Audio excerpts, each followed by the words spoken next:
怎么会？陈镖头，救我！救我！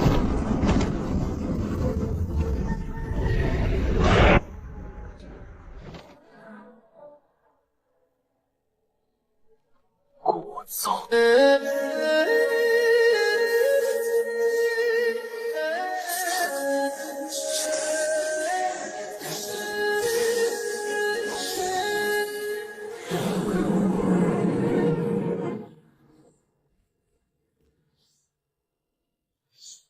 钱货两清，人情两散。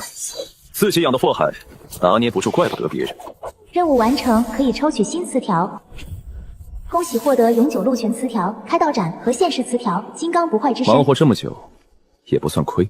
这世道妖魔横行，草菅人命，好在有标人系统，也算有了立足之地。如今有了这开道斩，也是时候携长途镖往远处走走了。小陈呐，怎么才回来？你离开这段日子，这老丈指明找你护镖，天天早上来问，今天已经是第7天了。什么镖？这么着急？陈镖头，老朽自三花镇而来，自觉已时日无多，想托您将我孙女平安送到她舅舅家，只是路途遥远，乃是2000里外的大周皇朝。嚯，都干出大云了！我是想接长途镖，但这第一趟也太远了。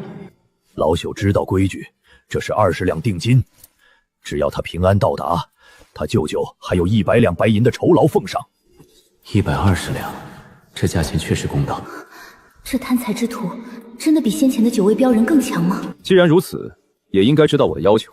第一，镖路我说了算；第二，目的地途中不得更改；第三，立字为据，违反任意一条，我有权一拍两散。触发押镖任务，护送洛离前往大周上京城太傅府。200点，刚才结束那个镖才10点，还是长途好啊。小黎，看人不能只看皮相。陈镖头走镖10年未曾失手，有他在，这趟路才有几分指望。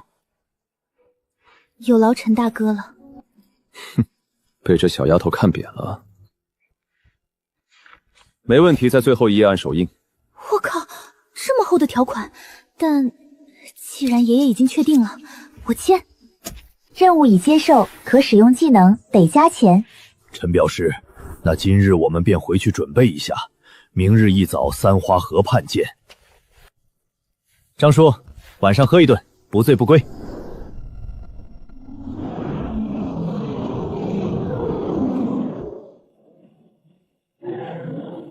小黎，爷爷刚才说的话你要签记。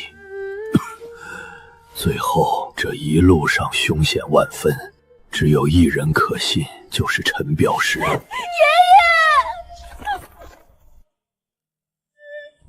还差10点，正好够用。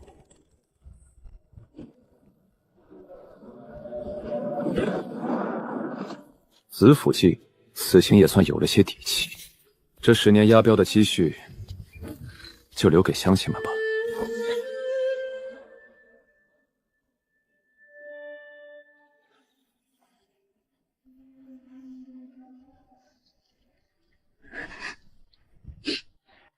走吧，路长着呢。唉，既然如此，路上就额外赠送你一份帮你走出失去亲人悲痛的套餐吧。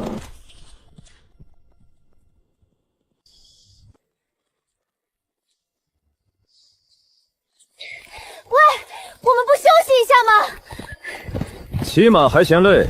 我看你都多余买这马，还能省下一笔草料钱。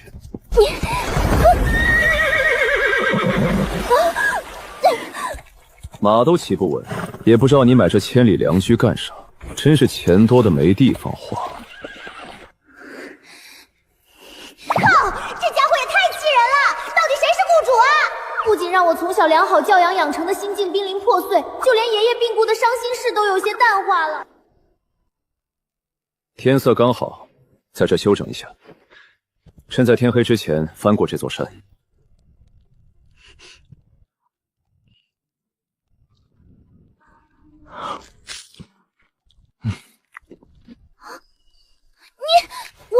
我的呢？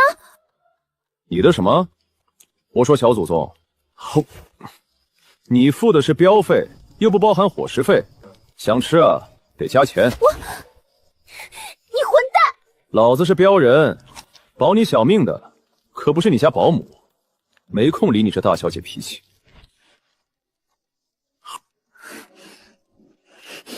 哼，不吃就不吃，再忍一天，明天就能和小姨会合。到时候山珍海味，馋死她！这小丫头还挺有骨气。走吧，启程了。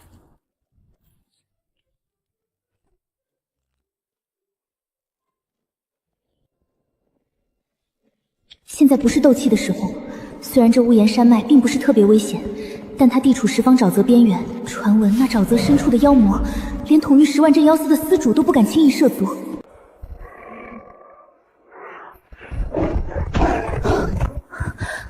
狼大哥，出门在外交个朋友，这点买路钱不成敬意。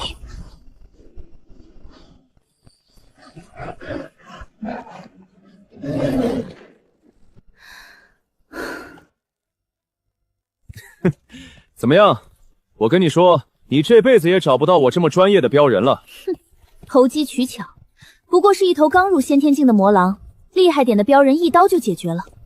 这魔狼一眼就能看出来是出来巡逻的少狼，斩杀他就要做好接下来被上万只魔狼围攻的准备。唉，懒得跟这傻丫头解释。好饿啊！活该，谁让你那么小气，连点伙食费都舍不得出。混蛋！算了，饿得没力气了，不想跟他吵。不好，往前走，莫回头。又在搞什么？我本来也不回头啊。不过这混蛋说完，我怎么感觉脖子凉飕飕的？小离，我的乖孙女儿。是爷爷。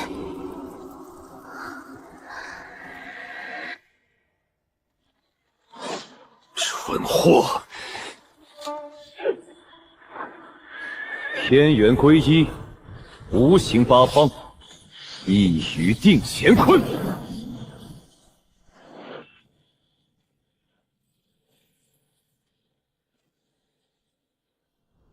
居然是鬼祟，无形无态的怪谈诡异。这只应该名为莫回头，规则是一旦回头便会被永远定格，全身气血回流，半刻钟就会生机消亡。刚用斩马刀盯住了此地规则，必须抓紧时间。今有一魂误入汝途，我以火马作舟，渡他还阳。此间因果邪神以为如何？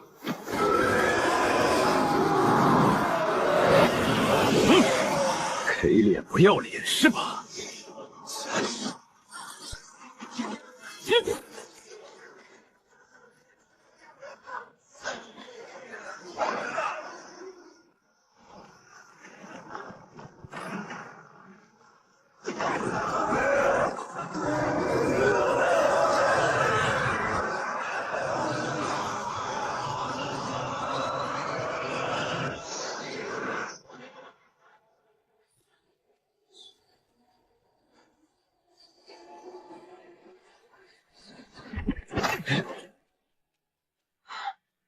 别怂啊，狗东西！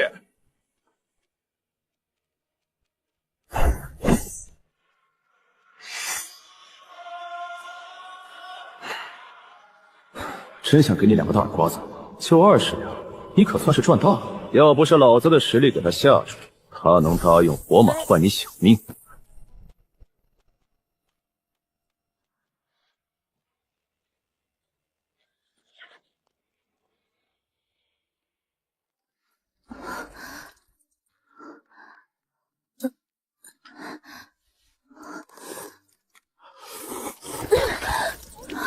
怎么回事？我怎么在这儿？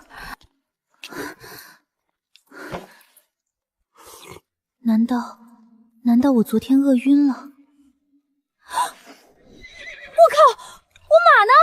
你把我马卖了！我爷爷养了3年的千里良驹啊！混蛋！有你这么当镖人的吗？哼，寻常人被鬼祟拉入规则，就算没死也会直接忘掉几天内的所有事。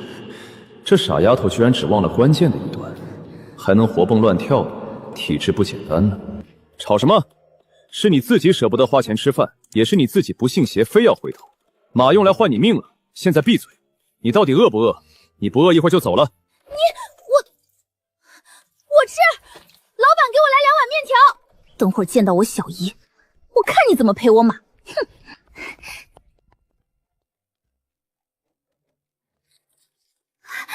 小姐，您来了。这位是？别理他，走。要不是看在钱的份上，我高低给你2巴掌。但这丫鬟身上怎么有股不同寻常的气息？就是这样，我爷爷找的这个镖人气死我了，而且就是个混子，给他辞了吧。小黎，我看你活蹦乱跳没打断你，但是你有所不知，城外半月前来了一只名为莫回头的鬼祟，已经有半个月没有一个人活着走进望月城了。半月前我就花重金托人给你爷爷传信，推迟1个月再出发。现在看来信使也已折在了路上，而且上头已经派了一支镇妖司的精锐小队前来，按理说10天前就应该到了，应该也已凶多吉少。我苏家商会的皮货生意也因此停摆，因此小姨也不能同你一同出发了，我必须留下来，想办法让我们的生意回到正轨。怎么会这样？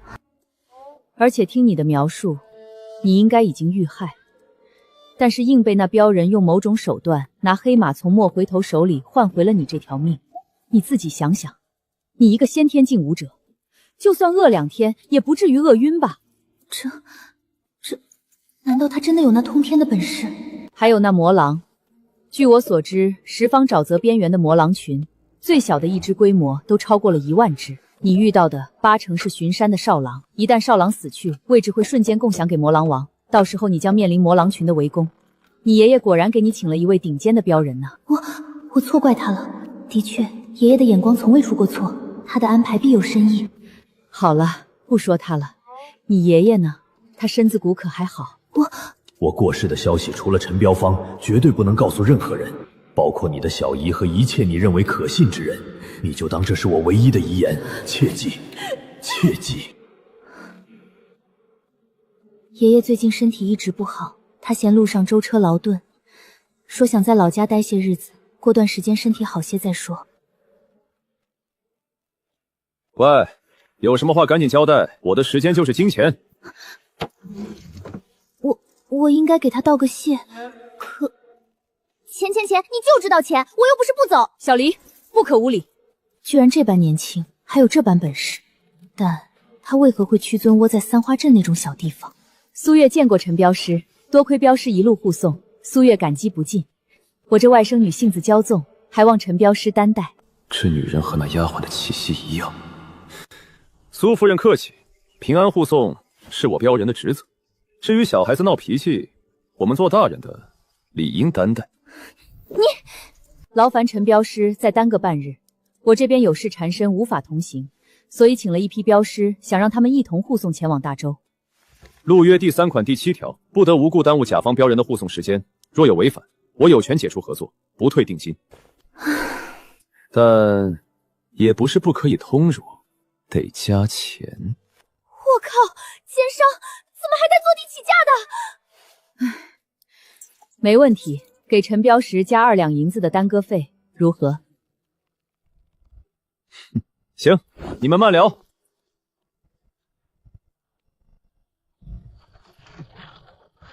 诸位都是平阳郡地界镖人榜前100的高手，劳烦各位镖头将我这外甥女安安全全的送到大洲上京城。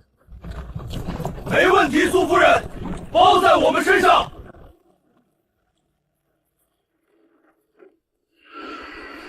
以前不是没跟别的镖人合作过，可那帮人大多都死在了我的刀下。我只希望现在这伙人能专业点，不然我手中的刀可只认钱不认人。第一次长途镖，不能大意，我得规划规划路线。靠，亏了，规划出的最短距离超过了6000里，我好像让那老头坑了。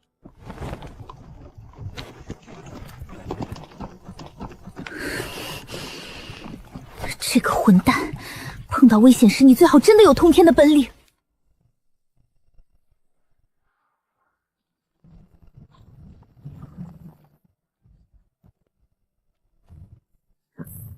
你去开2间上房。小姐，这种小事哪用得着您操心？我去。我们只吃饭，不留宿，吃完饭连夜出发。啥？我一下午啥也没吃，现在还要连夜赶路，他是不是故意要折腾我？大家都累了大半天了，如果不好好休息，若是遇到危险，我们拿什么应对？再说了，罗老爷子资历最高，是大家公认的总镖人，你一个毛头小子都没在平阳郡镖人榜上听过你，什么时候轮到你指手画脚了？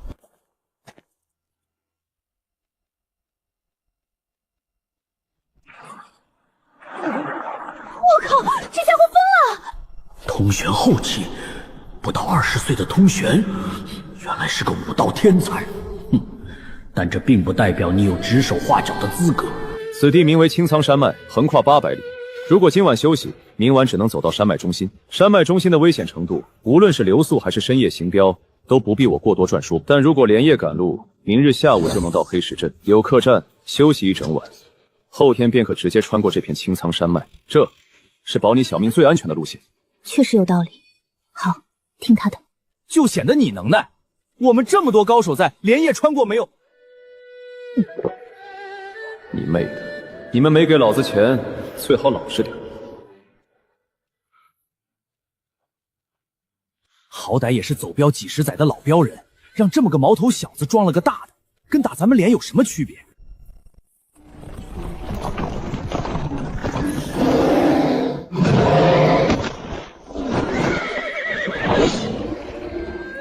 大家莫慌，只是一头落单的魔猿。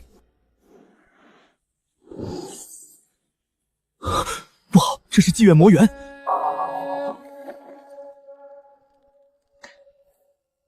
哼，受死！住手！别击碎他的胸骨！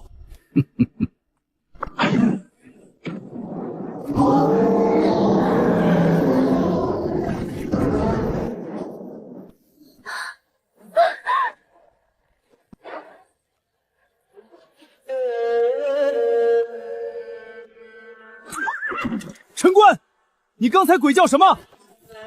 一头最常见的低阶魔猿而已，我按照规矩迅速击杀，以免惊动其他妖物。你这一嗓子，要是引来更恐怖的妖物，你担当得起吗？你要是太紧张，可以去队伍中间待着去，别在这小题大做。不论你刚才是故意的，还是不小心，下次我会直接在你出枪之前斩掉你的手。记住，我的镖容不得半点纰漏。站住！你把话说清楚，什么妓院魔猿？我们走镖几十年，从来就没听说过。扰乱军心，危言耸听，乃镖行大忌。你要是不说清楚，别怪我们不客气。那是你们孤陋寡闻，这是一种罕见群居魔祟。妓院魔猿自爆后会产生怨念之血，一旦沾染，便会被打上一个追踪印记，无法抹去，并散发特殊气味。方圆1000里内对所有妓院魔猿共享位置，对目标展开不死不休的追杀。随时间推移，气味会越来越浓，定位范围也会越来越大。刚才那一滴血落在谁身上，你们自己清楚。真的有一股像烂桃子的味道。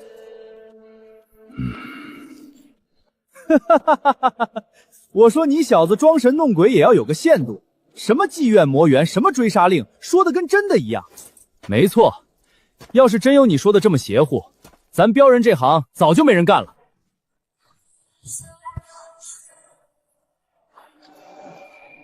陈官，你想干什么？陈官，这家伙怎么胆子这么大？难道看不出这些老镖人是一伙的，因为失了面子才处处跟他作对啊？那群东西快要追上来了，怎么这么快？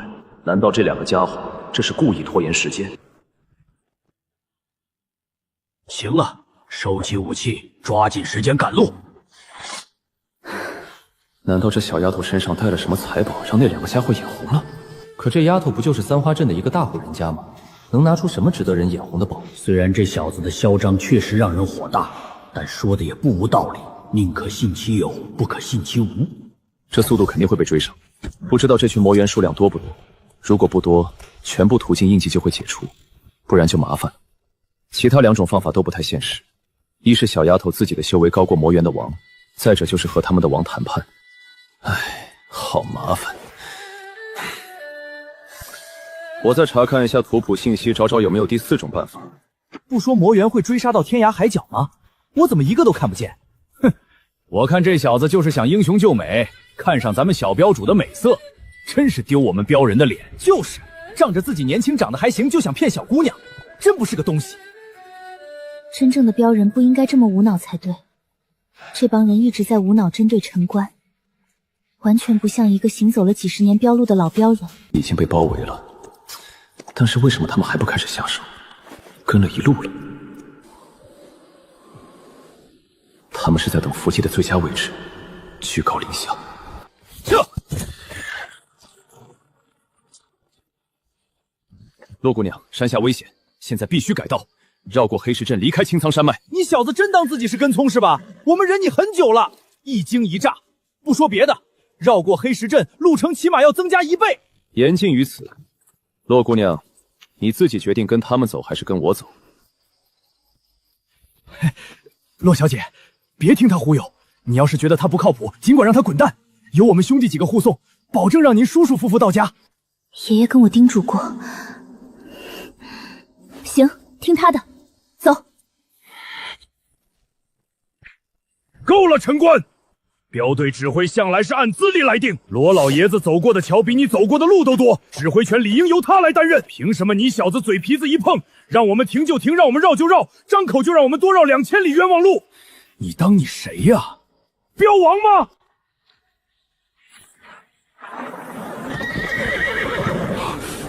这小子好重的杀气！少在这装神弄鬼！老子今天倒要看看你有什么本事，在这吆五喝六！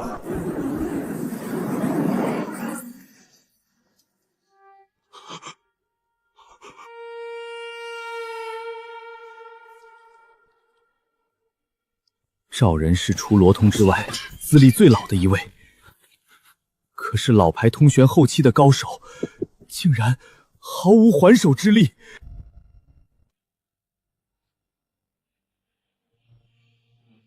还有谁想试试我的精良？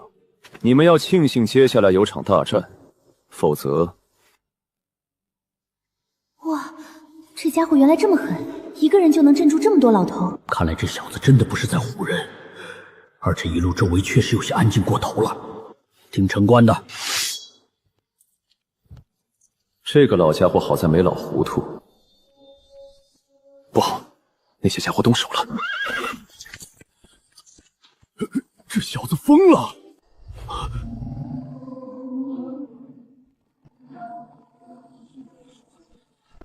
不好，快上马车！陈官，你好好看看方向，这些魔猿在将我们往山脉中心驱赶。不想死就好好跟着我，别问那么多废话。地形不利，先顺着他们的意图跑，等到一处开阔易守难攻的位置，再展开回击。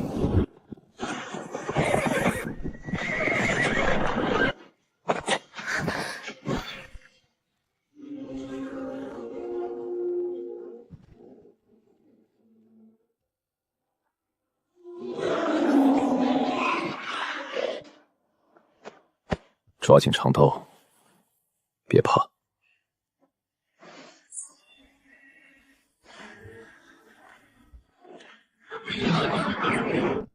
这是碎玉，能与魔碎沟通，付出代价达成和解。这野小子居然掌握这种失传已久的秘法。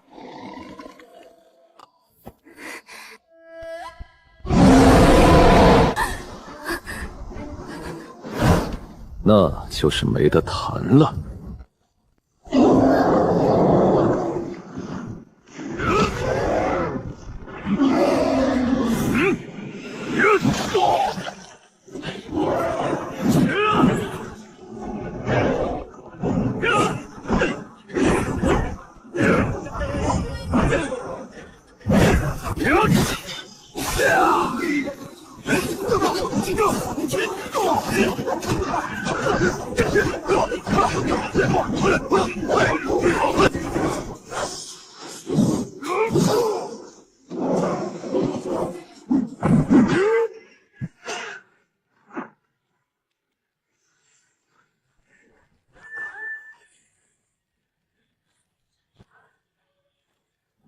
注意远程投掷。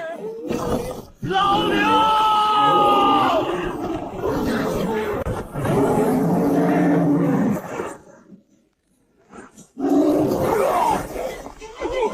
陈官，救救他啊！陈官，你还是不是人？你明明可以救，你非要看他死！我是镖人，不是救世主。我的职责是你，不是他们。他们拿钱卖命，我也一样。你如果想让我去救别人，可以，得加钱，而且你得自己保护自己。记住，把命交给别人是最蠢的事。这世上能救你的人，只有你自己。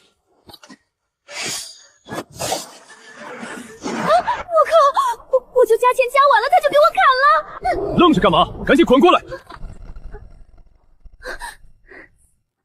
我刚还大言不惭骂他不是人，他要是真走，刚刚我就被这些怪物撕碎了。靠，好尴尬！我身上有印记，待在我身边应该是最危险的。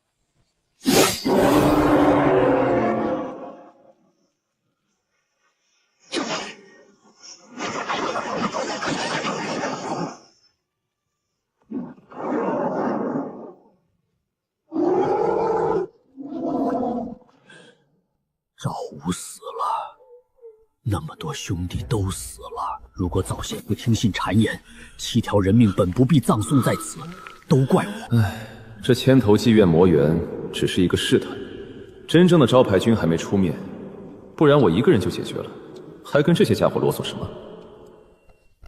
小离，看人不能只看皮相。确实，这个男人虽然贪财嘴贱，一路上对我爱搭不理，但他从来没有在我遇到危险时犹豫哪怕1秒。那个，谢谢你。谢什么谢？舍得加钱的镖，我向来都是这么认真。陈镖头，对不起，之前是我等都错怪你了。原本这2个家伙一直嘲讽我，在那里找茬，故意拖延时间，明显有问题。可这一战下来，又不太确定。不过先留点心眼吧。你们别高兴得太早，我们还没脱离危险，这只是先锋小队的分支，真正的危险才刚刚开始。原地休整，明日一早出发。啊，我们不应该趁着这帮魔猿撤退，赶紧找机会绕路吗？留在这儿不是等死吗？妓院魔猿每次战败都会立刻撤退，总结经验，优化战术，重新挑选更适合的战场。今夜肯定是不会回来的，而且今夜是为数不多能喘息的机会了。这丫头的身份不简单，这种场面居然适应得这么快，还有心思让我去救别人，这心理素质和适应能力不是一般的高啊。陈大哥，我身上这个印记，你知道怎么能解吗？有我在，你不用太过担心，办法有很多，只不过需要时间。李飞绝对有问题，我原以为他是图财，但如果不是就麻烦了。这妓院魔猿出现的地点太诡异了，他们理应聚集在十方沼泽深处才对。难道有人特意把十方沼泽里的魔祟请出来针对洛灵？那他得多大面啊？怎么看怎么不像啊！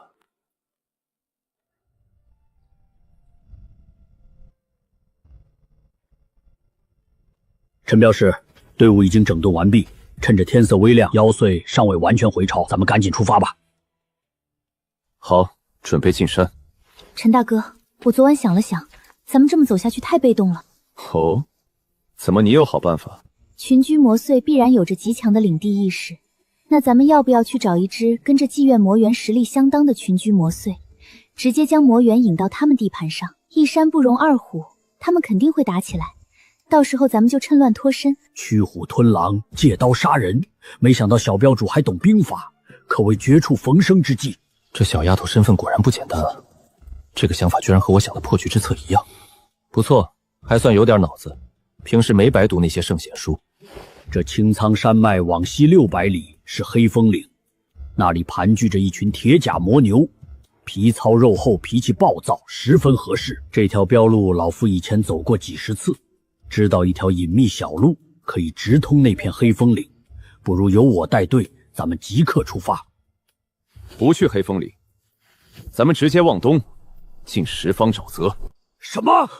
陈镖师，你疯了吗？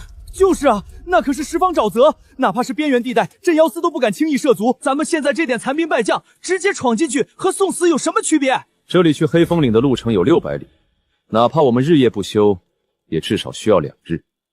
这2日，谁敢保证那些速度奇快的妓院魔猿追不上来？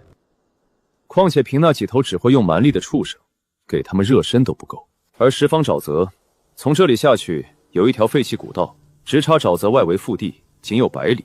只要进入十方沼泽外围地带，里面的领主每一个都不是善茬，他们只要敢跟上来，到时就看谁技高一筹了。好像有道理。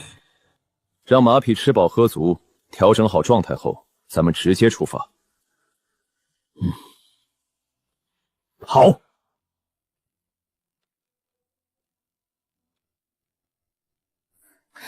怎么了？我刚看来着，绑得很结实。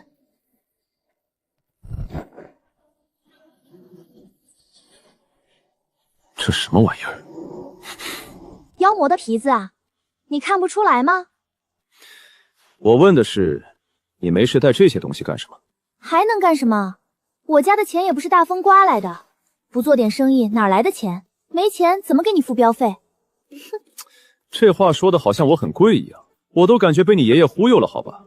行了行了，这是你自己的主意，还是你那个小姨的主意？是我小姨让我带拉到大洲那边去贩卖，大洲两面环海，皮货稀少，能卖出3倍的高价。行，没事了，你回马车去吧。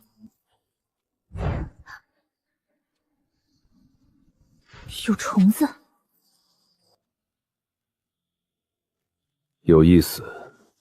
皮货差事一般都是单一品种，得罪也只多得罪一种魔祟。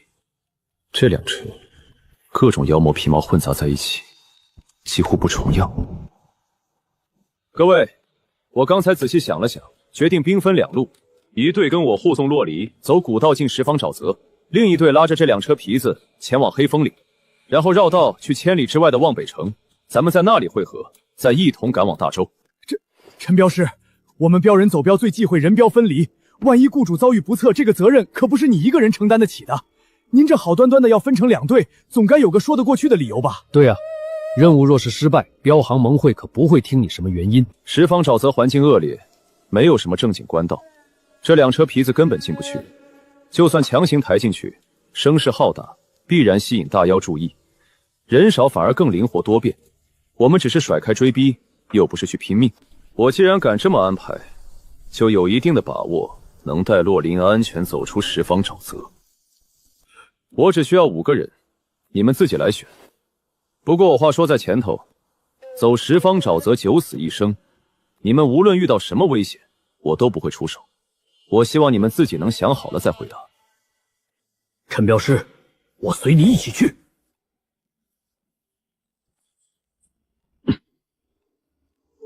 收拾东西，准备出发。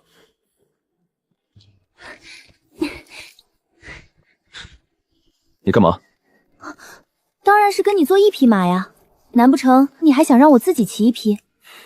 你为什么就不能自己骑一匹？有人保护你，你怕什么？那可是十方沼泽啊，到处都是吃人的怪物。行行行，但是我是镖人，拿钱办事，卖的是技术和经验。你跟我同坐一骑，传出去影响我的名节。你要是实在要做也行，得加钱。行行行，给你加2两银子，行了吧？财迷。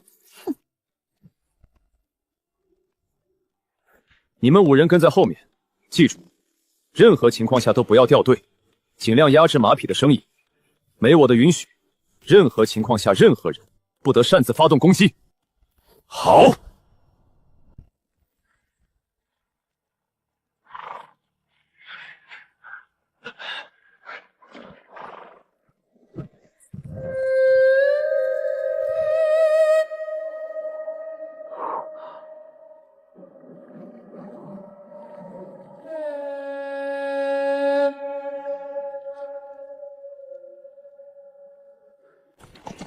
陈镖师，这一路有些太过异常了吧？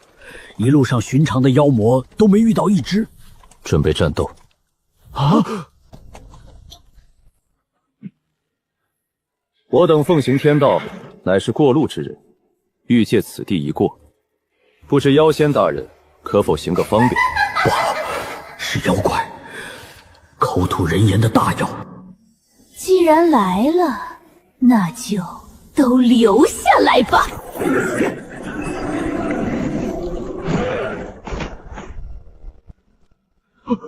这是妖蟒！可恶！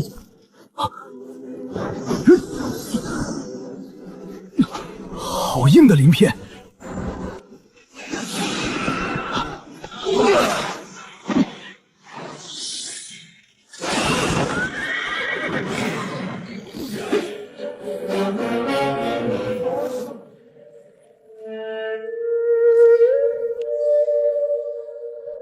阁下，放过我，我愿让你们过此路。现在知道要脸了。完了，这个家伙到底是什么境界？连通玄高人都无法破防的蛇妖，竟然被他一刀斩断。这家伙好厉害啊！顾到他真是赚大了。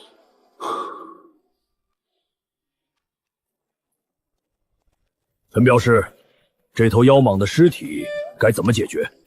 不要动它，取一些血涂在马肚子上。这可是通玄巅峰的大妖，尸身若是带出，哪怕一小部分，也能卖个数百两银子啊！真是要钱不要命。这大妖的躯体对人族是大补之物，对妖魔又何尝不是？带着这玩意儿上路，麻烦会接踵而至。明白了，确实有道理。我们这就去取蛇血。快点，大妖气息散去，此地很快便会有其他大妖前来抢占地盘，我们得尽快离开。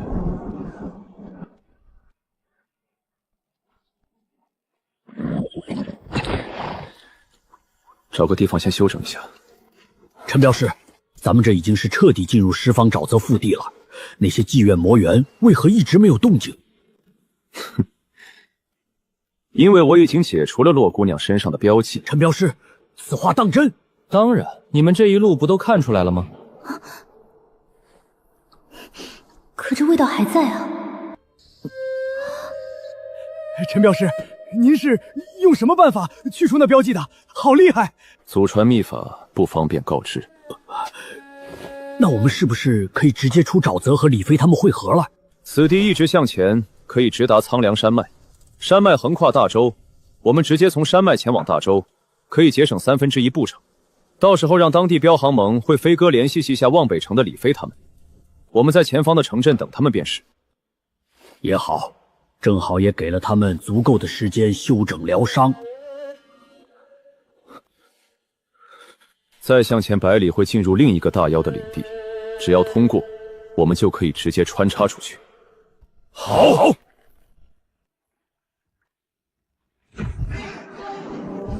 小心！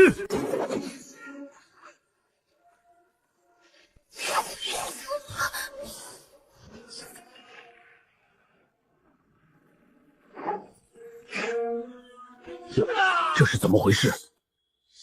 你问我，我问谁去？化骨水，这是死士，怎么可能？先离开这里。这个小丫头到底是什么身份？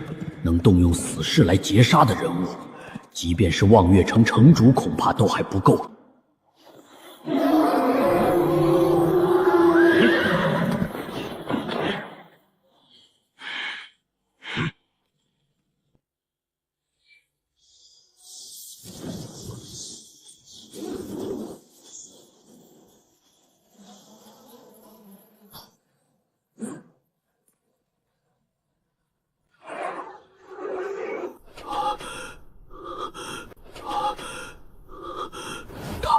他这是什么道法？看不出半点真气波动，但却好像无坚不摧。无论斩杀什么，都从未出过第二刀。要知道，这可是以防御力著称的铁甲魔牛啊！陈镖师，且慢，不能再往前了。这铁甲魔牛一看就是被人提前击伤，导致发狂，然后故意引到这里来的。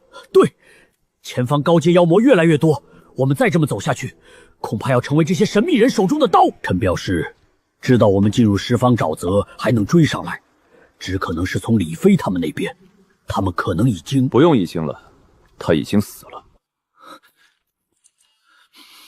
洛离身上还有那个味道，你根本没有去除他身上的印记。说，你是不是拿他们去调虎离山？对，既然是镖人，就要随时做好赴死厄的准备。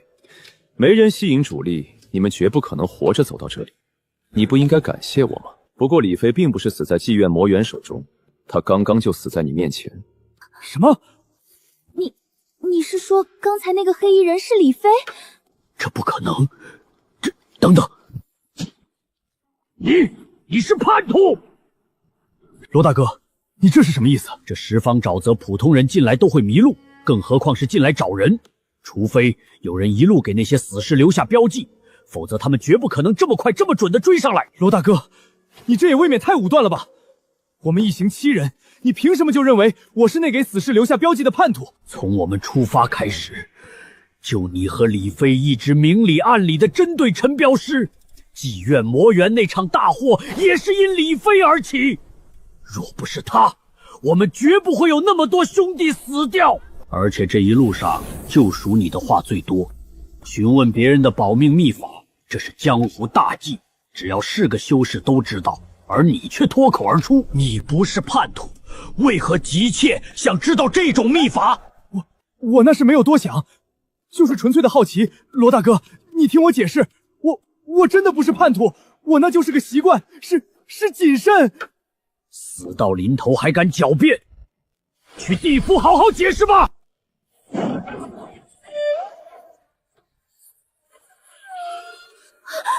陈大哥，你杀错人了。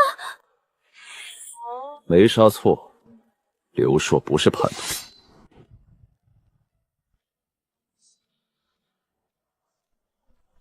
化骨水和淬了剧毒的匕首，果然是死士。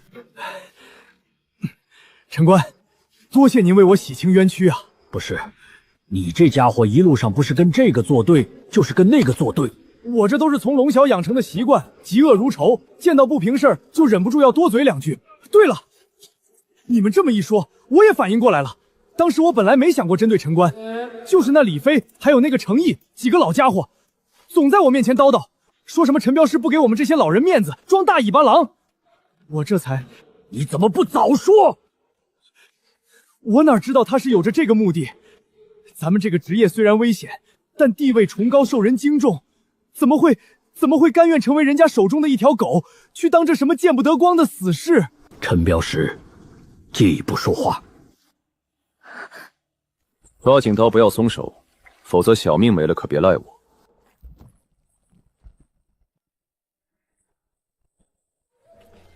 陈镖师，我突然想起来了，这张元还有李飞以及其他好几个人，都是15年前陆续来到我们平阳郡的外地镖师。来到平阳郡后，名声才慢慢打响。如果李飞和张元是死士，那当年一起来的那批人，恐怕一个都跑不了。他们当时差不多有50来人，只是这几年随着任务牺牲了不少。这一次跟我们出来的24人中，至少有15人都是当年那批外地镖师。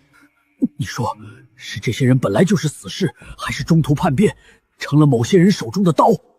如果是后者倒还好说，可如果是前者，镖行里从一开始就混进了一批死士，时间点还刚好是15年前，跟这个小妮子的年纪齐平。最关键的是，这妓院魔猿明显是被人请出去的。这么高规格的刺杀，怕是大周某个王公贵族的私生女。若我们没能护住洛小姐，失职之罪难辞其咎。她背后的大人物也不会放过我们。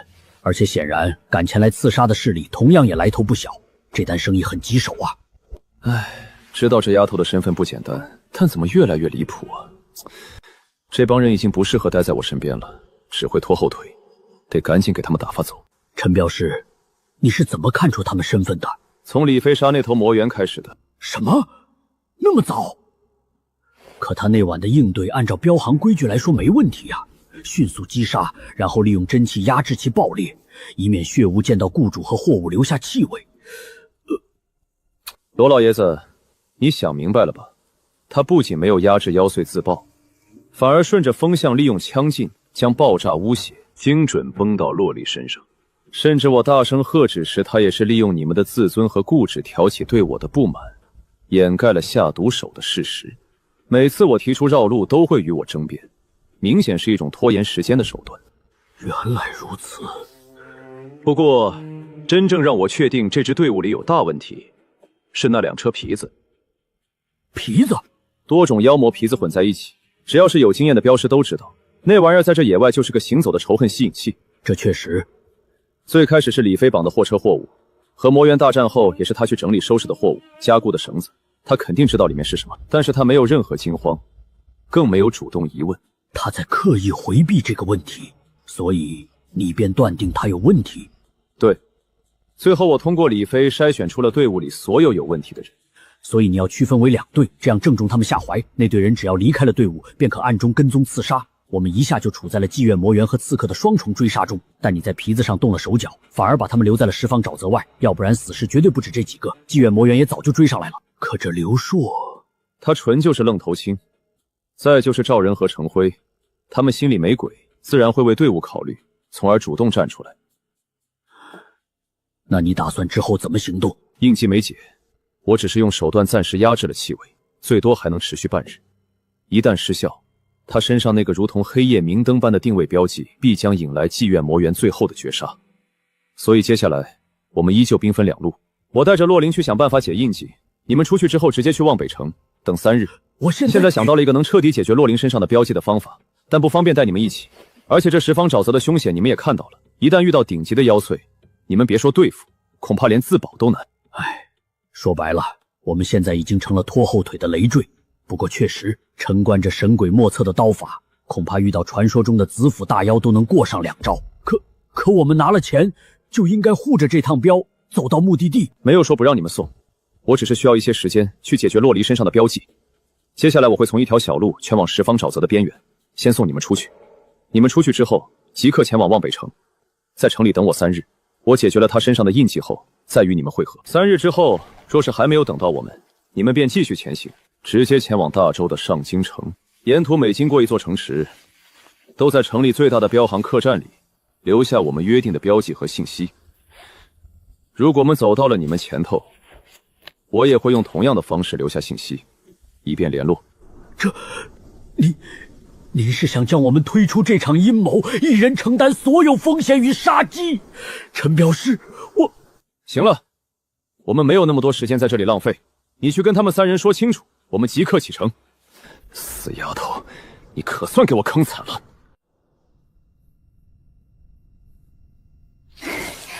哇，总算是走出来了。你们沿着此路下山，再往前走500里，便可抵达南阳郡。穿过南阳郡，便可直接到达云水城地界。陈镖师，大恩不言谢，我等在前方等你。等等，陈大哥，咱们不跟着下山吗？真气外放作为动力，这家伙难不成是子府高手？可传说中的子府高手都是一甲子的年纪，哪有20岁就到这种境界的人？望月城的那个苏月是你亲小姨吗？当然，她是我母亲异母同胞的妹妹，是看着我从小长大的，没有她也就没有现在的我。不是我亲小姨，她怎么可能对我这么好？小时候母亲重病去世，我就被母亲托付给了小姨，一家子人一直经营着皮子生意，逐渐成为了当地豪强。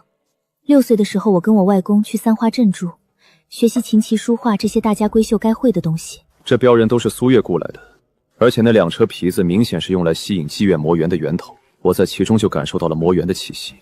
20几年的皮子商人不可能不了解杂皮子在野外的危险性，但从这小丫头描述的过往，这苏月又显得太过平庸，不像是能请动十方沼泽中的魔王。好烦。陈大哥，我们这是要去哪里啊？深入沼泽腹地，进十方前泽，找办法解决你的印记。安心跟我走便是，不要多问。把这帮魔猿途径太耗时间了，而且还要深入沼泽去寻找他们的王。现在只能是找一位同等量级的妖王走走后门了。当初一位带我入行的老镖夫给我讲过一个传说，说西南方向浅泽千里深处住着一位怀婆婆，一个修行1000年的怀树妖，实力不算顶尖，但人缘极好，认识不少强大妖祟。虽然是传说，但我在系统地图上真的找到了一个名为槐花屋的地方，说明这个传说并非空穴来风。如果真能解决自然最好，不能解决全当抄个近路，避开死士追杀，一举两得。时机合适，进行迅速截杀。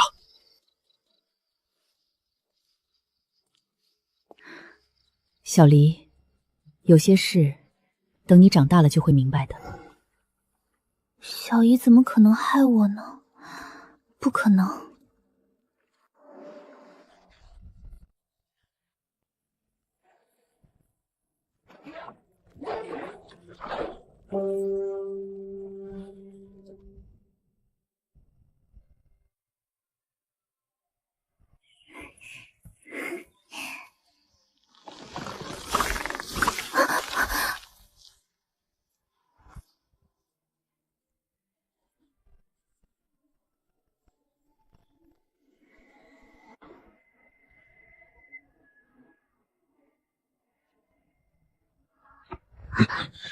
你能不能先讲点礼貌？哦，你们可是来找怀婆婆的？我靠，说话了！在下陈官，特意前来拜访怀婆婆。怀婆婆已经走后多时了，跟我们来吧。好耶！恭候多时。你们是什么妖啊？妖？我们是人。哦，原来你们是人妖啊！不是，我们就是人。知道啦，你们是妖人。行，那很曼妙了。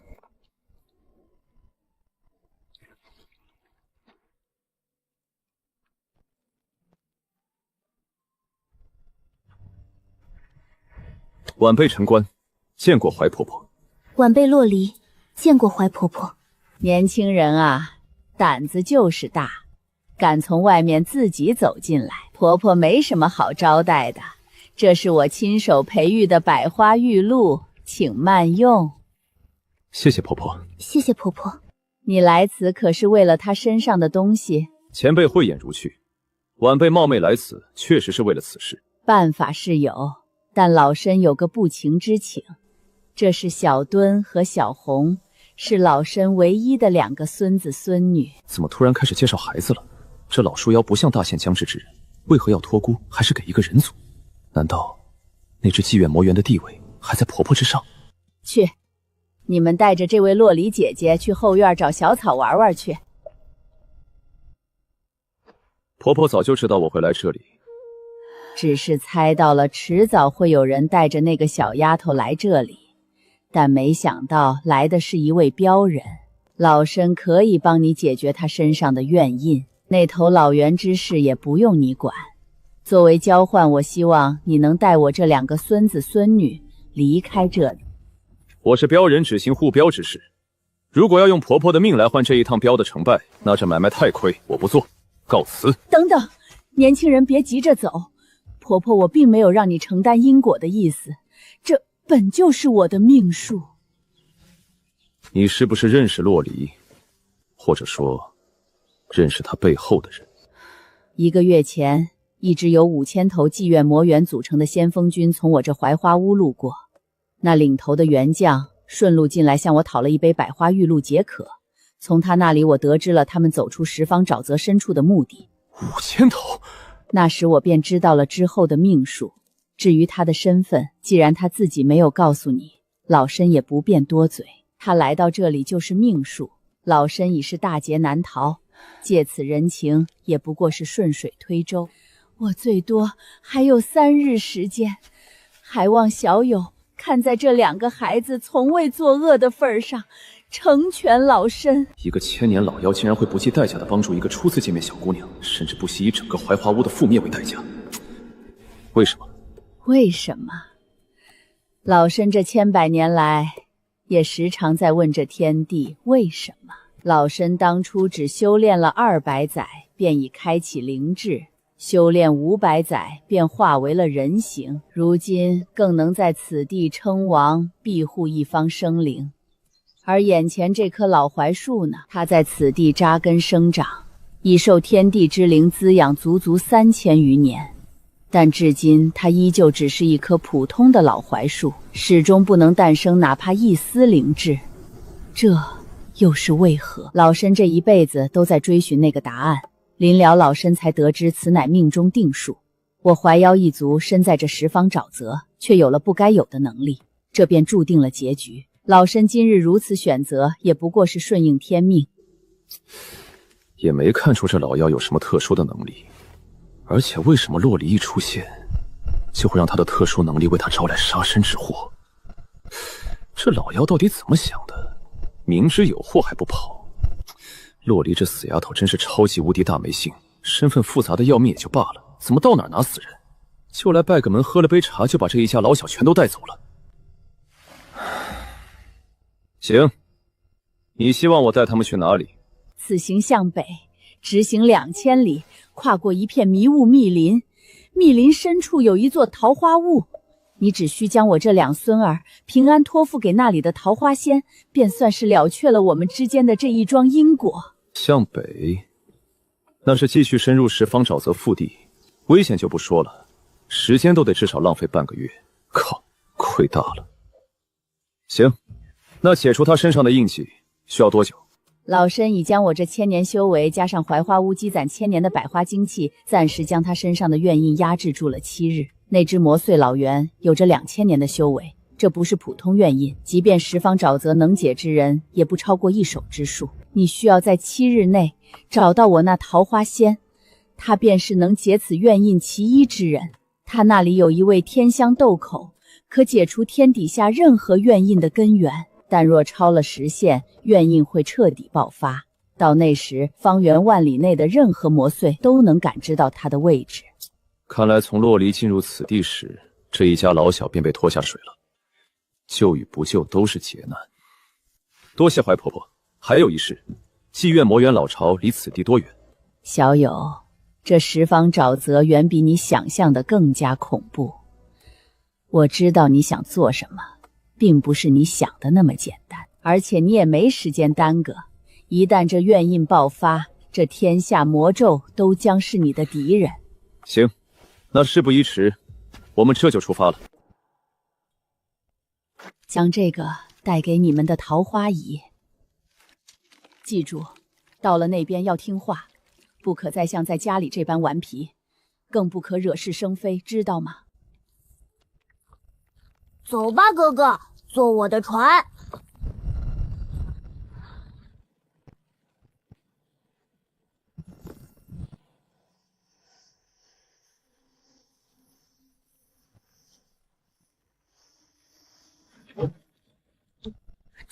这是打过仗？非也，这里地势特殊，地底有一条岩浆河，高温常年炙烤大地，才形成了这一幅末日降临的景象。走吧，这倒霉地方足有2000里之广，穿过这里才能到迷雾森林。我只剩小半袋水了，你还有多少？给我喝点。一口水1两银子。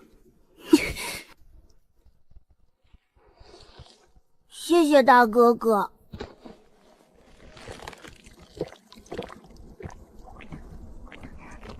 偏心！你们就待在这儿，不许出去，听到了吗？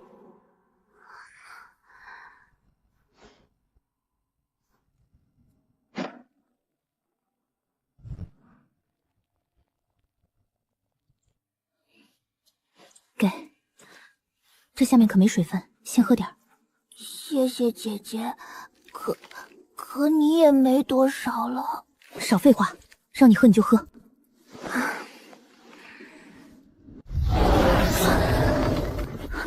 别怕，有我呢。不想给老子当下酒菜，就给老子老老实实守在这里。要是让那些小妖打扰到老子休息，老子就把你剥皮抽筋，做成烤全牛。陈大哥，这是？啊，刚收服的坐骑。坐骑，老这刀上有曾经见过的几位妖王的气息。赤鳞蟒3个月前还跟我抢过地盘，行，有这实力那还说啥了？把我一只脚算客气的，日行千里，使命必达。这头赤焰灵牛绝对是一头货真价实的魔操，还是一只魔王，实力最低都是通玄境巅峰。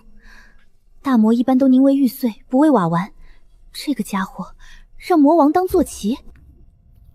有我在，你们不会有危险。这个你们俩分了，好好休息一晚，明日一早继续启程。多谢哥哥。陈大哥，我的呢？赔钱货，我可让你给坑惨了，越想越亏，越想越气。没有，那给你，给我喝2口总行了吧？那这个可以有。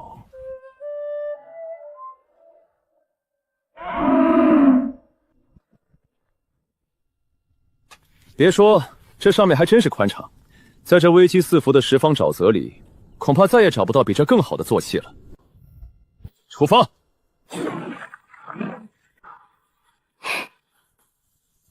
越往深处走，温度就越高。这2个小家伙够呛能过去啊！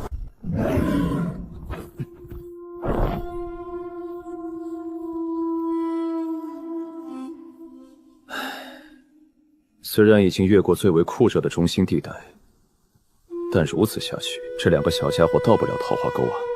必须得想想其他法子了。哼，终于肯出来了。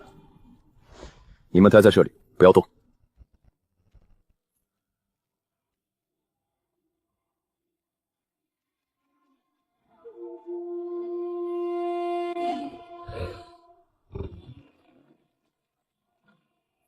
都出来吧，躲什么呀？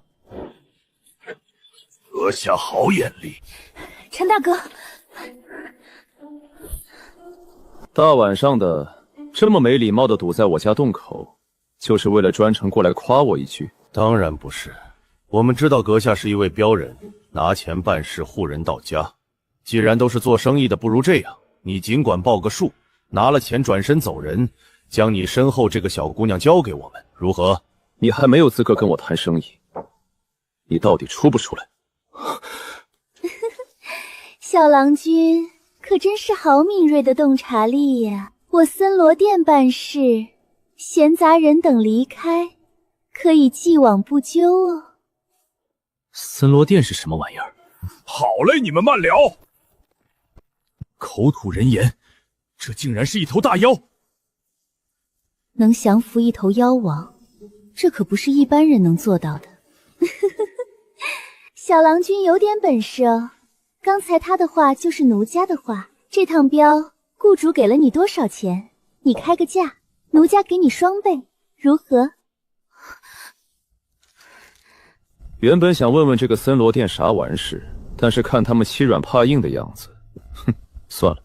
原本想问问他们找洛离干嘛，现在看到这女人头上那朵槐花坞小妖头上的花，哼，罢了。陈大哥，那是小花，那是小花！那好像是同小敦和小红一起玩耍的小红花。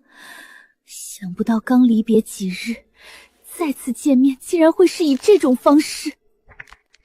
原来那朵奇葩花叫做小花啊！前几日她哭着求奴家，说想去外面的世界看看。我人人从小心肠就软，当时就答应了她。喏，不用感谢奴家，我给你带到了你朋友面前。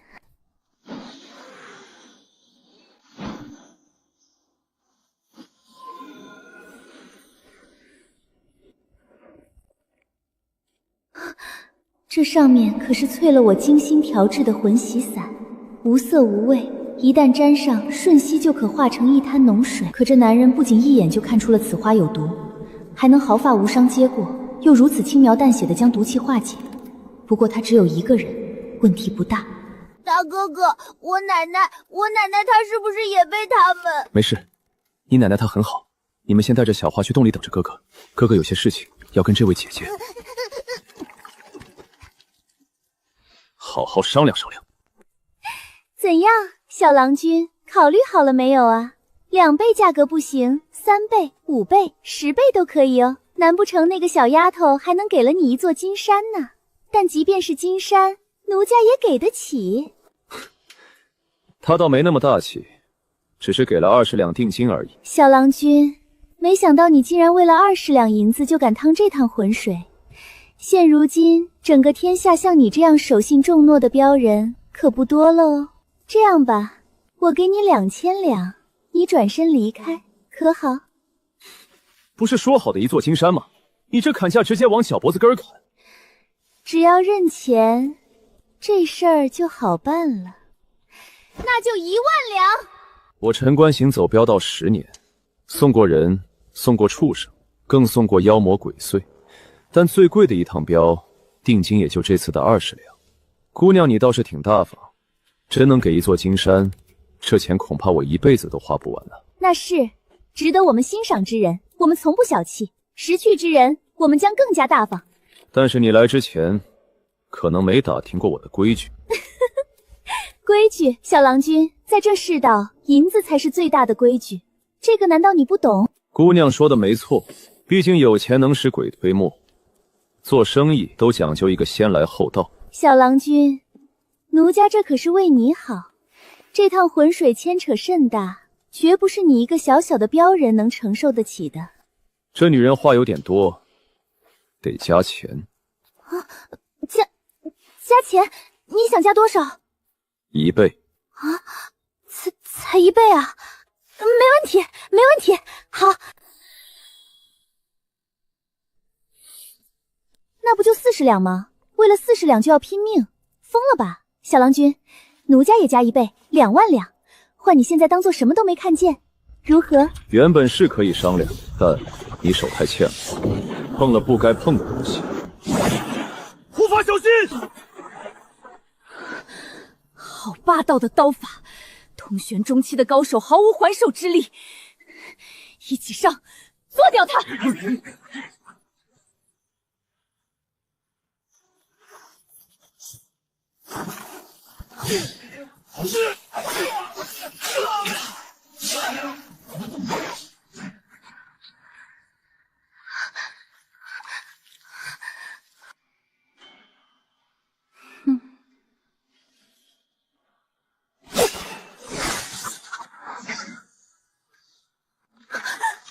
子府画力，好你个苏静言，竟然舍得在这小丫头片子身边留下这么一个恐怖的后手。子府境强者以脱离凡人手段，举手投足间便能引动天地之力，根本不是我们这些通玄境可以抗衡的。更何况我能感受到，这绝对不是子府境初期的实力。失算了，这个消息必须带回森罗殿。想走？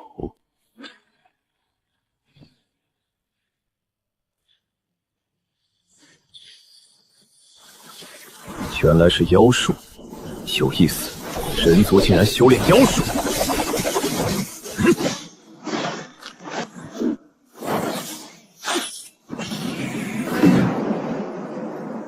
归隐术，而且还不是寻常归隐术，身体能化作烟雾，说明他不仅学了妖术，人也在慢慢化妖。难怪他会摘掉小花，稀释掉小花那一身精纯妖气。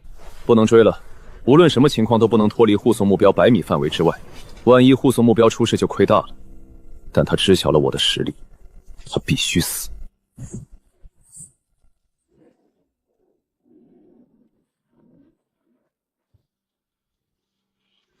看天术。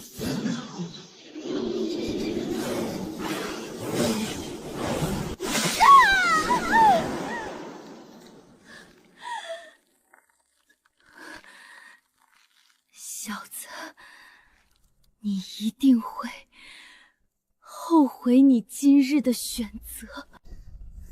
还是第一次见人化妖，想要长生，然后与一种藤蔓类妖物共生，给自己练成了半人半妖的状态。人和妖修炼功法时，真气运行经脉天差地别，强行修炼妖道，这痛苦可不是一般人能承受的。而且化妖后大多样貌都不人不鬼，但这女人化妖后截然不同，显然是有着特殊的路子。这个大周有点不简单啊！主人放心，老牛检查过周围，敌人已被尽数消灭。这头赤焰灵牛不是趁乱逃跑了吗？第一次见这么稳健、这么懂得审时度势的妖怪。刚才要是黑衣人那边赢了，他就直接跑了；要是我赢了，就赶紧跑回来表忠心。算了，还得让他跑腿，懒得计较。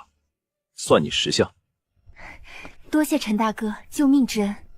别，可千万别，承受不起，我这小人物承受不起啊！你是不是有些事儿没跟我讲清楚呀？其实我是一位公主。你真是公主？靠！20两给我拉进黄泉夺嫡的烂摊子里了，亏死我了！好在有加钱 buff， 不然真要被气死了。只希望这死丫头现在说的是实话。行了，别在这儿杵着了，去，把他们身上的水袋都解下来。咱们不用歇了，直接上路。我们1天前就已经察觉到与奶奶的血缘羁绊断了。我们会听话，好好活着的。我们会回去找他。人杀妖取灵炼药，妖吃人如毛饮血，又是一笔乱账。与我无关，我就是个镖人，只管送货赚钱，与我无关。收拾一下，咱们立刻出发。各位爷，坐稳了。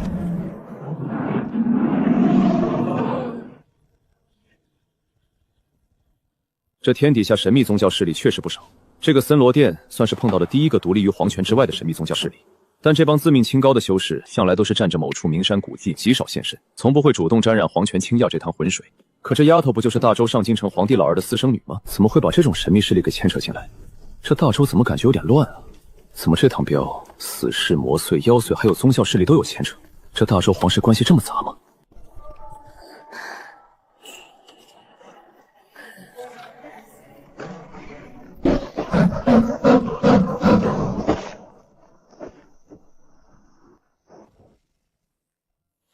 老牛，怎么皮痒了？主人，不是老牛我偷懒，再往前走，乃是十方沼泽内10大禁地之一桃花坞啊！详细说说。我也不太清楚，我没进去过，而且也进不去。无论是妖还是魔，一旦进入这迷雾森林深处，就会彻底迷失方向，即便死了魂还在里边飘。就算不迷失，如果碰到了迷雾森林中的那个桃花坞，多半也会被当成肥料。肥料？此话怎讲？老牛，我以前曾听一位路过的妖王前辈讲过，说那桃花坞中间住着一位桃花仙。那位桃花仙呢，他有一个爱好，就喜欢养花种树，但他喜欢拿咱们这种成了精的牛啊、羊啊、虎啊、猴子当肥料啊。老牛，我这黑焰河领地上一任妖王还有上上一任妖王，据说他们都是有一天突然跟中了邪一样。那老怀妖怎么把自己亲孙子往这么一个地方推呢？你妖能不能别这么怂，连妖王都能轻易拿捏的当肥料？那这位花仙，莫非个顶尖的大妖？不道啊，我们都是从各种传言里听说。主人，要不咱绕路吧？阁下可是来送人？对，我们是来送这2个小树妖。看看，她是不是你们要找的那个花姨？好像是。啥？这是几个意思？我们没见过花姨，只是奶奶曾经跟我们描述过她的样子，跟她长得差不多。懂了，那老树妖压根不认识桃花仙，完全是借我之手走个捷径。哦，你是不是他们口中说的那个花姨？正是吾。不过吾今日来此，不仅仅只是接这2个小家伙。啥？不接他们，难不成来接我啊？吾是来接洛仪的。啥玩意？这死丫头不会在骗老子吧？即便是一位公主，也不可能走到哪儿都有人认识，而且还是一个禁地之主。而且这女子刚才的眼神，显然根本就不认识这2个小树妖，认准洛离才来的。你认识她？认识。她刚出生的时候，吾曾有幸见过一面，只是没想到，一转眼竟也长成一个亭亭玉立的小姑娘了。啊，怎么从来都没有听小姨和爷爷提起过？唉，看她这死处也不认识这女人。靠，这大周皇室这么复杂吗？居然连这十方沼泽里的禁地之主都有牵扯。你赶紧跟他走吧。不行，洛离，你当真决定好了要前往大周。前辈，前往上京是晚辈的夙愿，亦是晚辈此生必须完成的使命。无论前路有多少艰难险阻，晚辈绝不会回头。啥夙愿？啥使命？不就是回去夺嫡吗？阁下，此去大周，你必将陷入万劫不复之地，你可想好了？啥？一上来咒我干啥？能让我陈官万劫不复的人，还没出生呢。其实，吾原本是想出手将你留下，以此来阻止洛离进入大周，也算是还了苏静言这个人情。不过现在看来，能将2位小树妖送到这里来，也算是苏静言说的变局了。他说的不会是死丫头的爷爷吧？那老头子有这么大能耐，能让这个连妖王都能拿来当花肥的恐怖存在，欠下他一个人情？不对不对，让老子捋一捋。当初我在苏静言的身上仔细探查过，根本没有发现任何修炼者的气息，他凭什么能跟这个十方沼泽里的神秘女人扯上关系？而且，不对不对，你能不能把话说清楚？苏静言为什么要阻止洛离去大周？当初苏静言临死之前亲自找到我，让我送这个丫头去往大周，怎么自己又在这儿埋了个钉子？洛离，拿着这个，天香豆蔻可解你身上的怨印，如果路上你想通了，便捏碎这桃树枝。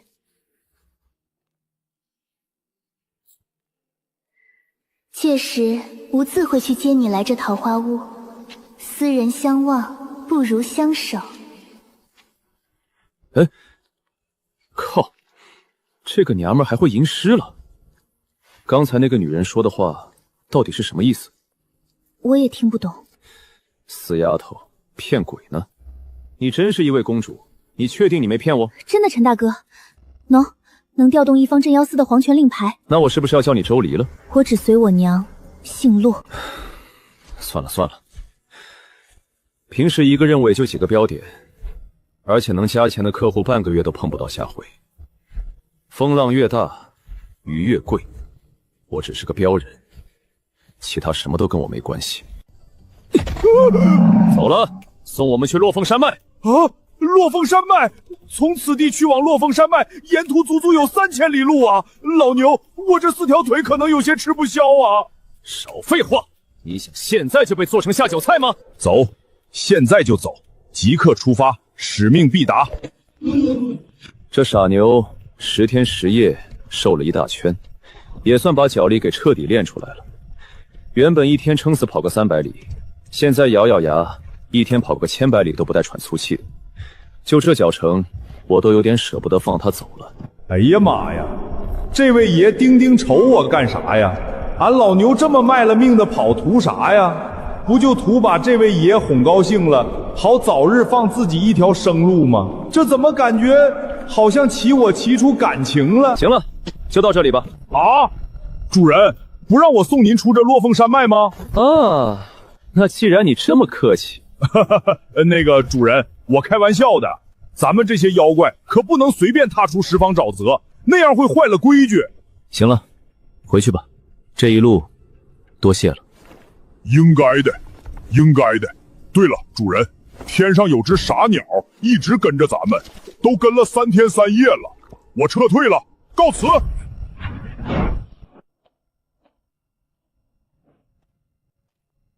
有妖气，一群妖精，好狗不挡道，堵在这儿干嘛？陈镖师，我们的目标不是你，还请让开。这一路都是认识这个死丫头的，怎么突然冒出一伙认识我的，还是一群妖精？你不用猜了，行走3河镇的第一镖人陈官，10年未曾失手，连阴碎那等要命的活都敢接。我们知道你的本事，也清楚你的来历。你若是不想小河村里的那些乡亲就此消失，就请让开。小河村的乡亲们对我有恩，竟然有人胆敢拿这个要挟我，找死！这里是1万两银子，只要你现在退开，这一辈子都不用再当见钱眼开的亡命徒了。死丫头，说话呀！我加钱。陈镖师，只要你退开，我也可以加钱。你只能加号去地府。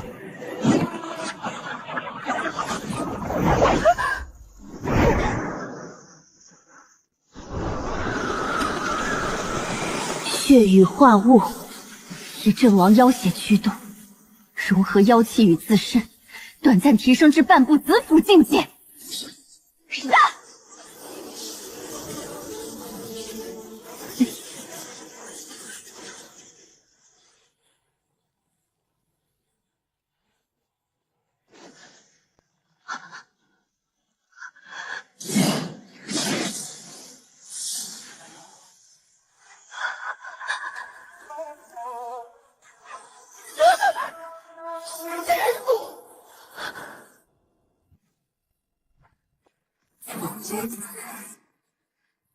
难道这天下真有此一劫？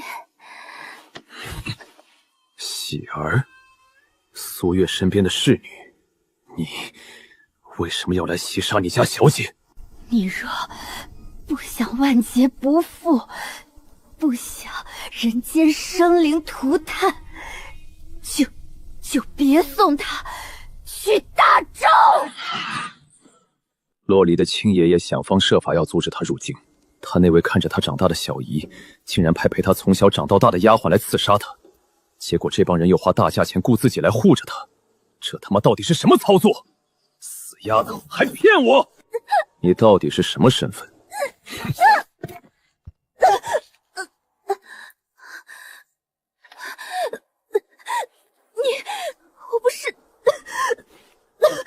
我不是早就告诉过你了吗？这个死丫头，都到这个时候了，竟然还在跟我演戏。那你知道那是谁吗？我不知道啊。真是能装啊！那是从小跟你一起长大的丫鬟喜儿，老子刚刚才亲手宰了她。你现在马上给老子一五一十的说清楚，你爷爷为什么要阻止你去大周？你那小姨又为什么要派人来杀你？什么？不可能！这不可能！老子在三河镇走了10年镖，连魔狼的毛都没见过一根。莫回头那种传说中的存在，听都没怎么听说。可偏偏就在我们路过的时候轮番出现。青苍山脉里的妓院魔猿，那是十方沼泽深处称王称霸的主，却被人请出来堵我们的路。还有你小姨给你安排的那24名镖师，其中有1半以上都是潜伏在平阳郡10几年，专门来刺杀你的死士。你跟我说不可能，不知道。早就感觉苏月有问题，但苏月将这个死丫头从小养到大，怎么就非得等到雇了我上路之后才动手？快说，你真当老子是傻子？陈大哥，我不知道，我真不知道。还在装！我现在不管你那消息是好是坏，你现在立刻老实交代，你到底是不是公主？你去大周到底要干什么？陈大哥，我没骗你，我是公主，但我不姓周。不姓周？啥意思？你是大周前朝紫霄皇朝的公主？大周推翻了曾经盛极一时的紫霄皇朝，洛正是紫霄皇朝的国姓。这死丫头是前朝云烨，你是要去大周复国？不错，我此行大周，便是要为我洛氏皇族37627口冤魂复仇。我要夺回本该属于我紫霄皇朝的一切。100年前，我紫霄皇朝为抵御妖魔，新设镇妖司。那时镇妖司的司主不过一介山野村夫。我父皇一次出售游猎，偶然见他徒手搏杀妖狼，欣赏他那天生猎杀妖魔的狠力与天赋，便破格将他带入紫霄，悉心培养。父皇对他倾尽信任，短短10年，便让他从一介布衣登上了掌控镇妖司30万大军的滔天权位。却不料他竟在国潮灾起之际，暗中勾结10方妖魔，联合朝中奸臣，带领30万镇妖军发动兵变。那一夜上京城血流成河，我洛氏皇族37627口，无论男女老幼，尽皆被他屠戮殆尽。我母亲更是被他们做成人质，送给那些妖精欣赏。紫霄皇在临死之前，燃尽最后一丝龙气，以无上秘宝将其封印，将我拼死送出上京城。这丫头原来都100多岁了，难怪这个丫头空有先天境的修为，却连最基本的真气运用都一窍不通。这应该是那道封印，让她一直处于停止生长的状态，同时又被某种宝物持续温养着肉身。100年光阴积攒下来，导致她的体质发生了变异，即便不主动修炼，也硬生生被堆到了先天之境。就凭你一个人去大周复仇？当然不是，我洛氏残存旧部，已为此足足准备了100年。现如今三军集结，各方组织势力响应，万事俱备，只差最后一步。而这最后一步，便是我这个洛氏皇族最后一滴血脉。陈大哥，我原本不告诉你我的真实身份，只是不想你沾染因果。等到了大周境内，我便准备让你自行离开。可现在，这丫头是怕我知道了她身份，等到了大周那边会被接应的人杀人灭口。但我也得愿意继续护送啊。这死丫头是去大周造反，这要是到了大周，大周皇帝要知道仇家来了，怎么可能不出手阻挠？原本以为最多就是搅和进了某个王公贵族的夺嫡之战里，谁成想这直接就加入了造反的行列。若真把这丫头送到大周，让她跟那些前朝余孽会合去造反，这不等于亲手促成了一场灭国之战？原来桃花仙和喜儿说的万劫不复是指这个。大周皇朝一旦因为洛离的到来而陷入内乱战争，那各地被镇压的那些大妖魔王必将趁势而起，肆虐人间。到那时，千里赤地，百姓流离失所，人间将沦为炼狱，而我就是这一切的罪魁祸首，一个遗臭万年的千古罪人。我父母也正是因为这种国家动荡，导致大妖魔王趁乱出逃，在人间肆虐，而惨死于小河村。老子在乱世中守着规矩，辛苦做了半辈子的镖人，最终却要走上这条大逆不道的路，成为挑起天下战火的千古罪人。最可气的是那个死鬼苏静言，为什么要坑我？你爷爷和你小姨为什么要阻止你去大周？我也不知道。按照原定计划，本应是由我爷爷与小姨一同护送我前往大周，与我舅舅等人会合。但爷爷突然病故，小姨又说有要事脱不开身，最后就只能由我一个人单独前往。我看就是故意找借口退出，将这颗雷送到我手里，让我来当个千古罪人。陈大哥，你现在若是想退出，我可以将全部的镖费都付给你，你只需将我送到落凤山脉尽头的鱼鳞城便可。哼，钱还没到账，你想赶老子就走？我可以将身上的银两都给你。我要的是银子吗？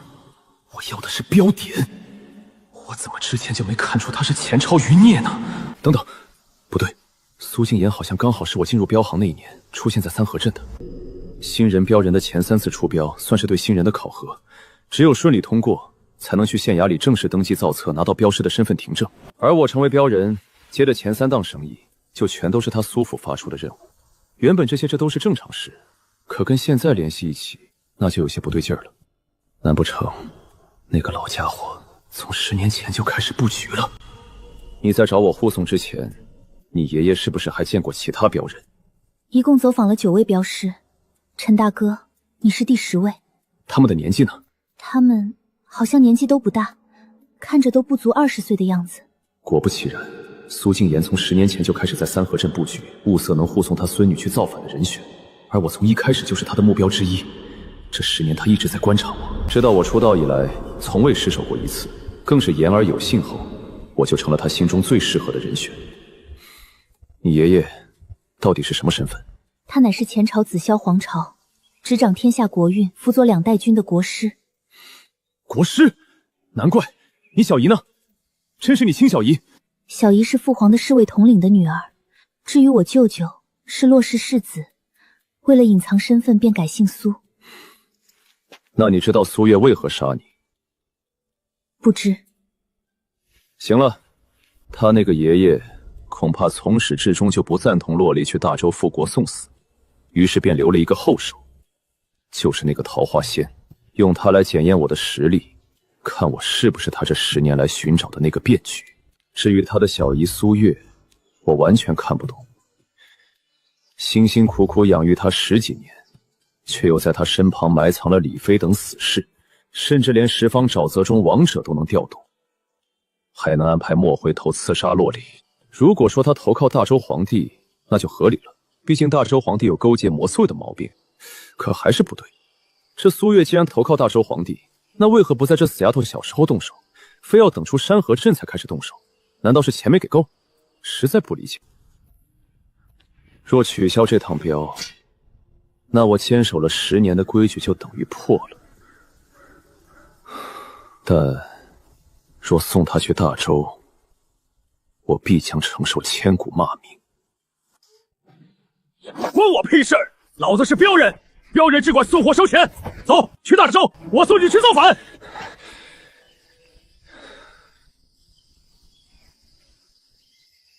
不过得加钱。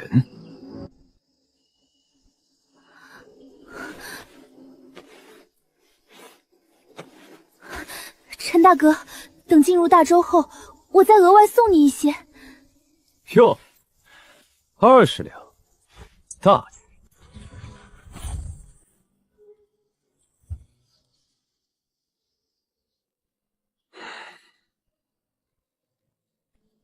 走，出发。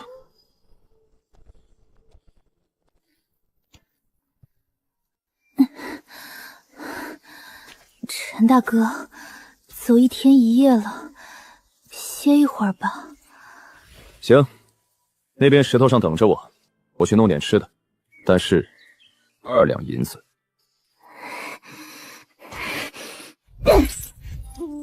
这趟镖虽然名头不好听，但收入不会少啊，搞不好可以直接窜到天人境，完全不亏啊。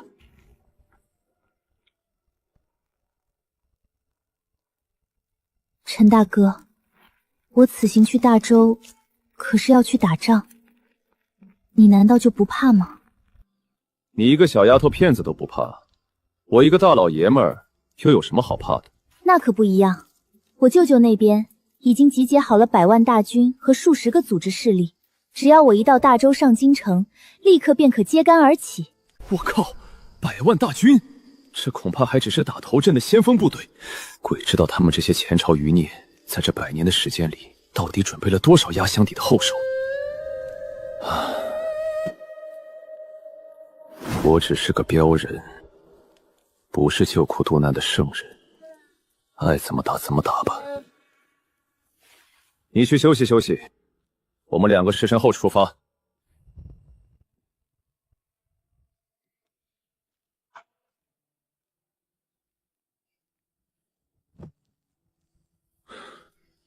这些年押镖积攒下来了6个永久词条和10个现实词条，此次被这个死丫头是去大洲造反，前途未卜，不可大意啊！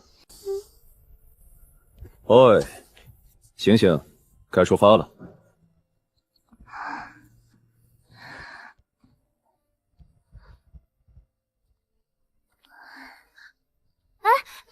等等我！过了这大云内最后的一座鱼鳞城，就算正式进入大洲境内了。陆玉，原来是陈镖师，失敬失敬，请在这稍等片刻。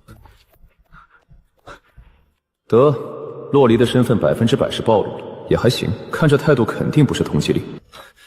陈镖师莫要误会，我等并无恶意，只是奉了上峰的命令，特来护送2位离开大云国境。现在这是担心洛离会将造反的麻烦引到大云皇朝了。这丫头不仅是个行走的祸害，现在还成了人人喊打的过街老鼠。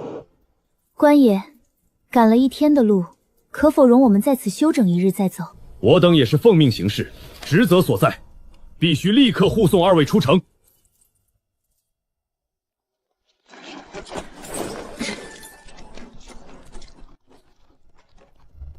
怎么，咽不下这口气？要不你现在就冲进大云皇宫，去跟那女皇陛下理论理论？那不没事找事吗？我只是在怀疑，是不是我那个小姨故意泄露了我的身份？这你还用怀疑？他这应该是得知喜儿没能留下我们，所以想着将你的身份捅给大云国，想借他们的手来看能不能迎来什么转机。但现在对苏月这个女人是越来越看不懂了。原本最大的可能就是被大周皇帝收买，但如果真如此，那就不可能将此事捅给大云皇朝，毕竟家丑不可外扬，防止被人利用。那应该是要让他大失所望了。大云和大周这2国，虽说因为妖魔鬼怪这个共同的敌人，被强行绑在了一条船上，但私底下又因修炼资源、天才地宝、人口，甚至还有虚无缥缈的气运等，导致2国相对。明面上是他们盟友，其实背地里都巴不得对方早点完蛋。哼，现在大周要内乱，他们高兴还来不及呢。毕竟对方弱1分，他们就能多得到1分。在这吃人的乱世里，多1分实力，就多1分保障。别说，你还真有几分做帝王的料。那是，如果不是大周那个狗皇帝谋权篡位，我洛离必将为这世间开万世太平，让黎民百姓再无饥寒之苦。陈大哥，你要不要助我一臂之力？只要你愿意，你想要什么，我都可以满足你。哎，该醒醒了，大白天的怎么开始说起梦话来了？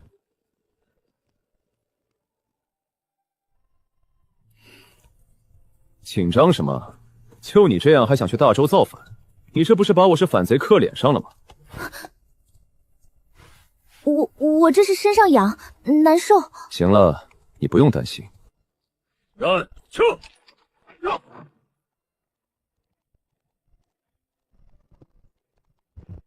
王都尉，别来无恙啊！这位姑娘是我一位远房亲戚的朋友，要去往你们大周进行访友，还望老哥你多多关照。赵雷，你当本都尉什么人？岂能随随便便就可以收买？来人，给本都尉拿下！给我仔仔细细的检查，看看他们身上有没有妖气，查查是不是他国派来的奸细。禀告都尉，并无妖气，路与何归？本都尉一向公事公办，绝不徇私枉法，怎么可能为区区钱财所动摇？哎呀，这是咱们上次生意上的余款，王都尉误会了，误会了。这样啊，那就多谢赵兄了，改天请你喝酒。这出戏演的滴水不漏啊！原本我进入大周之后造反的事，将来必定会给放我入境的王都尉降下大罪。他这装模作样演这么一出，不仅将罪责消弭掉，还能光明正大收好处。陈大哥，你怎么知道那王都尉只是装装样子？说白了，就是一个偌大的江湖。江湖不是打打杀杀，那是人情世故，玩的赚活，玩不赚死。人情世故，那江湖是什么？江湖这个词，其实你可以分开来看。我知道了，所谓的江湖，是皇朝争夺的土地，是修炼者争夺的资源，一方土地的气运，甚至是子民的信仰香火，是我走过的每一片土地。那你又为什么说江湖是人情世故呢？你哪来那么多为什么？咱们现在已经进入大周地界了，你就好好琢磨琢磨，接下来应该怎么造反吧。说的好像造反是儿戏一样。哼，你这什么都不懂的死丫头，去大周造反不是儿戏是什么？好，好，好，你听着，我只给你说这一次。你在出生那一刻，便已经身处在这个偌大的江湖之中，而你这一路所看到、所经历的，就是人情世故。玩不转人情世故，那你就注定是一个炮灰。就像那王都尉，他之所以敢这么干，不是他想这么干，而是他不这么干他就混不下去。在这乱世之中，他这个位置混不下去的结果就是死。陈大哥，你就不能讲得再清楚一点吗？如果你连这句话都听不懂，我劝你还是趁早回你的山头，老老实实当你的大小姐去。如果那王都尉不领赵雷的情，赵雷就会给他使绊子，让他坐不稳这个都尉。还真有可能，此人是大云镇妖司统司，经常跟妖精打交道。王都尉如果拒绝，便会得罪于他。最好的办法就是刚才那出戏码，既不驳了别人面子，又能多一个朋友一条路。可这个江湖跟我复国有什么关系？陈大哥，你是不是不想我去复国？不，我非常赞同你去造反。你闹得越大，我这趟镖的含金量就越高，我就能多赚点钱。那你为什么就不能跟我好好讲讲江湖？啥？我已经讲得很仔细了，不是你看不懂，而是因为你一直没有活在江湖中，所以感受不到。不过你放心，这一路你会有机会认识到什么叫江湖险恶。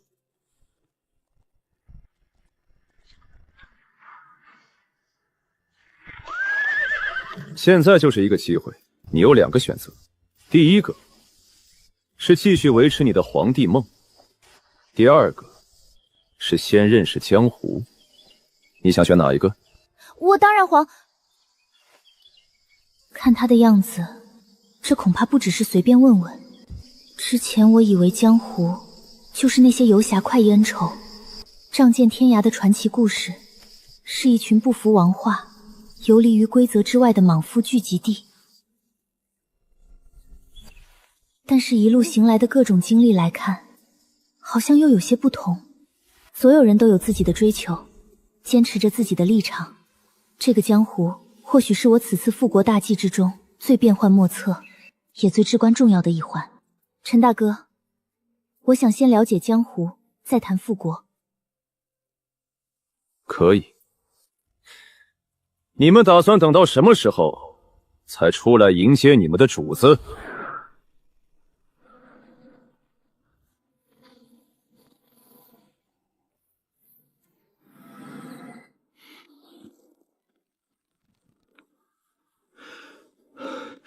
就是他，没错。暗狼卫统领秦风，恭迎少主归来！恭迎少主归来！诸位快快请起。从爷爷那里听到过暗狼卫是专门为我打造的护卫，其侦查和隐藏能力在大周都算顶尖存在，有他们一路排查危险，这一路就安全多了。这位应该就是护送少主的镖人吧？多谢阁下一路护送殿下回归大周，这是一些赏金，这趟镖送到这里就可以了。哟，还挺大气，又是20两。秦风统领，这位是护送我一路进入大周的陈官陈镖师，接下来他将继续护送我进入上京。少主，我们司主的命令，此行我等不宜暴露身份。一个陌生面孔跟在身边，目标太大，无法与我等一起潜伏进入上京城。这……你们造反就造反，这怎么搞得跟过街老鼠一样，还躲躲藏藏的？少主，他怎么会知道我们的计划？诸位不必惊慌，陈镖师乃是可信之人，他不会……不行，去，将殿下的马匹牵过来。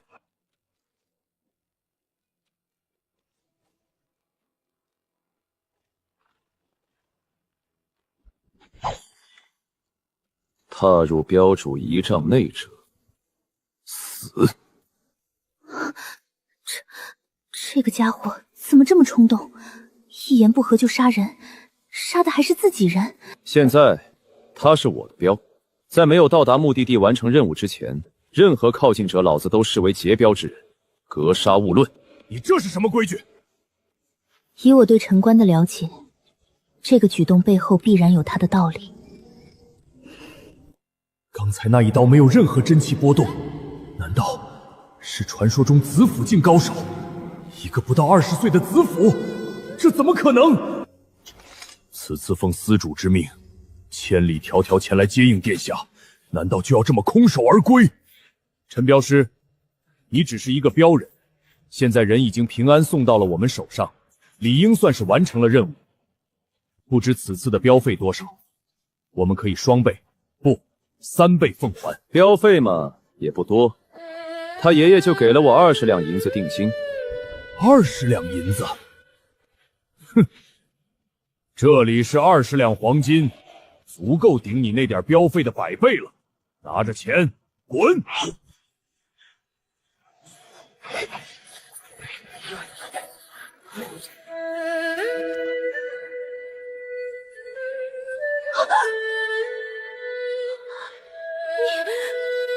疯了不成？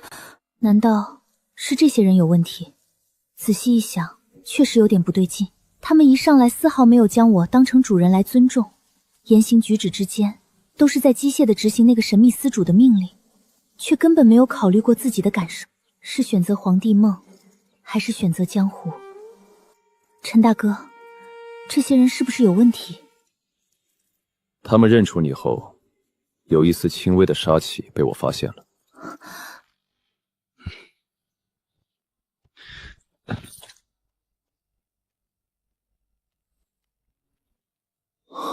通缉前朝余孽洛离，赏金白银100万两。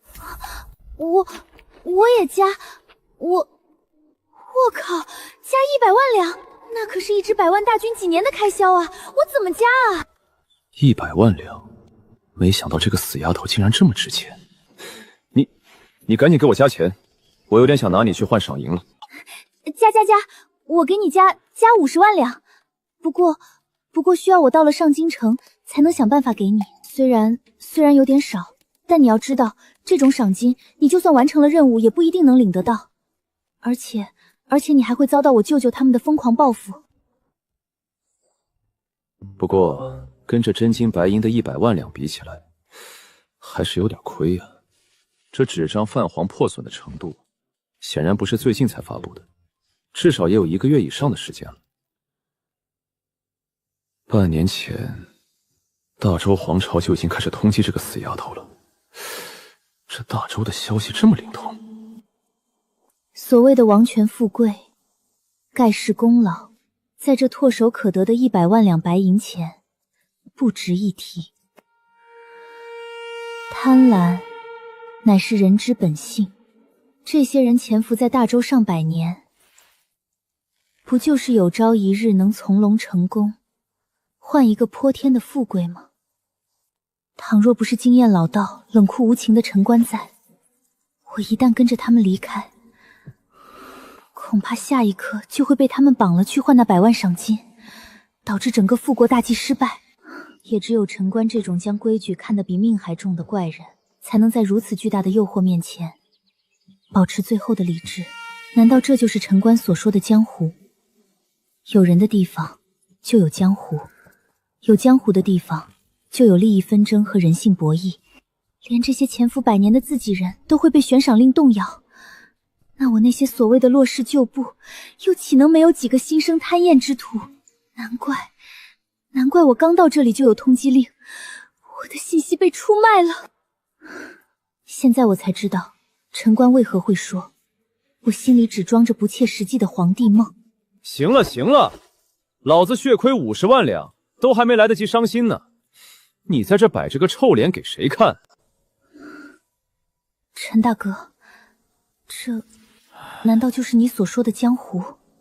哼，这哪是什么狗屁江湖，一群眼红怪而已，但也算是吧。接下来的每一步，我都得小心翼翼。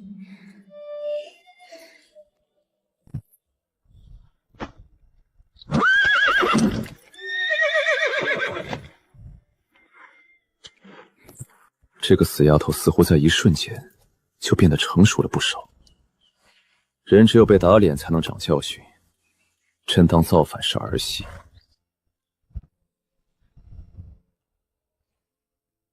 此地属于大周南境的边缘地带南山郡，山川秀丽，人烟稀少。地图上显示，从这里到最终的目的地上京城，需要横跨4郡之地，路程倒算不上特别遥远，大概也就2000里路。但这后面的一路绝对不会太平，得抓紧时间了。希望能在10天之内赶到上京城，赶紧交完这趟麻烦的镖，好去赶下一趟。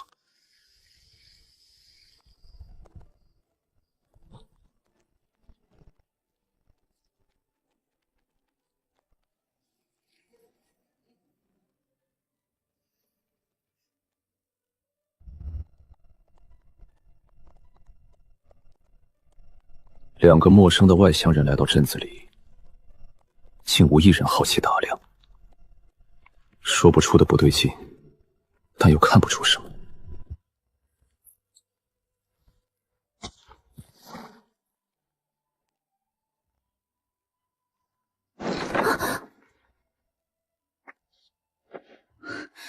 难道你不知道什么叫男女有别吗？一会儿被人弄死了，可别赖我没保护好你。你不觉得眼下情况不对吗？是啊，出发前爷爷曾明确交代过，我舅舅那边早已收到了消息，会派来一个重要的属下来接应我。可派来的都是见钱起义的家伙，根本就没看到什么重要的下属。你说会不会是你那个舅舅，刚刚被大周的狗皇帝给一锅端了，所以他那些手下才反水了，趁机大捞一笔？这不可能！我子霄旧部蛰伏准备了100余年，虽然难免一些贪财之人，但平时行事无比谨慎。如果真的被那狗皇帝察觉了，绝不可能等到现在才动手。也是。不对，还是不对。怎么了？怎么了？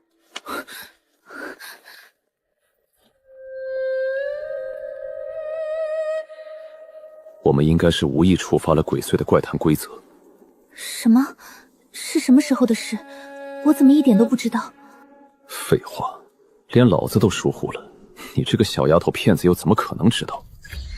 得，送上门的奖励，把马牵出来，走。陈大哥，我们这么冲出去，就能离开这个怪谈规则了吗？你能不能不要再问这么弱智的问题了？现在咱们首先要做的是找出这只诡异的名字，才能找到它规则，规避危险。这只实力强横的鬼祟绝不是平白无故出现在这里，必然是有人刻意安排在此，等着我们自投罗网。哼，有意思，这帮子余孽竟然连鬼祟都能掌控。难道这只鬼祟的名字就叫做万死不辞？我还是第一次听说这种奇怪的名字。碰上老子算你倒霉，看老子今日怎么收了你！下马！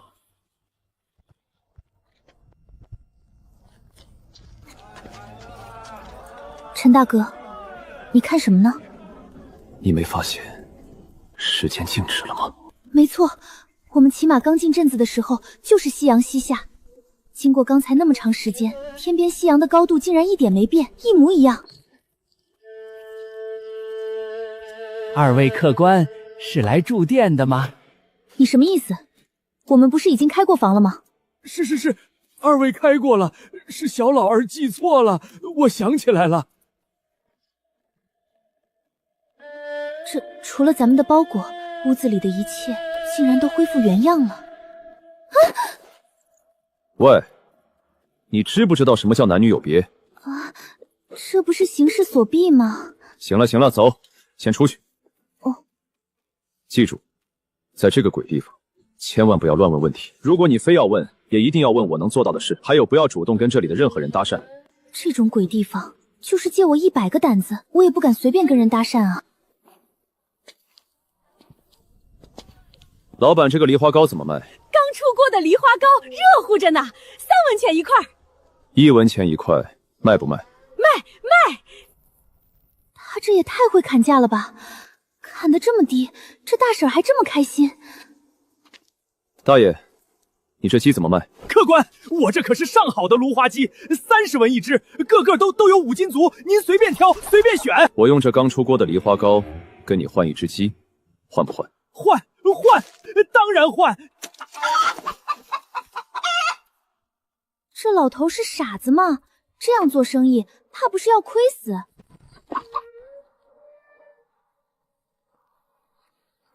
陈大哥，那是不是破解的办法就在这4个字身上？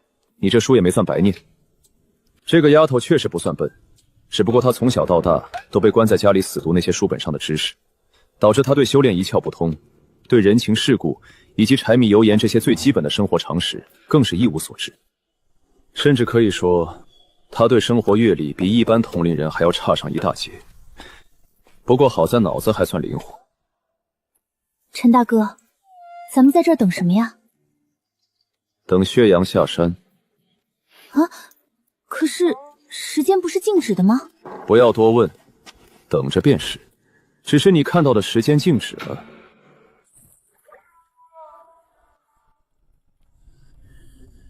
行了，太阳已下山，走进镇子。那么大一颗太阳，哪儿下山了？记住，一会儿无论任何人要求你做任何事，都不得拒绝。我需要验证一下这个怪谈规则里边的规则。知道了。小姑娘，能不能帮老婆子一个忙啊？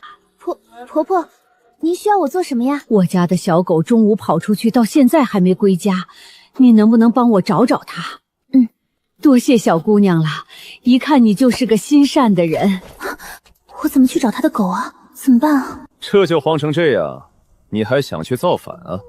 唉，也是，如果他真的样样俱到，又怎么可能被人这么轻易的拉入这个江湖？一切反常现象背后的逻辑漏洞，这个漏洞是什么呢？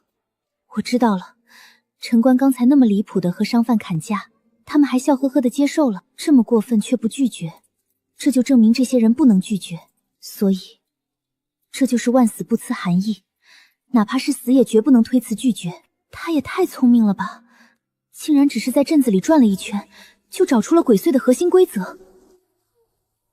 你们赶紧去找到王婆婆的小狗，找到给王婆婆送回去。好的。小姑娘，你的心可真善呀！哎，老婆子我就没见过你这么心善的姑娘，你可不可以……婆婆，这天色渐晚，您还是早点带她回去休息吧。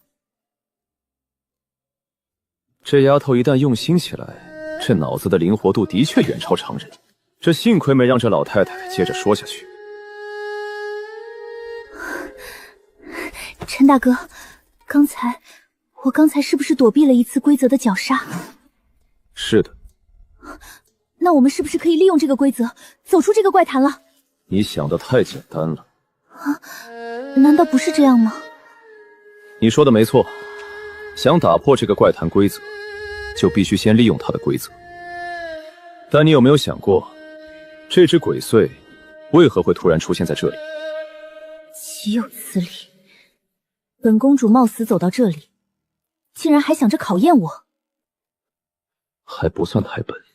这个诡异的规则应该就是接应洛离的那伙人布下，主要目的就是为了考验他。毕竟那群前朝余孽为此准备了百，怎么可能随随便便就将所有的一切都直接交给一个初出茅庐，甚至可以说是傻白甜的小丫头？这天底下没有任何一个人是真正的笨蛋，越是那些常年活在阴沟里的人，做事就越是小心谨慎。显然洛离仙必须通过这一道考验，才能得到他们的初步认可。行了，就是那些人安排给你的任务，说说看你破解这个怪谈规则的思路。陈大哥，破局点是不是就在万永死不辞这4个字上？我再给你提供2个关键信息。第一，这个镇子分为阴阳2界，你去好好观察一下那个荷塘。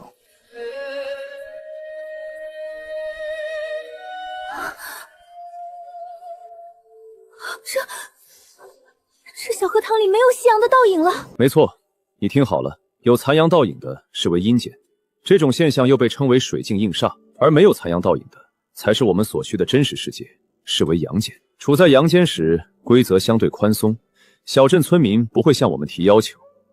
可一旦踏入阴间，镇上的村民便能向我们提要求，派差事，受万死不辞的规则束缚。我们不能拒绝对方，但凡敢拒绝村民的托付，或是没能完成交代的任务，便会被规则直接抹杀，同化沦为这怪谈里麻木有党的一员。这不是把鬼故事搬到现实里来了？难怪都说鬼祟是这世间最恐怖最无解的圣种之一，杀人于无形，防不胜防。陈大哥，那是不是说我只要在阳间行事，等到阴阶降临时就躲在镇外，便可避祸？你看上面那滴滴写的4个字，一旦血流完，整个世界都会变成阴间。这个时间大概是3天。是的，这是对我的考验。既然考验必然有着时间限制，而我不仅仅是要通关，更重要的是表现出我的能力，让暗中观察的那些人满意才行。万死不辞若放在王权之中，那便意味着绝对的效忠。我明白了，陈大哥，这道考验应该是考验我的统御能力。在阳间之时，我进入小镇，可以利用规则号令那些村民，让他们绝对服从，听从我的指挥去完成某个任务。可若想考验我的统御能力，总得有事端可调度。可眼下小镇一片平静，既无山贼要挟作乱，也无任何变故，难不成要他带着一群无辜百姓凭空造势？行了，别瞎琢磨了。你难道没发现那些摊位老板10之8九都在骗人吗？他们在骗我们？你买过梨花糕吗？没有。我虽不清楚大周物价，但大云1文钱便能买2块梨花糕。还有那只芦花鸡，大云妖魔横行都卖不到10文，这里竟张口要30文，还虚报斤量，明明不足4斤，偏说有5斤，纯属漫天宰客。还有客栈掌柜，我们明明已经付过房钱，他却还想2次收钱，摆明了借机讹人。自小我便锦衣玉食，出门从不用自己掏腰包付钱，未曾接触过市井物价，倒是不懂这些商贩的弯弯绕绕。万死不辞对寻常而言是为尊主舍己赴难，死亦无辞，但对你这种注定要走帝王路的人，含义全然不同。于帝王而言，万死不辞是为成就大事，不惜葬送万条人命，倾尽天下财力也在所不辞。还是那4个字，身份一变，便从舍己变成了舍天下。所以幕后之人要我趁着阳间规则入阵，以杀伐立规。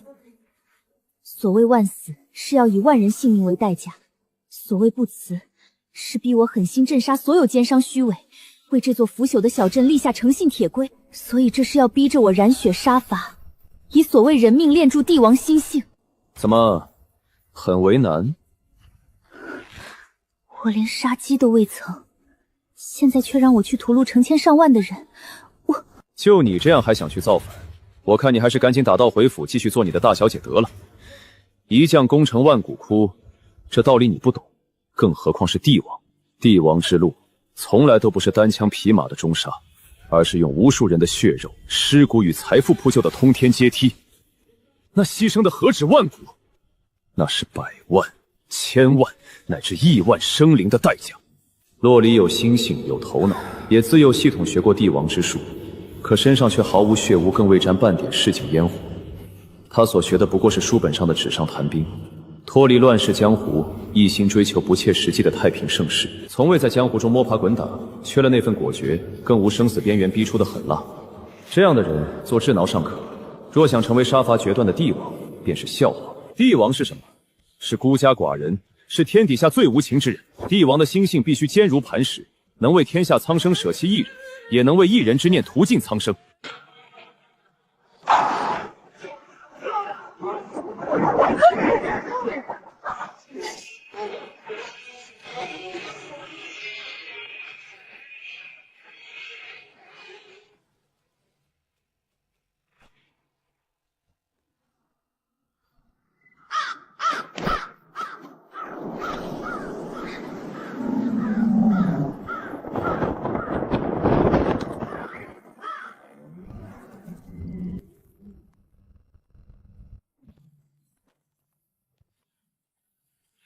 司老，里面情况怎么样了？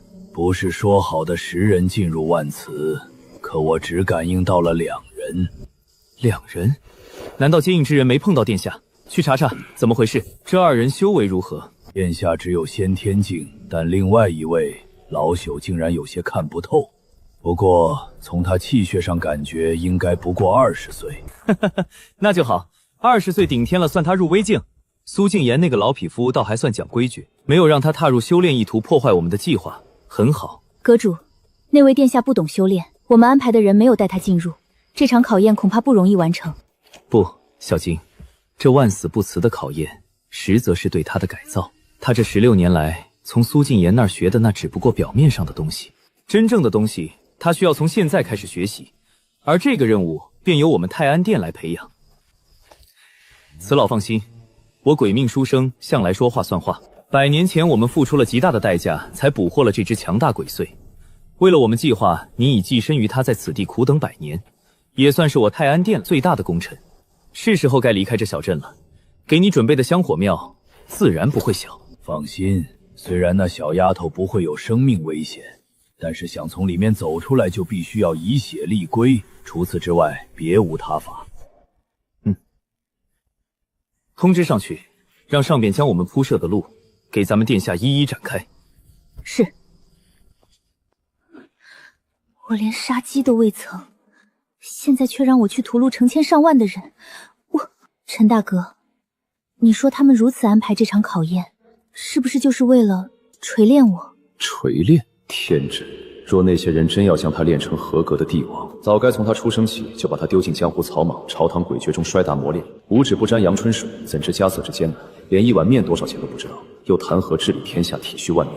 明明是一个很聪明的丫头，却被他们摧毁成这样。洛离，你有你的帝王路要走，我有我的镖路要趟，咱们不是一路人，我无法给你指路，你脚下的路只有你自己迈开腿才能走出来。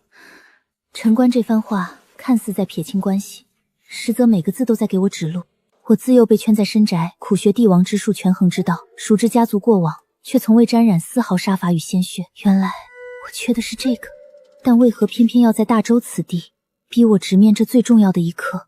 那些人这般安排，究竟是刻意束缚，还是无心疏忽？陈大哥，你可以带我走出去吗？你确定？我确定，我洛离的路由我自己来决定，也由我自己来选择，任何人都没有资格来安排我，更没有资格来指点我。这丫头悟性挺高啊，唯有靠自己踏出一条专属的人生路，才不会无端酿成世间祸乱。倘若她顺着幕后之人的剧本，途径镇民立规破局，便等于全盘接受摆布。往后只会一步步落入圈套，变成没有自我任人操控的提线木偶，沦为替旁人私欲开路、嗜血冷酷的傀儡帝王。我确实可以带你走出这片怪谈规则，但你要明白，这是他们给你的考验。如果我将你带出去，你就失败了。陈大哥，你只管带我出去，其他的事我自己来就行。我加钱。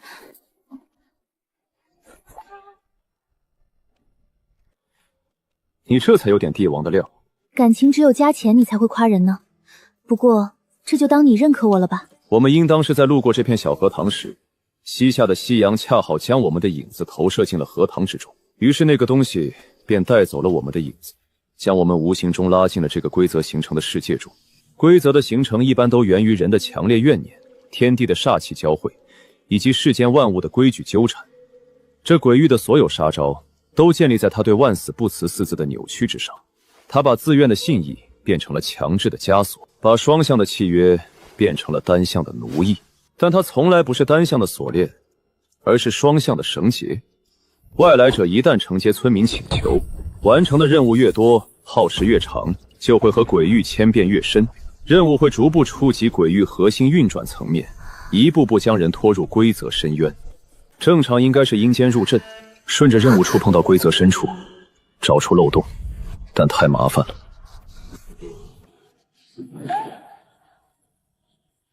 走，咱们直接去接触规则核心。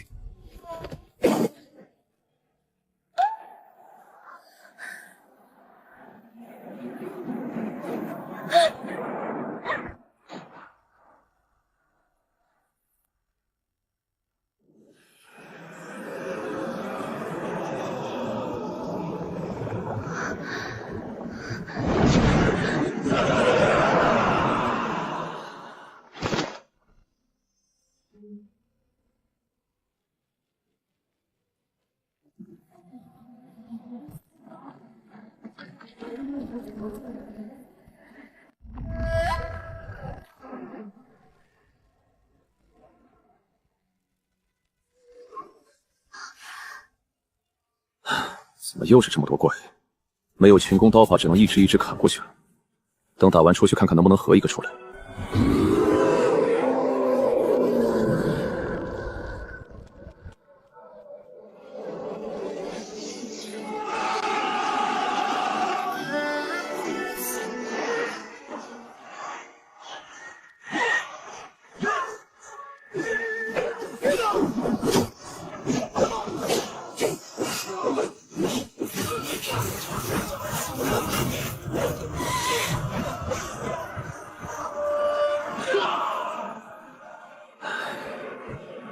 怎么这么多？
不对劲，老夫怎么并没感受到他们像预想中那样进入阳间以血立规呢？快，助我镇压规则！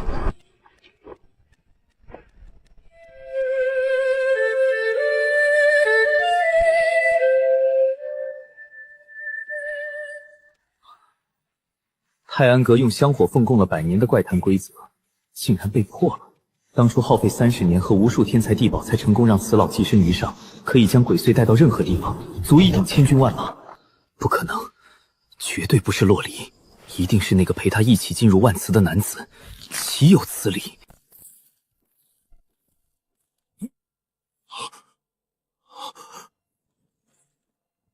回阁主，暗影殿安排接应殿下的10名暗狼卫，在镇北关外30里处全部被人枭首。每一个都是通玄境之上的好手，且精通合击刺杀之术。那人究竟什么实力？有了这个规则能力，那往后碰到鬼祟可就简单多了。没有群攻技能真吃力啊，得提升一下实力了。把这么多年的积攒下来的家底整理整理，留几个重要的，把其他词条3合1融了试试，能不能抽个厉害点的新词语？靠，9个词条就换来这么3个玩意儿，不行，我不服，把这3个垃圾梭哈！还能无限叠加攻击力，哈哈哈，无敌了！喂，走了，去小镇里面看看。要是没有城关，恐怕真的要困死在那鬼地方了。可恶！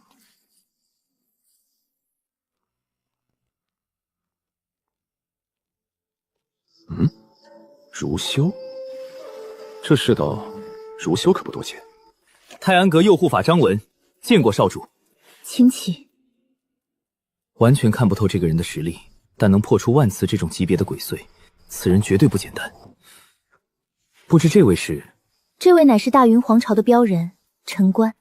幸会陈镖师，我们3人正是奉命前来接应少主回家，接下来的路便由我们来护送便可。不用。如果在进入万磁之前看到这3人的态度，或许我真的会点头同意。但现在我算看清了，这帮人根本没把我当成少主对待。这位少主怎么不像是原计划中的那样涉世未深呢？这似乎要脱离我们的掌控了。既然如此，那便让陈镖师与我等一同随行，也好有个照应。我独来独往惯了，不喜欢身边跟着碍手碍脚的狗腿子。你们想造反复国是你们的事，等完成了我的任务，你们爱带他去哪造反就去哪造反。你，殿下，您怎可将如此机密之事告知一个外人？陈镖师乃是可信之人。至于护送我前往上京城这一路，就不劳3位费心了。不行，我等谋划100年，最重要的环节根本就不是什么造反复国，而全系于洛离一人之身。倘若真的让他到了上京城，落入大周的狗皇帝手中，那这100年的谋划就等于前功尽弃。果然，这些人并没把我当成未来要辅佐的君王。殿下息怒，是属下情急失言。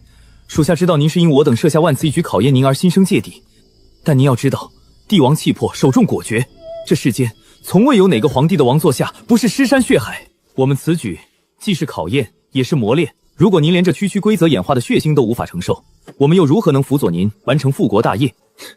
读书人嘴确实毒哈，这话确有几分道理。帝王之路必见血腥，必有牺牲，这无可厚非。但真正的问题在于，这条路径是我自己选，还是被身边所谓的忠臣架着走，成为一个被野心家推到台前的祸根。多谢张阁主的谏言，也感谢你们为我亲手打造的这条历练之路。这条路很好，我并未责怪你们。不过，我洛氏的复国路要由我这个公主来走，而此路也必将成功。你们先行离开吧，人多反而不方便隐藏行踪。等我见了舅舅之后，一切再从长计议。不对，不对，到底是哪个环节出了问题？这个小丫头竟然真的脱离了我们的掌控。苏静言，不可能，我们之间有约定，将洛离困在三河县，只教他纸上谈兵的帝王之术，却从不让他真正涉足江湖。苏静言那老东西绝不敢在这件事上动手脚，他也没那个胆子。洛林如此信任这个镖人，定是听信了这个镖人的什么谗言，而且这个家伙也绝对不简单。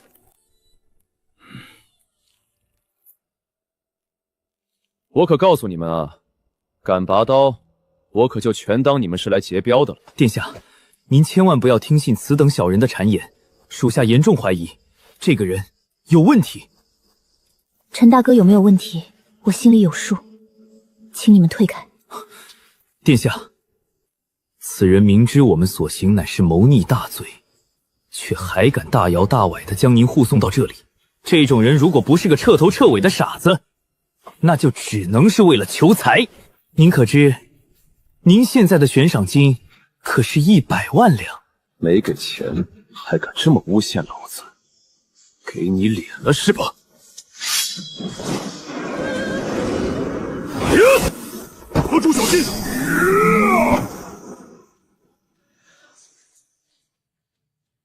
多管闲事。销售占10%的销售必杀效果，被这个不开眼的家伙给碰上了。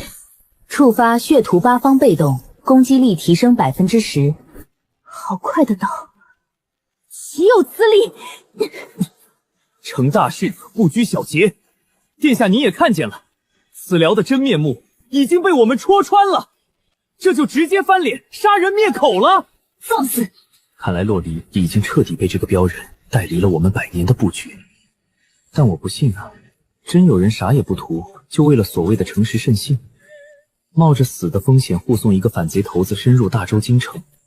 这事一旦败露，即便是个镖人也难逃诛九族的下场。这是人啊！好，殿下，那属下今日就让您看清这个小人的真正嘴脸。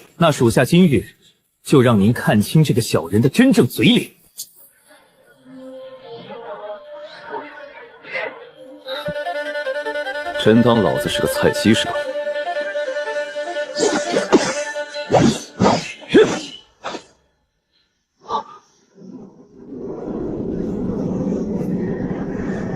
哇，子府镜！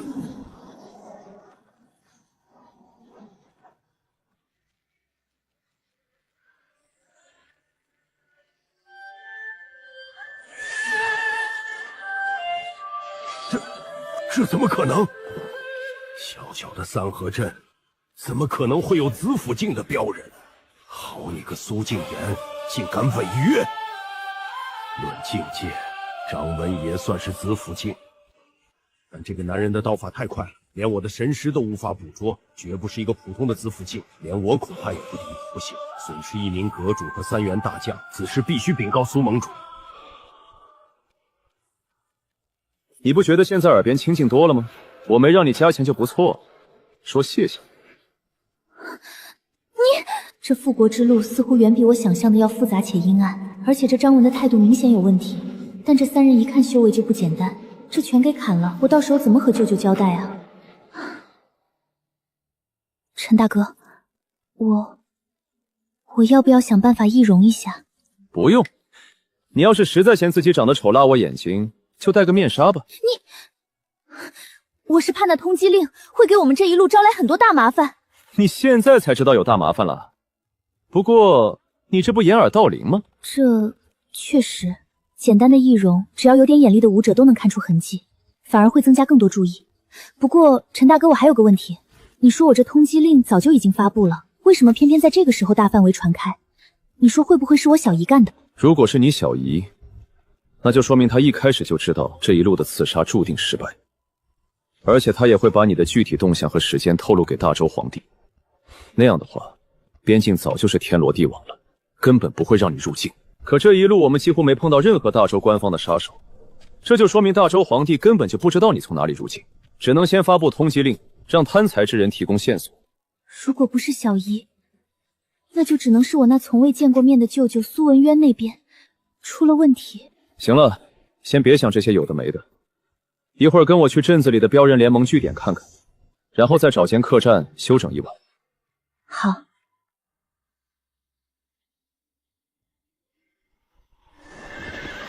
昨天从镖行盟会接到了罗通等人留下的消息，他们已经先行朝着上京城方向去了。也不知道这几个老家伙看到那100万两的悬赏能不能顶得住啊？对了，你要不要说说你舅舅那边的布局，给我解解闷儿？我舅舅骆文渊乃前朝镇北王次子，我那位王叔一生喜好游历江湖，也正因此侥幸避过了那场灭国之灾，保留了一部分我骆氏皇族的旧部势力。即便是最普通的子府境，都有着近300年的悠长寿元，能孤身游历江湖，这位镇北王想必实力不低。那也就是说，这位镇北王很可能还没死。我不知道，如今我骆氏幸存旧部，大多是当年不在上京城的，才侥幸躲过一劫。其中便属我舅舅骆文渊这一脉，还算得上是皇室宗亲，也因此一直是由他在主导着我骆氏的复国大计。皇朝继位最讲究血脉传承，正统延续。那镇北王一脉同样也算是皇族血脉，同样有资格继承大统。只要他们想办法弄死洛离，这个正统皇室血脉，他们自己就能顺理成章地成为第一继承梯队。自古无情最是帝王家，留着洛离一定有点说法。你之前说你们准备了100万大军，还有数十个江湖组织势力，除了昨天见到的那个读书人，还有哪些？那人名叫张文，来自泰安阁，是一个传承了数百年的顶尖帮派。像这样的江湖帮派一共有25个，大多是当年受过我父皇资助，如今愿意助我复国，也算是偿还当年的恩情。你笑什么？他们本就是我父皇当年留下的暗棋。那大周狗皇帝早就开始大肆清算旧臣，他们如今的生存空间已经被挤压到了极限，若不跟着我一起反抗，迟早也是被大周朝廷歼灭的下场。他们帮我，也是在帮他们自己。我就是突然想到了高兴的事情。那森罗殿呢？这也是你父皇帮衬过的势力。这个我倒是没听说过。那其实说白了，真正幕后头领都是那个苏文渊呗。100万大军隐藏在上京城周边关隘之内，江湖组织已经分散渗透进了大周境内各个势力中，只等你到位，到时候振臂一挥，表面听上去确实天衣无缝啊。那是。天真的丫头，想要推翻一个庞大的王朝，可不只是单纯的造反推翻那么简单，其中必然牵扯到国运、民心、局势与血脉的衰败。当初子霄的灭亡，定与子霄皇自己脱不了干系，肯定还有更多不为人知的诡秘因素。陈大哥，这一路去往上京城，难道你就不怕吗？你可算是一个制造了灭国之战的罪魁祸首，世间恐怕再也没有你的容身之处了。怕？我怕你在这路上被人砍死，我这钱可就拿不到了。哼，本来是想让陈官送我到大周境内与舅舅的手下会合后，便让他自行离去。真是搞不懂他为什么这么坚定，非要独自送我去上京城。舅舅派来的人见一个砍一个。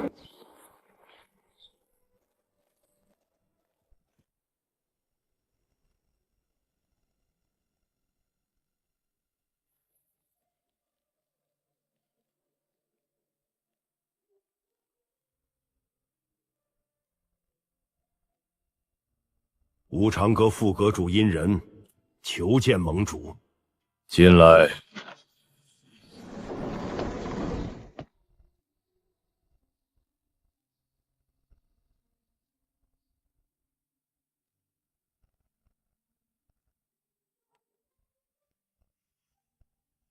出什么事了？盟主，殿下恐怕要脱离了我们的掌控。哦，说说具体情况。殿下进入大周，身边带了一位子府境标人，名叫陈官。此人行事霸道至极，按影殿安排的10名顶尖护卫，全被当作劫镖匪徒尽数枭首。泰安阁设下的万磁鬼祟也被此人强行破除，甚至连副阁主张文以及他手底下2名堂主也被尽数枭首。竟有此等标人！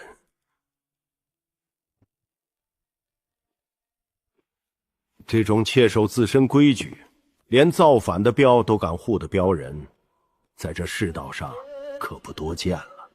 您说，这会不会是苏敬言那家伙故意为之的？哼，这个还用说，那老家伙到头来还是心有不甘啊，竟然给老夫留下了这么一颗硬钉子。盟主，我们应该怎么办？他们2人已经在来上京城的路上了。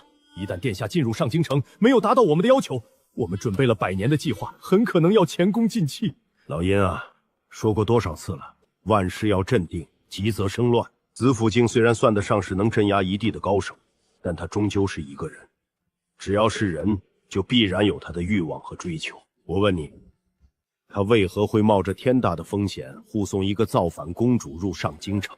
这，盟主，您的意思是，那个叫陈官的镖人也想在这场复国之局中分一杯羹？那你也太小看人的欲望了。所谓的镖人恪守规则，只是在追求他们心中的目标，信仰也只是镖人的鬼话。在先古时期，这样的镖人都不多见，更何况是如今这个乱世。如果本盟主没猜错的话，那个镖人的年纪应该不大吧？盟主果然料事如神。据说那陈官年纪不足20岁的子府镜。我那侄女洛离年纪也不过16，她有一半的影族血脉，这一族被称为上天的宠儿，天生丽质，容貌倾城，便是放在这10大皇朝，那也是拔尖的存在。自古英雄难过美人关呐。100年前的紫霄皇，不就是碰到影兰皇后才酿就这个悲剧吗？盟主，那小子难道是想屠人？哼！吩咐下去，先对症下药，如果不识抬举，就让他直接消失。我逆天盟多一个子府不多，少一个也不省。记住，不计任何代价，必须让那丫头走完我这个大伯为她100年铺垫的复国之路。今日开始，你们25殿先按照计划行动起来。是。对了，一定要在周天元没接触洛离之前，让他走完本盟主为他安排的帝王洗礼。这天下已经让姓周的做了100余年，也该还回来了。本王就先送他这第一份礼。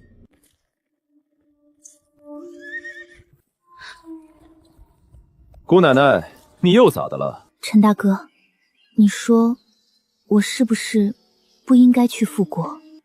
你妹的，我是不是不该说这些？怎么给他心态说崩了？你不要问我该不该复国，你应该问问你自己，问问你那死去的父皇母后。没错，我要为惨死的父亲母亲讨回一个公道。多谢陈大哥提点。我是不是又说错话了？苏静言这个死鬼老头如此放心的让这么一个丫头骗子来复国，原来是因为她压根就不是那块造反的料。这丫头到底有什么底气，就敢孤身前往？难道就靠她那个舅舅骆文渊？二位是？在下乃镖人陈官，正护送这位小姐走亲戚。我乃大周镇南军十字坪指挥使。不瞒二位，本使刚收到紧急军情，说有一支妖祟血洗了前方的百元镇，看二位的方向，应该是刚路过那里吧？是的。可有妖祟屠镇？全镇上下无一活口。什么？这位陈镖师，你可知那是什么妖祟所为？如果我没看错的话，那应该是一只千年画皮妖。镇子上数千人的心全都被挖走了。什么？千年画皮妖？这怎么可能？难道是望念山镇镇压的那只千年画皮妖破除封印了？传令下去，东南全境立即进入1级戒备，命庆安郡据守，即刻800里加急上报朝廷。是。多谢陈镖师告知。帮人就是帮己，路太平了，我的镖也好走。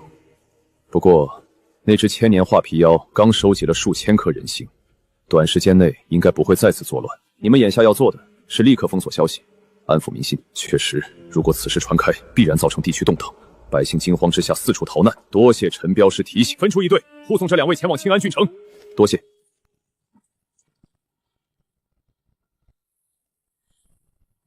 那家伙怎么带着殿下跟朝廷的人勾结在一起了？不知道，无论这个镖人有没有跟大周朝廷勾结，此事必须上报。是。那只画皮妖呢？回殿主，那只画皮妖现在躲起来了。他说要吃饱了才有力气干活。岂有此理！当初为什么要选这么一个不听话的吃货？回殿主，盟主那边能打开的封印有限，而且这也是为少主安排的一场历练。只是前面的几场都让那镖人给搅黄了，属下也不知这一场会不会。你怎么不早点提醒？100年精心布局，一环扣一环，帝王之路试炼，短短500里路全部落空，尽数毁在一个小小镖人手上。行了，先盯着他们，听盟主的指示。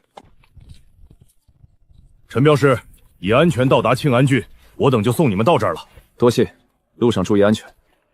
昨日才在野外歇过，今日又刚到郡城，怎么还要休息？从今天开始，我的刀就要六亲不认了，你最好有个心理准备。这家伙难道又是想让我掏钱？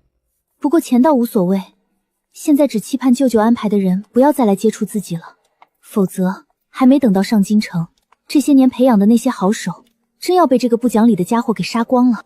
从现在开始，只是抵达上京城，不再停留，日夜兼程。小郎君，看你的打扮，应该是位镖人吧？在下大云皇朝镖人陈官。如此年轻的镖师倒是少见，不知小郎君可曾婚配？真是不要脸，才刚聊了几句，就聊到婚配上去了。怎么，你们是想将这丫头许配给我吗？人家问你有没有婚配，你指我干嘛？只要小郎君愿意，又何尝不可？不对劲，这群人搞不好是人贩子。长得也有点丑，不符合我的择偶标准。如果你们还有别的姑娘，倒是可以让我见见。我哪里丑了？我不管你们是什么人，有着什么样的目的，3息之内给老子退后1丈，否则老子便视你们为劫镖之人。怎么这么冷呀？上一次敢用这种口气跟我白骨娘娘说话的人，还是在100年前。上一次敢用这种口气跟我白骨娘娘说话的人，还是在100年前。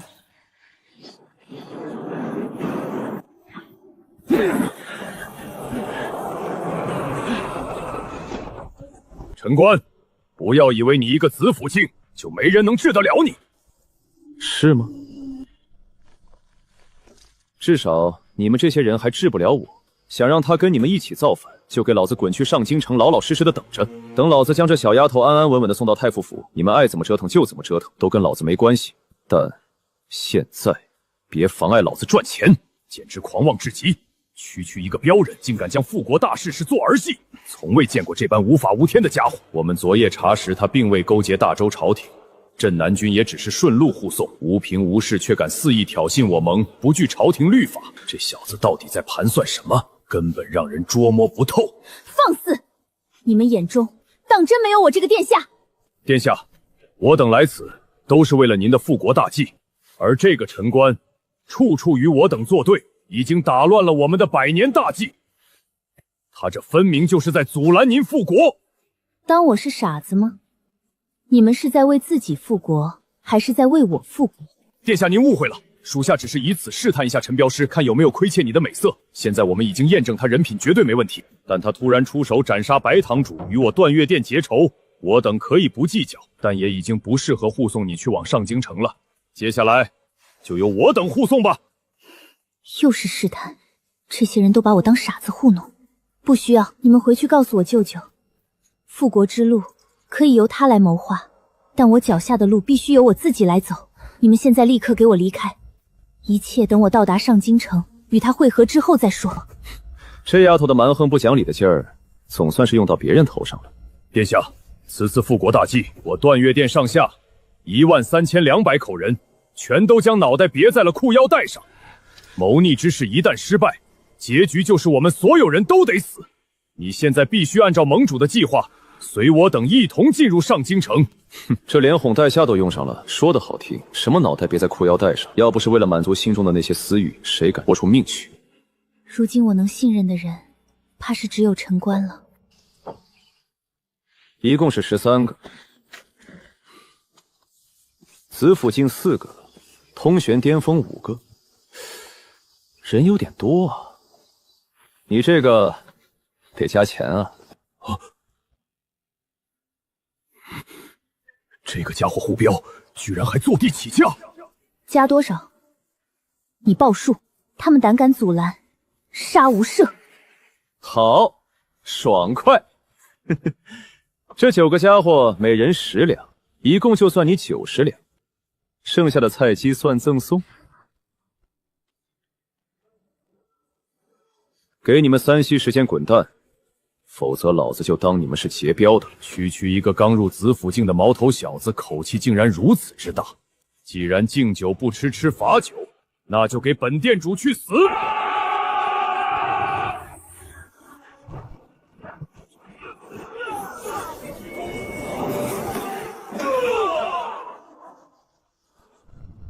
不对，他一定是掌握了一门上古时期的刺杀身法。所有人速速摆阵，开启护体罡力，防他近身刺杀。本来能白赚一笔，这群人偏偏贪心不足，自寻死路，那就别怪我不留情面。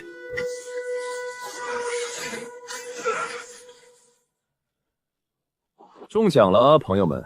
这10%的概率都能被你们直接碰上，这搞得我都不知道该说你们倒霉还是运气好。血图八方叠加10倍刀气，此条无境界压制，难怪一击必杀概率直接拉满。帅不帅？你这钱加的值吧？哼！来来来，别愣着了，这一笔的白条赶紧给我补一下。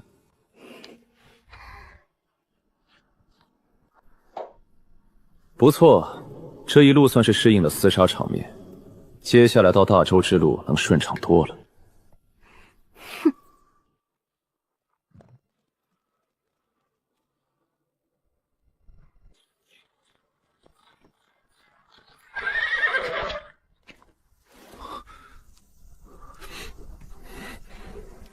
这是紫府境战力波动，整整4位紫府境高手陨落于此。快封锁现场，立刻通知郡守大人，将此事以最高级别上报朝廷。短短2日，先是千年画皮妖血洗百元阵，如今又有4位紫府高手尽数陨落，这庆安郡的天怕是真的要乱了。断月殿派出的顶尖强者全军覆没，这损失可谓惨重啊！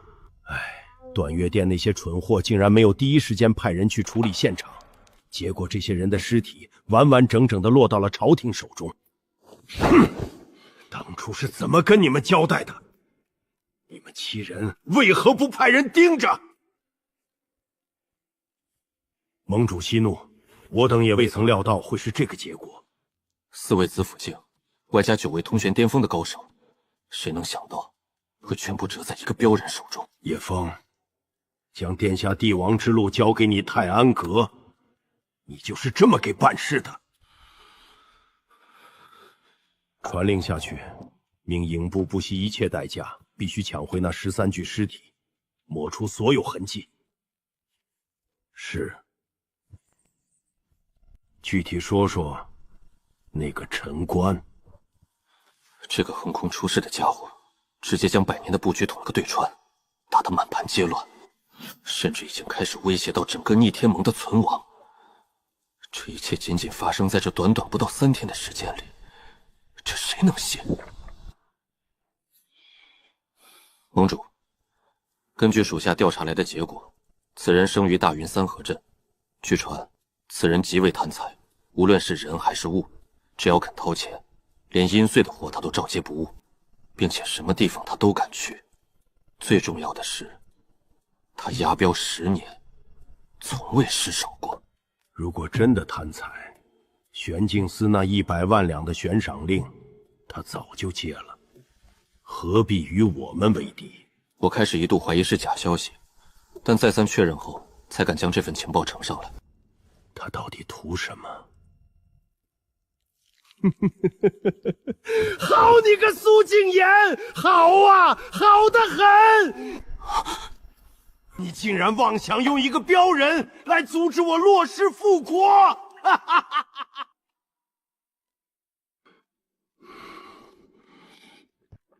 盟主，据我打探到的消息，那苏静言已在殿下出发之前便重病去世了。去世？哼，那个老鬼怎么可能这么轻易就死去？就算你们都老死了，他也不会死。这个确实，苏静言能坐上胡国国师这个位置，靠的不仅仅是他那谋算之能，更需要与之相匹配的实力。苏静言假死脱身，显然是算准了此局的成败，也违反了100年前的约定。现在想找到他，几乎不可能。此乃龙脉煞影，去，放出那些老朋友，让他们助你们一臂之力。龙脉煞影，这可是能够解除大周龙脉镇压，释放封印了数百上千年的大妖大魔的禁忌之物。必须在3天内夺回洛离。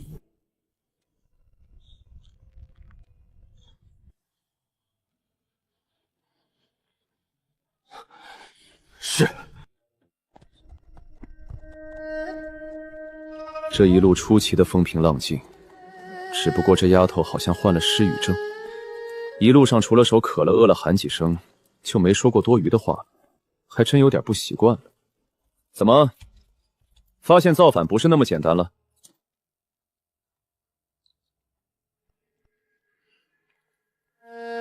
陈大哥，我发现我这一路好像都走错了。你妹的，这心态不会真的崩了吧？这一路走来，我才发现，我所掌握的一切，只适合让我去做一个太平盛世的帝王。我根本不适合去走这条布满荆棘与鲜血的复国之路。说说，为什么不适合走这条复国路？因为这条路完全掌控在我舅舅手中，我不清楚他的计划，但我知道，按照他安排的路线走下去，我必将成为一个手上沾满无辜者鲜血的女帝。难道你见过坐上那位置不沾鲜血的帝王？我紫霄皇朝的历代先祖手上确实都沾满了鲜血，但流的每一滴血都有其意义。可我舅舅为我打造的这条路，却将屠刀伸向百姓，伸向那些为国戍边的将士。你这样还真有点未来女帝的样子。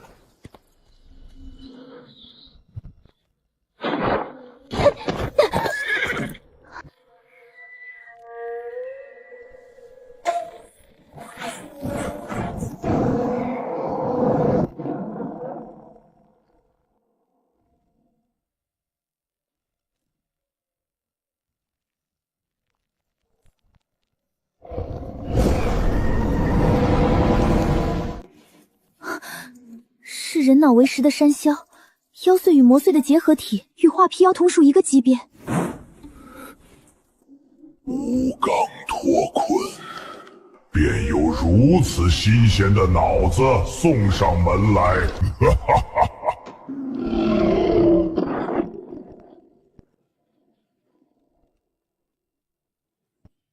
大胆妖孽，你想被挫骨扬灰，就随老夫回镇魔塔。是你，老东西，那就先拿你开刀！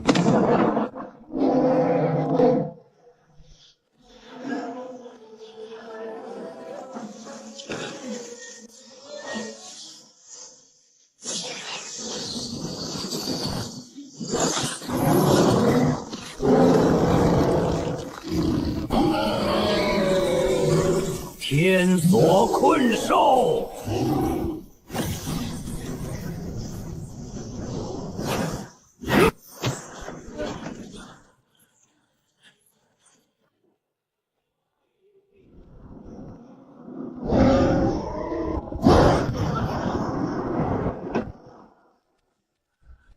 你妹的！还以为这老家伙有多厉害，结果一招就被这怪物给秒了。就这？这怎么可能？你被镇压了200余载，实力怎会不减反增？刚才老者的话只有一个可能，在镇压期，有人一直偷偷的投喂他。既然你这老鬼不识抬举，那就让吾先尝尝你的脑子。走吧，那怪物不是冲着咱们来的。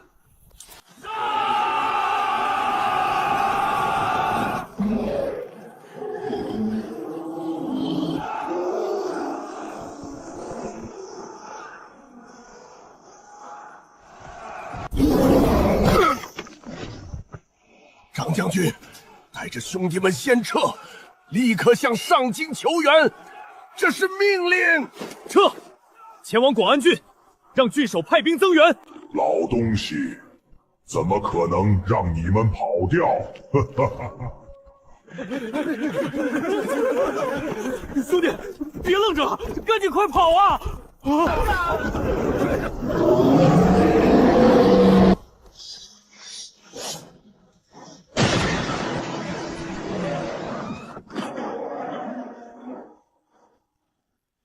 这恐怖怪物竟然就这么被一刀给秒了！多谢少侠救命之恩，敢问恩人尊姓大名？镖人陈关。行了，起来吧，将此事原原本本上报朝廷。陈大哥，刚刚明明可以不用死那么多人的，你为何不出手？你能看出你舅舅有问题，能看出你这条复国之路有不对，那就说明你已经走对了你自己的路。只要你自己走得稳，走得正便好。帮是情分，不帮是本分。找清你自己的位置，走好你脚下的路，想想你自己应该干什么，不该干什么。陈大哥，我知道了。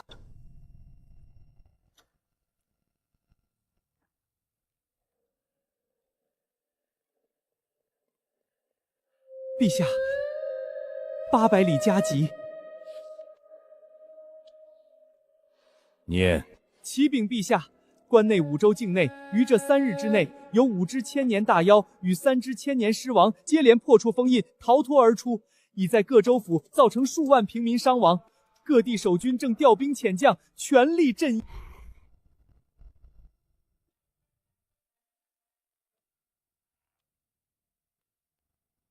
看来是他来了。他来了。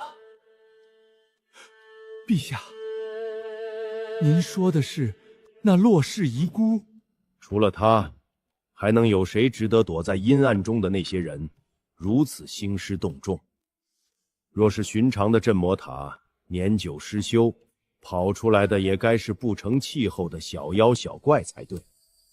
可偏偏这3日之内，连续8只千年妖魔破风而出，这每一只对我大周而言都是一场浩劫。这正是削弱我大周国力的最佳时机。看来洛北王始终是没有放弃呀。陛下，这洛氏余孽蛰伏100年，显然早已准备好了一切。这次真的会撼动我大周国运啊！连你都知道的问题，朕又岂会不知？那你说说，朕现在应该怎么做？陛下，为今之计，当立即调遣镇魔司、镇妖司，全面加固关内所有镇魔塔的封印，绝不能让其他的妖魔再脱困而出。否则等洛氏遗孤一声令下，那些洛氏余魔以及他们掌控的那些妖魔，就能直接掀翻我大周的江山社稷。朕也想啊，但无论加不加固封印，他来了，结果都是一样。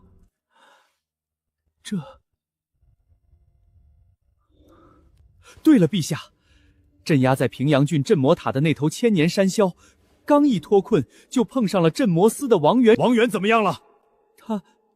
他被那山魈当场击成重伤。什么？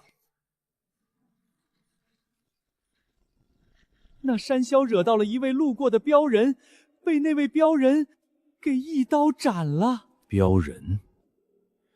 怎会有如此厉害的镖人？一刀斩杀千年山魈，那至少也是子府巅峰。据军报推测传来的消息，这位镖人很可能是斩杀那13位江湖游侠的凶手，砍头切口平诊一致。只是此人身份太过特殊，兼之有着一刀斩杀千年山魈的恐怖实力，下面的人不敢擅传，这才将消息上报，还望陛下定夺。我大周境内何时出了这么一号厉害的镖人？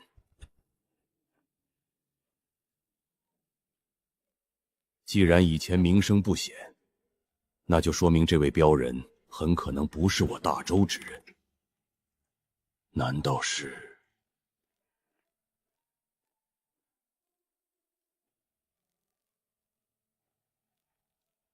有没有查明那13位江湖游侠的身份？回陛下，暂未查明。不过，这些人最低修为也是通玄中期，其中更有4位是子府境高手。连子府境都出动了吗？难道是因为他？那镖人护送的是不是一个小丫头？陛下果然料事如神，他护送的确实是一个小……那小丫头该不会就是……这几日收到的所有消息，竟与当初苏敬言传给我的那封密信预测的时间完全印证。速速查明那13人的身份。诺。800里加急。宣。陛下，那13具尸体在运往的途中，突然被一股不明势力的人劫走。混账！你们都是干什么吃的？行了，退下吧。传朕旨意，命镇魔司、镇妖司、玄镜司3司齐出，不惜一切代价镇压各地妖魔。令命镇北军、镇西军即刻拔营，全速向京师集结，让宗人阁阁主立刻来见朕。我要与那前朝余孽在此皇城之下决一死战。诺。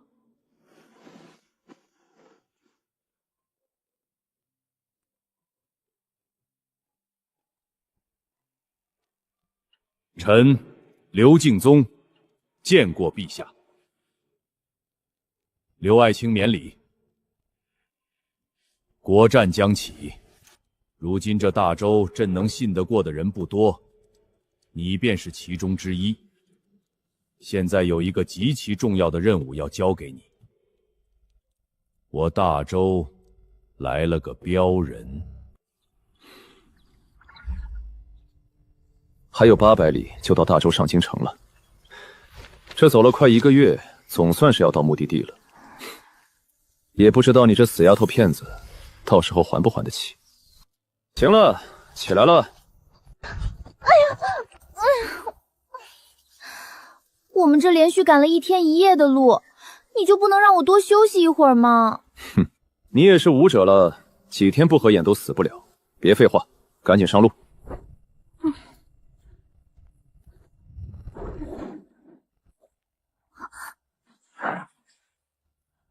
好美的小姑娘啊，你这张皮子我很喜欢哦。好俊俏的小哥啊，这结实的臂膀，这冷峻的眉眼，比起那小丫头，我更喜欢你。你妹的，这画皮妖不会是个死基佬吧？小哥，跟你商量个事儿，你呢跟我走，我就放过这个小姑娘，怎么样？你给老子滚！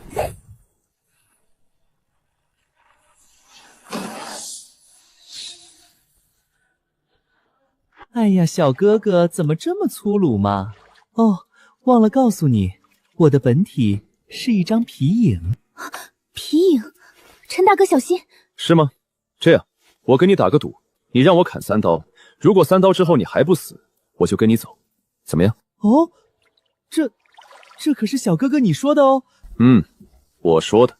那好，来吧，小哥哥，快来砍我吧，我已经等不及了。看什么看？这个男不男女不女的东西是冲着你来的，我已经被恶心坏了，你得给我加钱。但人家是看上你了呀，给你加100两。小丫头，你是在侮辱吾吗？吾就值100两。行了行了，你好歹是一只千年妖，跟一个小丫头计较，不觉得丢人吗？小哥哥说的有道理哦。来，快砍我吧。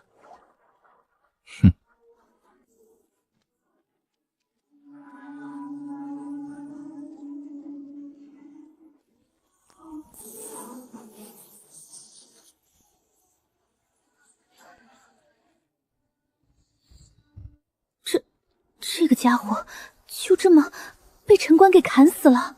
行了行了，发什么呆？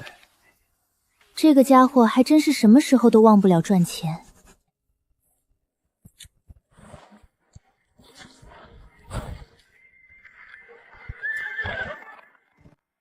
陈大哥，这周围太安静了，要不要找个由头跟这死丫头再收点学费？这才多久，这丫头片子居然对危险这么敏锐了。不用理会他们。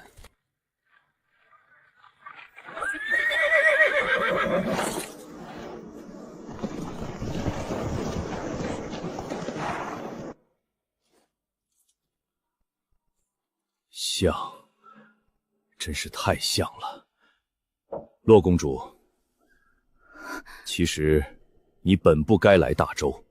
别磨磨唧唧的，有屁快放，老子赶时间。你住嘴！这位镖人，本官乃宗人阁副阁主刘敬宗，奉陛下之命，特来迎洛离公主入京。他们是来接你的，怎么说？人有点多，得加钱。难道只要加钱，他就能与整个大周为敌？好，加10万两。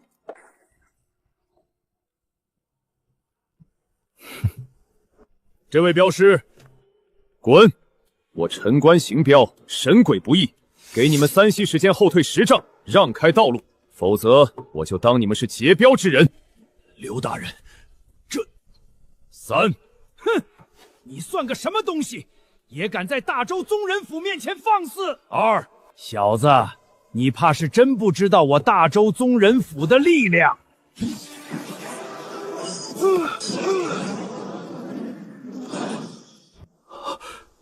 这家伙竟然真敢动手！岂有此理！结阵！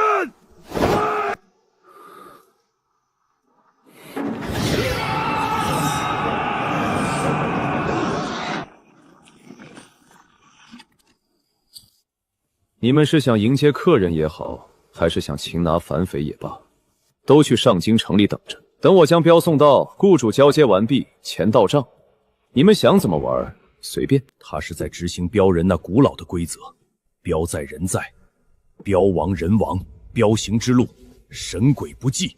让路，刘阁主。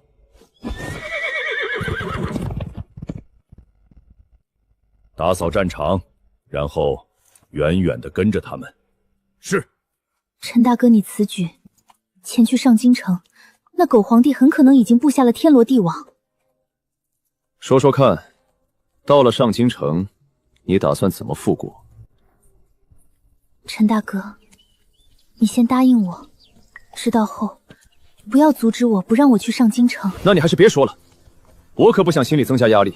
你到了上京城，你自己看着办就行。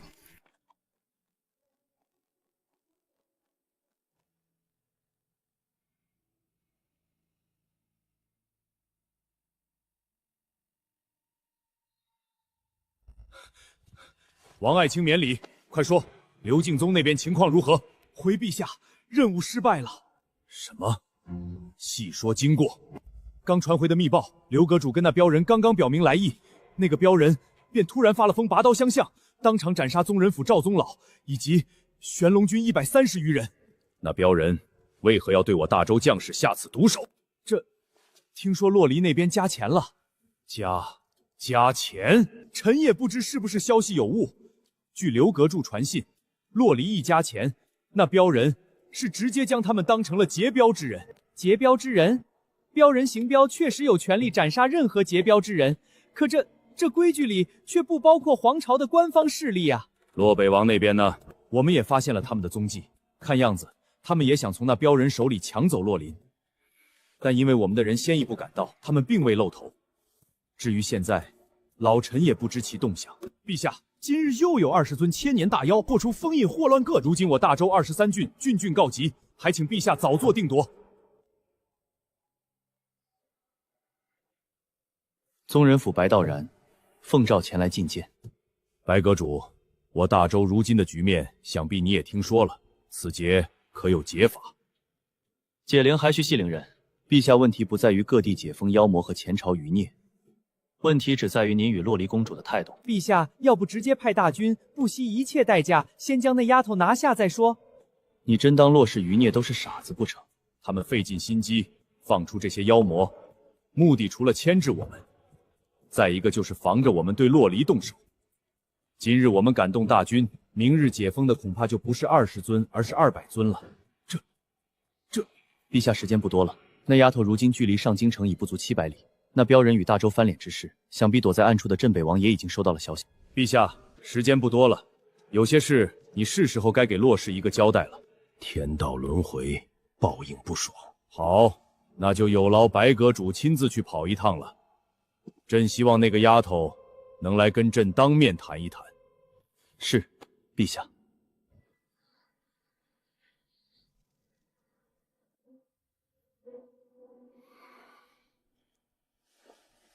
那个陈官连大周玄龙军都敢斩，他到底是哪一边的人？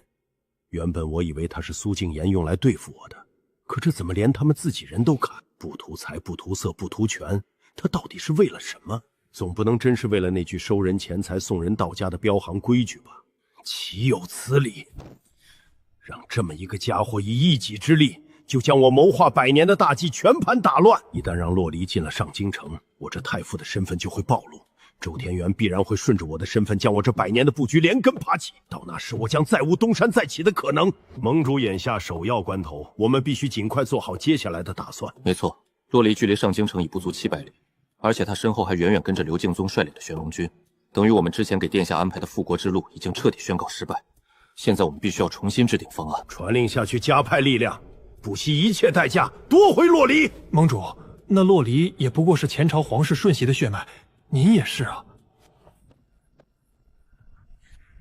本王的命令，你们也敢质疑？不敢。传令下去，3日之内集结100万大军，各方郡城立刻响应，不惜一切代价夺回洛离，做好大战的准备。是。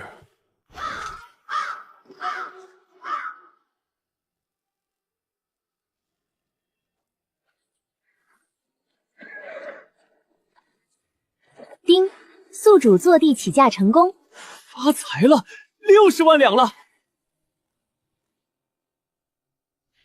走吧，距离上京城还有600里，估计等到了你就习惯了。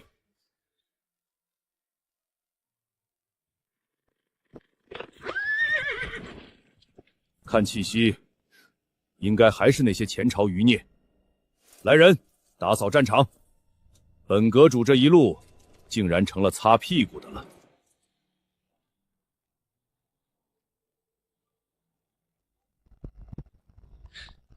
我说你呀，能不能打起点精神，好好准备一下，接下来该怎么跟你那个好舅舅里应外合去造反夺位？怎么里应外合？我现在已经被大周皇帝的人盯死，还怎么造反？怎么着？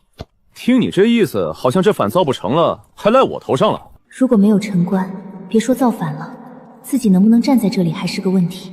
那条所谓的复国之路，即便最后走通了，坐上皇位的人也绝不会是我，因为这条帝王之路从一开始就不对。可是这片土地，这万里江山，再怎么说也是我洛家的。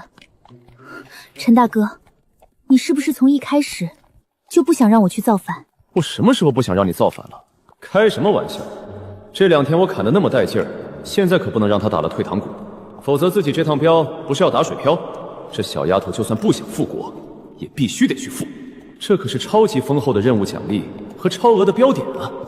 陈官虽然爱钱，但当初毅然决然地护送自己进入大周腹地，实际上就是想用他自己的方式阻止我因为复国造成生灵涂炭的悲剧。因为他从一开始就不相信我有造反的能力。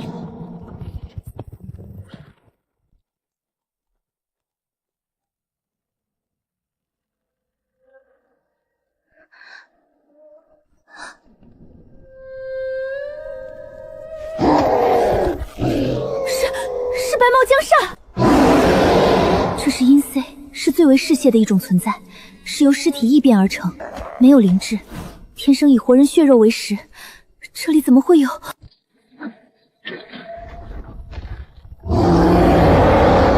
怎么会有这么多阴碎？先走。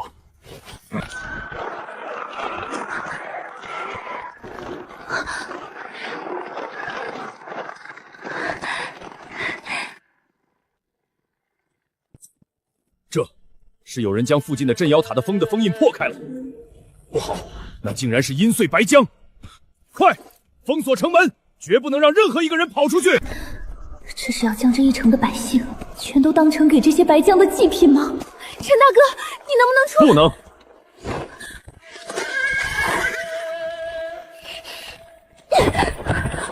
我可以加钱。那些当官的都不管，轮得到你管？你记住，老子是镖人，不是救世主。我有我的职责，你有你的造反之路。这些怪物没有伤害你，那就跟老子跟你没关系。你要真想救他们，就赶紧滚去上京城。又是我的好舅舅，又是他放出来的。我全都明白了，舅舅他们的目的根本不是简单的大军对垒，而是用这种堪比邪祟的手段，用全天下百姓的性命逼着大周皇帝妥协。他为我打造的这条复国之路，就是要用无数无辜者的鲜血，将我的心彻底染黑，让我变得冷血无情，能接受甚至是适应这种将万民视为刍狗的行事方式。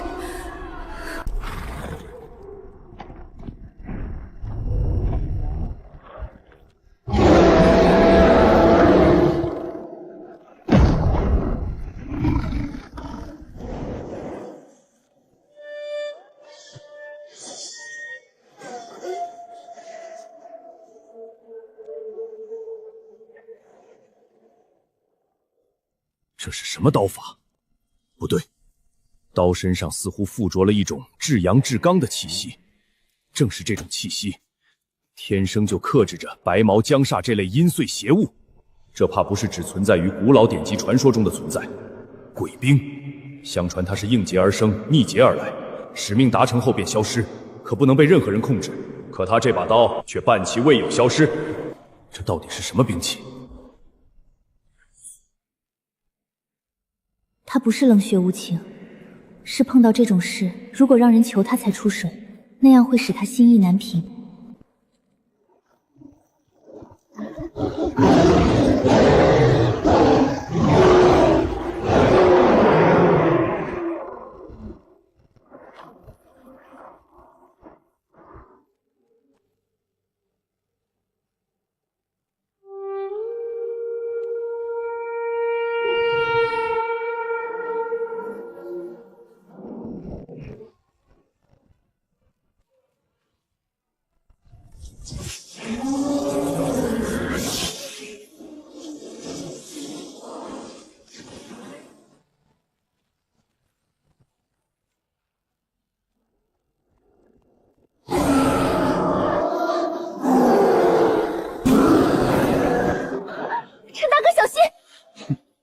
要是靠你这黄毛丫头来提醒，老子脑袋早搬家了。混个屁的江湖！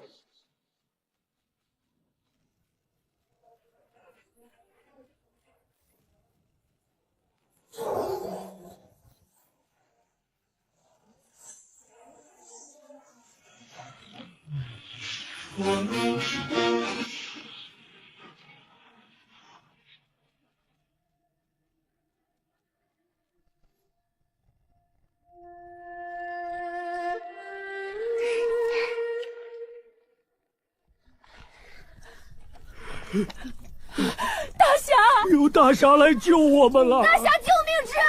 大侠，谢大侠救命！我们的力量已经恢复的差不多了，先撤，去看看那个人将我们放出来，到底要派给我们什么任务？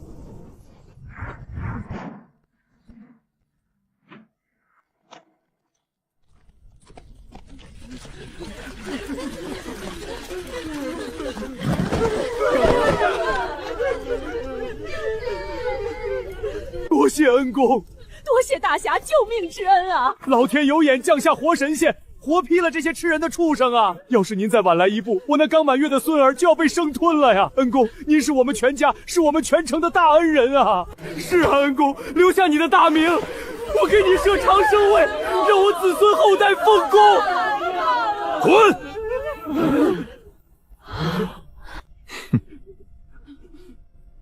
耽误老子赶路，信不信老子把你们全扔出去，喂那些白毛怪？是。好人、怜悯、大义，这三个词在这个妖魔乱世中是不应该存在的东西，也是我镖人的大忌。我只是个镖人，我不需要对天下人负责，只需对镖主负责。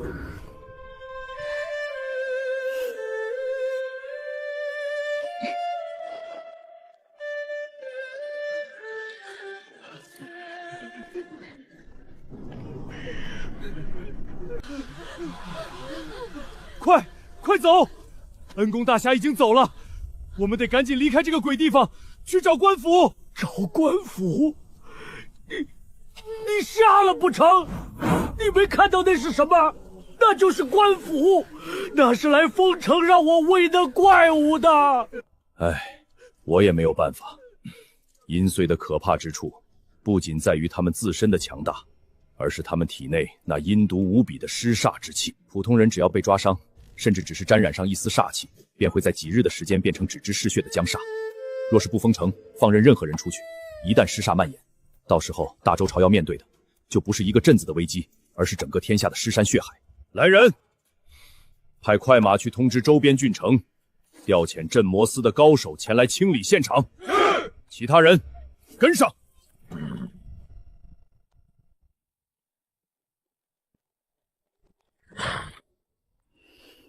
陈大哥，陈大哥，我想暂缓复国，你能不能带我走？你妹的，老子的700多标点，老子那60万两白条，近在咫尺，你现在跟老子说不去了？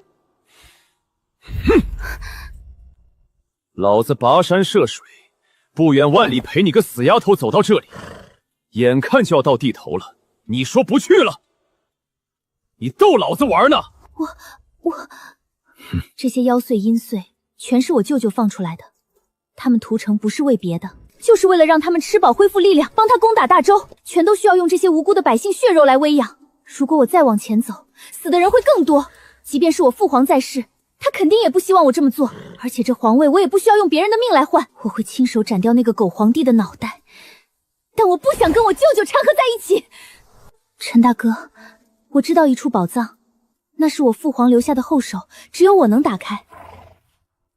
虽说不是富可敌国宝藏，但可保你一生衣食无忧。你带我走好不好？去哪里都可以。不行，我要的是标点，不是钱。早知道就不该给他灌那种什么人间疾苦的心灵鸡汤，就该让他一心一意的想着杀回上京城，当他的女皇帝。不过我也早有预料，这个丫头原本就不是那些人用来造反，她现在这种心态才属于就这个年纪本应该有的心态，但她注定只能向前，不得退缩。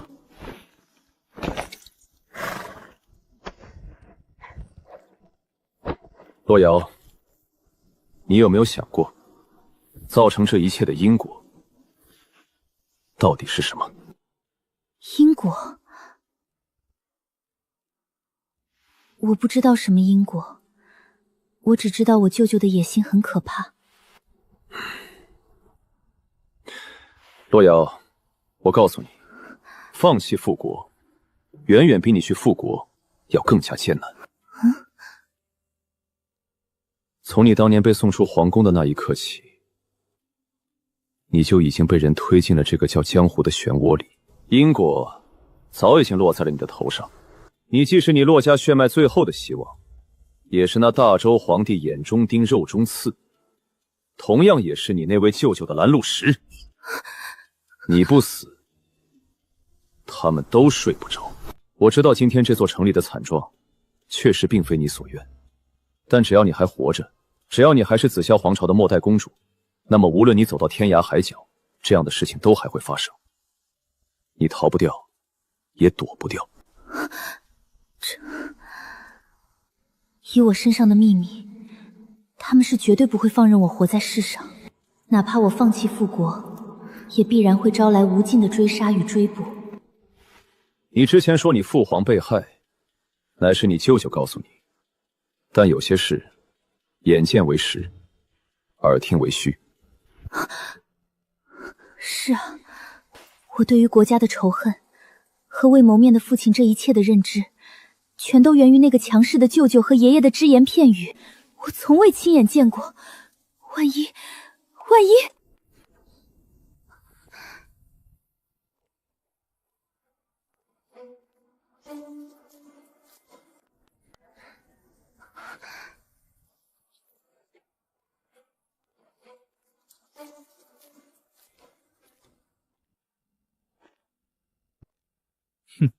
我还以为你会等到这丫头冲到上京城，砍了大周皇帝的脑袋才肯跳出来呢。在下大周宗人府阁主白道然。此人名声如雷贯耳，乃大周公认的第一高手。传说曾以一己之力镇压过一头为祸人间的蛊魔，那是足以毁灭一国的人间灾难。能镇压蛊魔，此人的实力可想而知有多恐怖。镖人陈官，陈官，若你不姓陈，我几乎都要怀疑你才是真正的洛氏遗孤了。也不无道理。若是陈官来谋划复国，以他的帝王心术和那深不可测碾压一切的武力值，10个大周狗皇帝恐怕都不够他砍。幸好你不是洛氏遗孤，否则我大周恐怕真是十死无生。哎呀，过奖过奖。不过这也很可能是那大周皇帝家祖坟烧的香比较高，幸好没让我投胎在洛氏皇家。也幸好周天元他的祖坟选得好，才能让你护送公主殿下入我大周，否则别说一个大周皇朝，此刻整个天下恐怕早已是生灵涂炭。这是什么意思？陈官有这么重要？很荒谬，让我觉得他才是那个真正决定整个大周命脉所在的关键人物。哎呀呀呀，你这可太抬举我了。行了行了，别夸了，你再夸我就要飘了。其实我今日前来并无别的意思，就是想来给这位师妹讲一个故事。师妹？说来话长了。北海有一鬼族，其名为影，乃是受天地眷顾的宠儿。这一族之人不仅血脉天生便具备净化世间一切诡异的能力，而且族中男子个个英俊潇洒，女子更是倾城倾国，万里挑一。100年前，影族曾派出一名圣女行走于我荒渊之地，机缘巧合之下结识了一名刚刚从十方沼泽镇压妖魔归来的皇子，二人私下产生情愫，洛天红便将那位圣女带回了紫霄皇朝。那位圣女展现出了不似凡间的才华，短短3年时间，她便帮助当时处在夺嫡弱势的洛天红取得了绝对的优势。但也就在那个时候，紫霄皇朝周边突然被无数嗜血妖魔袭扰，边境危急。迫于无奈，那位圣女以一人之力镇压了整整1500头嗜血妖魔，驱赶了近100只鬼祟，令那蛰伏于深渊的古神不敢动弹分毫。最终，洛天红便凭借着这无人能及的赫赫战功，坐稳了紫霄皇朝的皇位。然后呢？你可知那为祸边境的1500头嗜血妖魔为何会突然袭扰皇朝？皇子夺嫡，不愧是影族血脉，一点就透。没错，原本洛天红是所有皇子中最没有希望坐上那个宝座的一位，但就因为这位圣女的出现，彻底打破了所有皇子心中的预想与平衡，所以便生出了歪心思。在圣女显现血脉之后的某一天，皇宫之中突然来了一群神秘人，强行带走了那名影族圣女。这给了洛天红一个沉重打击，他发誓要亲自接回影皇后，于是便走上了一条变强之路，彻底沉迷于修炼与征战。在影皇后离开后的那10年里，他竟真的凭借自己的力量，再次镇压了1000多头从十方沼泽踏出为祸人间的大妖大魔，也因此与那十方沼泽里的蛊魔产生了交易。紫霄皇朝的灭亡与这些被镇压的妖魔有关？是，但也可以说不是。那影族圣女当时都被带走了，这小丫头片子又是从哪里冒出来的？影族圣女的离去，使得洛天红将一切精力都放在变强之上。那些本已放弃皇位的皇子们，心中再次生出了不该有的野心。是那被镇压的那些妖魔？没错，那些残暴的阴祟，还有那画皮妖白江，这些都是你母亲当年镇压的妖魔其一。而你父亲镇压的那些，大多来自十方沼泽。说白了，你父亲与沼泽蛊魔之间只是一种交易，那些妖魔是他用来牵制蛊魔的体牌，但这种交易毕竟是一柄双刃剑。于是那些皇子便暗中勾结了十方沼泽里的敌对妖魔。所以我父亲是死在这些妖魔手中？不是，这些妖魔只是一个引子，关键点便在于你母亲镇压的那1500头残暴妖魔。你本不应该出生。我因为你身负的影族血脉是那些妖魔鬼怪的天生克星，也是那影族绝不允许出现在外地。一旦他们发现影族血脉在外被分散，整个大周都将危矣。当初你母亲为了防止给紫霄皇朝带来灾难，在你出生之时，他便提前将你彻底封印。他离开之后，那镇压那1500头残暴妖魔的任务就继承到了你这个拥有镇压血脉公主身上。只要你在紫霄皇朝的国都之内，那被镇压的1500头残暴妖魔便会永世安分。但就在你父亲一次领兵出征之时，你被人偷走。你刚离开国都，那座镇魔地宫的封印立刻减弱。你刚离开国都，那座镇魔地宫的封印立刻减弱。1500头残暴妖魔当场暴动，直接挣脱出了200多头，造成整个紫霄皇朝动荡，浮尸百里。你父亲得知这个结果，当即命令国师苏敬言不惜一切代价去寻找你，他自己则亲率100万大军开始镇压那流窜出去的200多头残暴妖魔。功夫不负有心人，他加深了地宫封印，花费了整整3年时间，斩杀了其中100头挣脱而出的阴髓，最后的100头也被他尽数捕获，凭借一己之力硬生生镇压了这场动乱。然而谁也没想到，就在他准备将那100头妖魔重新封印的那一日，他最信任的哥哥骆文渊携带10方妖魔偷袭，导致他遭到严重反噬。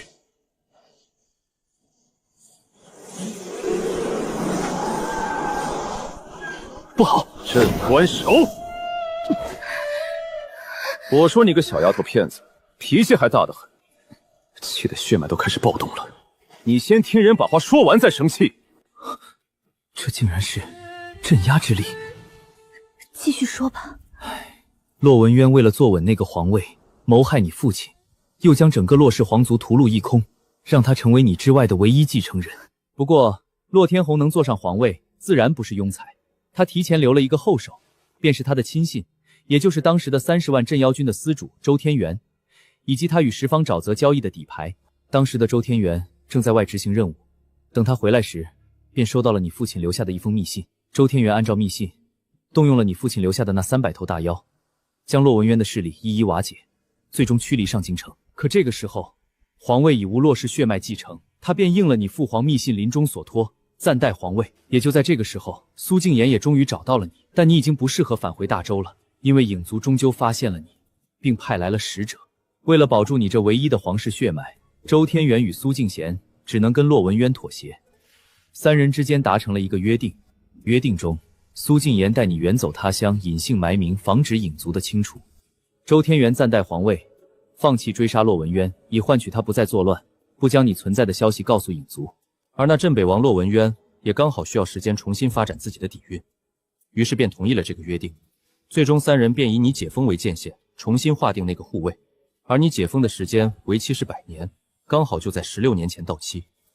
原来我准备了16年的复国大计，我坚守了16年的国仇家恨，从头到尾竟然是一个彻头彻尾的骗局。原来骆文渊早已设下死局，若洛离不肯顺着他的复国之路走，他便泄露洛离的踪迹，引鬼影族清洗家族血脉。苏敬言为保住洛氏最后火种，只能妥协，任由洛离踏入圈套。而我就是他苦苦找寻的破局之人。苏月当初在标路上百般阻挠，原来并非刻意针对，只是不愿让洛离落入既定死局。一旦洛离体内的镇压之力被骆文渊利用，那些被封禁的妖魔尽数破封，届时不止大周皇朝，整个天下都将生灵涂炭，迎来末日浩劫。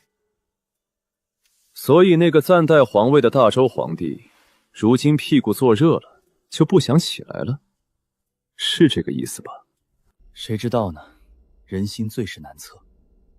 我奉师命留守大周，本就是为了等待师妹归来，将这段过往讲给她听，顺便将她母亲的遗物交还于她。如今我也算是了却一桩心事，接下来的路如何抉择，便全看师妹你自己了。你老师是苏敬言那个死鬼？我老师他最近可好？他怎么会有如此恐怖的力道？我已是天象境修为，竟然连他随手一拍都扛不住。他此刻应该正和洛天红在地府凑一桌下棋呢。你与我老师有过节？过节？那个死鬼用20两银子就把老子从大云皇朝忽悠到这鸟不拉屎的鬼地方，你说我跟他有没有过节？20两银子就敢趟这九死一生的浑水，当真是个狠人。出发前爷爷交代过，当年他将我血脉解封的信物交给了一位亲信，待我到达上京城，那人便会交给我。现在看来，这一定又是受骆文渊的胁迫，把这最重要的一环扣在了上京城。可恶！哎，你说这些废话干嘛？瞅给他气的，师命难违。所以说这个小丫头现在就是一个行走的灾难，对吧？影族能被称作上天的宠儿，不只是因为他们的血脉拥有净化诡异的力量，更恐怖的是那血脉深处的传承之力，那股力量能封印与解封世间妖魔。我刚刚交给洛离的这枚玉佩，正是解开她身上封印的钥匙。难怪这丫头平日里又笨又弱，毫无亮眼之处，原来是血脉之力一直被封印，从未解锁。行，那我也走了。驾！真正强横的力量藏于血脉传承，如今人族血脉稀薄，早已没了上古神威，反倒妖魔鬼怪能完美传承种族力量，这也是人族弱势的根源。而影族便是拥有顶级血脉传承的一族。洛离的血脉含藏诸多恐怖能力，可别一时冲动引发天下大劫。算了算了，跟我无关，我只是个过路的镖人，本职就是把这丫头平安送到上京城，后续如何与我无关，反正只要酬劳到位，万事皆休。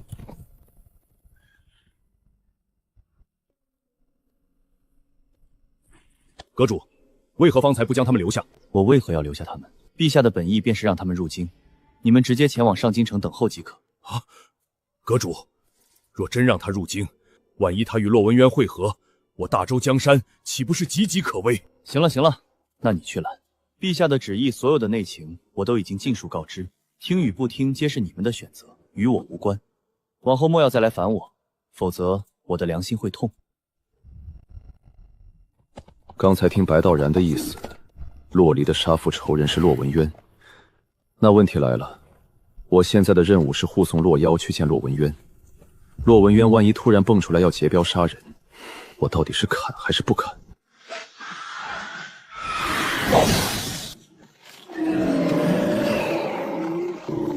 有好几只是刚才在城镇中大开杀戒的紫府境大妖，可恶！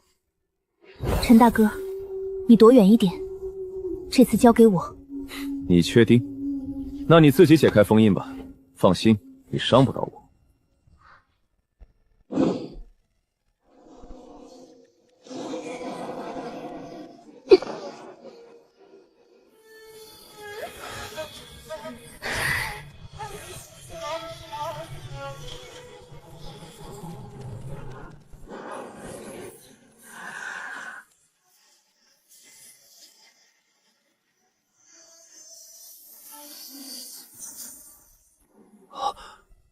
我去，这影族到底是个什么逆天种族？别说，还真挺好看。这个小娃娃是那个影族的人，姓骆的那个家伙，他不是说影族女人已经被人抓走了吗？该死的，我们都被那个家伙给耍了！不好，快动手，绝对不能让他释放净化之力！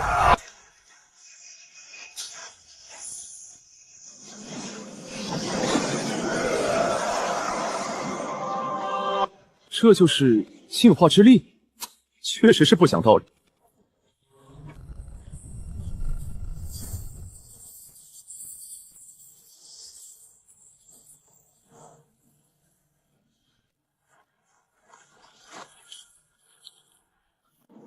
这个是死亡之力，镇关手。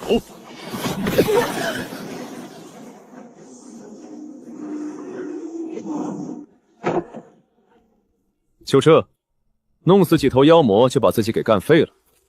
明明20两银子就能搞定的事儿，非要自讨苦吃。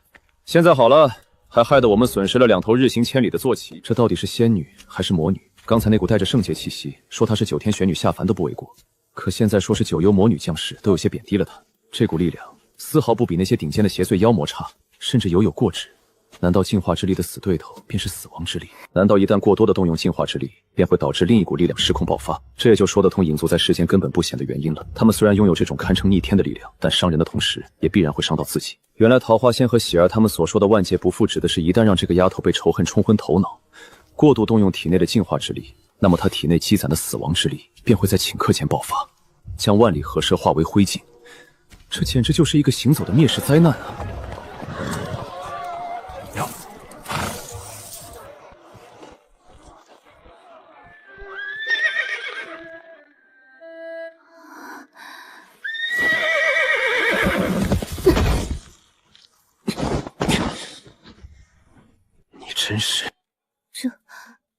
这是怎么回事？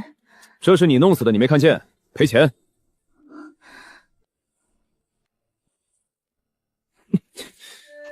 你看看你现在这鬼样子，离我远点，别吓到我。这是怎么回事？这丫头不像是装的呀，难道她自己都不知道，她这血脉之力解封后还有2种形态？陈大哥，我这是怎么了？是不是中毒了？这还不是你自己作的？我不知道，我的血脉传承里根本没有这种记载。没有？难不成他这个影族人不小心长歪了变异了？亦或者说是中了某种邪恶的诅咒？这好像真是一种诅咒。这丫头的血液竟然全都变成了令人心悸的纯黑色，这个丫头搞不好真要成什么九幽魔女了。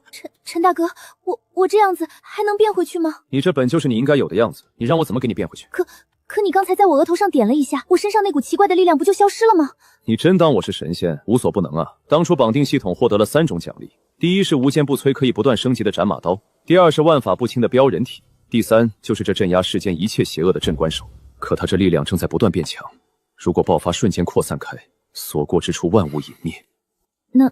那陈大哥，是不是这种力量再爆发，你还可以帮我镇压？镇压？镇压不要力气啊！我可以加钱。这倒不是加不加钱的问题，不过既然你这么有诚意，我也不能驳了你的面子。正好，咱们先把之前的账给结一下。为你弄死了3匹宝马，替你镇压了2次死亡之力，前边这个就当赠送。接下来，只要你这死亡之力爆发，给你镇压，就收你1000两吧。我不信他没有办法解决我身上的问题，肯定是钱没到位。800多标点了啊！这一旦交了任务，升到天象境，还有他陈官买不起的东西。走。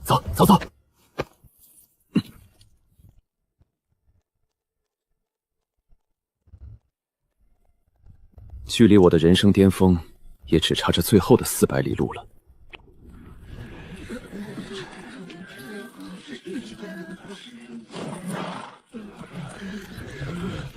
小伙子，你们这是要去上京城？对，去上京城办点事。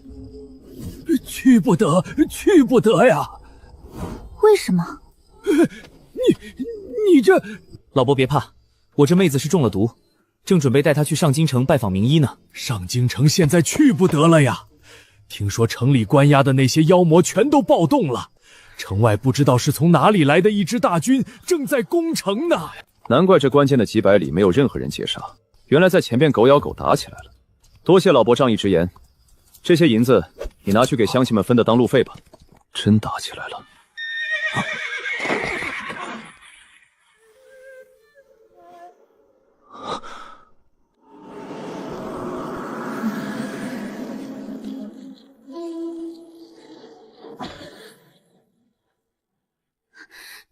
陈大哥，我这股力量好像一沾染到鲜血就会变强。哼，不对，我本不想将周天元想的那么坏，也不想将洛文圈想的那么无情，但现在不得不承认，这2个家伙都不是人。他们都知道这丫头身上的古怪，都知道这个傻丫头只要不断的吸收血气，就会加速激活她身上那诅咒，也知道这诅咒一旦被彻底激活，这丫头便活不长了。他们都等着利用这个丫头生命中最后的一点余热，去灭掉对手，去扫出对手手中他们无法扫出的底牌，好让自己能够安安稳稳地坐上那个位置。陈大哥，我体内这股力量到底是什么？一种血脉诅咒，这应该是你们影族为了防止血脉外流，特意种下的一种血脉诅咒。它就藏在你的血脉深处，18岁便会彻底爆发。这既是一种保护自家血脉不被玷污的极端手段，也算是一种对胆侵犯影族血脉之人的终极报复。陈大哥，送我去上京城吧，我想去看看我父皇。想好了，去上京城。一旦诅咒爆发，万里之内万物殒灭，寸草不生。你不是说我只有1日可活吗？我现在只是想去我父皇的坟前看一眼，离我父亲近一点。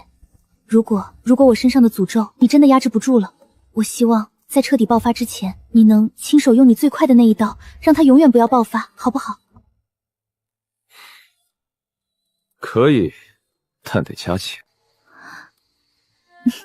陈大哥，这个给你，这是一张藏宝图，里面的财物足以让任何人一生都用之不尽。你以后就不要再走镖了，即便是这10朝，也不过这个妖魔乱世的沧海一粟，太危险了。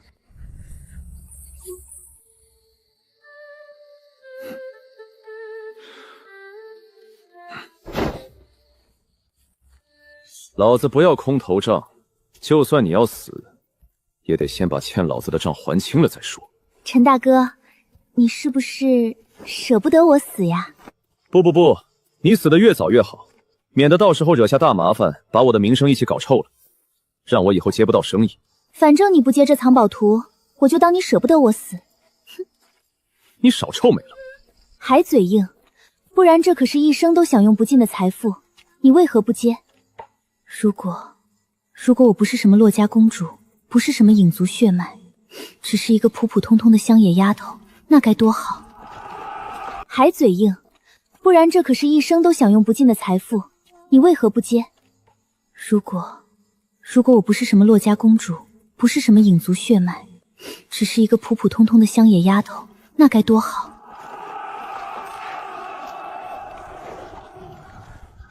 这场惨烈的攻城战，就是为了洛离而打，为了制造足够的血气，彻底引爆他体内的诅咒之力。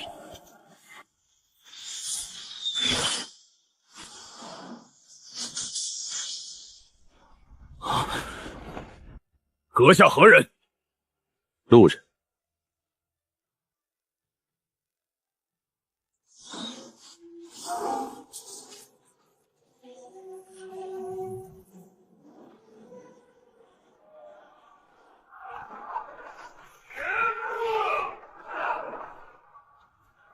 滚开！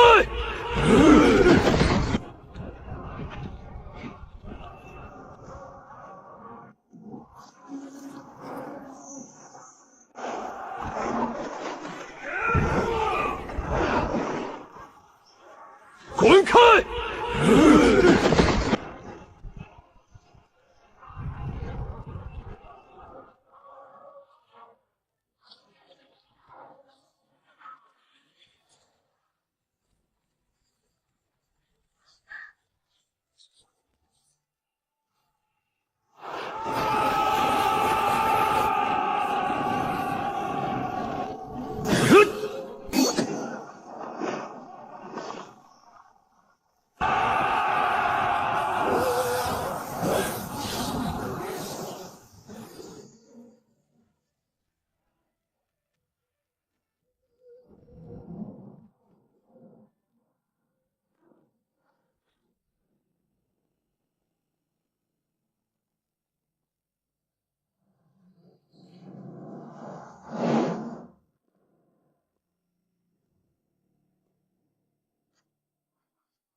镇北王，我们为何非要等那个小丫头？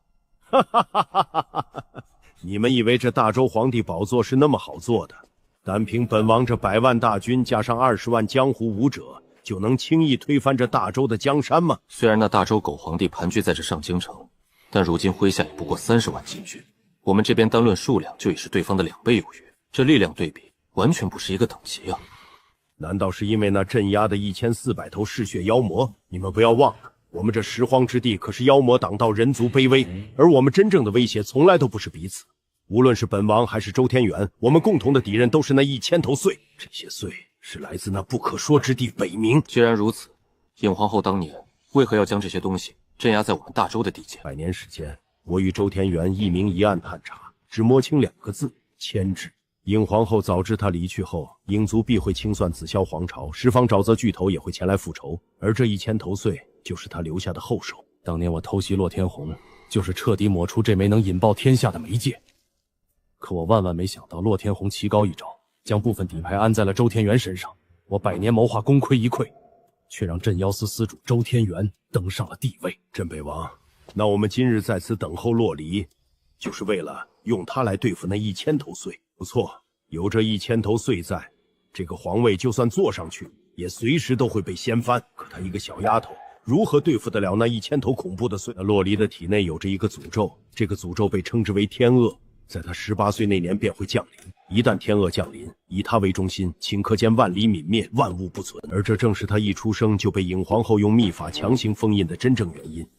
但即便是影皇后的封印，也只能压制她100年。所以只要引爆那个诅咒，我们就能借助天恶扫除这1000之岁。这也是我们唯一能除掉那1000之岁的办法。到时候的天下将再也没有任何力量能够阻挡我们问鼎那个至高无上的位置了。也就是说，上京城流的血越多，那丫头身上的诅咒爆发的时间就越短。如果朕有选择，又岂会愿意让我大周的将士用自己的鲜血去填平这深渊？届时，不光是我大周生灵涂炭，恐怕整个10朝之地都将万劫不复。这一切都怪朕无能。等此件事了，朕自会向大周百姓请罪。陛下，您这完全是为了黎民苍生啊！将士们都会理解您的苦心。陛下，皇宫内已经准备好了水幕，周围的防御也布置好了。好，不能再让我大周的好儿郎白白牺牲了。传朕旨意，一旦那丫头身上的灾厄之力有爆发迹象，所有人即刻退守皇宫，打开所有水幕。他的实力早已远超常人想象，可我如今已然自身难保。陈大哥，父王的墓在城北皇陵。等我将你送到太傅府，然后你自己去，我很忙。陈大哥，我感觉我快扛不住了，你能不能带我去皇陵？我感觉我快没时间，我不想造成生灵涂炭，我只想再看我父王最后一眼。行了，别在这要死要活的，老子的镖阎王来了也劫不走。等到了太傅府，你该复你的国就接着复你的国。那如果我没有撑住，你能不能不要让我的诅咒之力爆发？可以，但得加钱。好，我再给你加10万两。果然，只有标路上超出预料的突发意外才能触发加钱。刚才的意外已经结算，现在没用，又少赚一笔。这种塔是各朝镇妖司的镇妖塔，专门镇压顶级妖魔。可这塔内的气息，我翻阅所有魔髓图谱，竟完全无法辨别。原来如此，周天元和骆文渊这2个狗东西都想置这傻丫头于死地，让她和这镇妖塔里的东西同归于尽，然后好争夺皇位。哼，人族的卑微还真是怨不得那些妖魔鬼怪。陈大哥，你这是什么意思？字面意思，这群人的算计实在太过阴毒。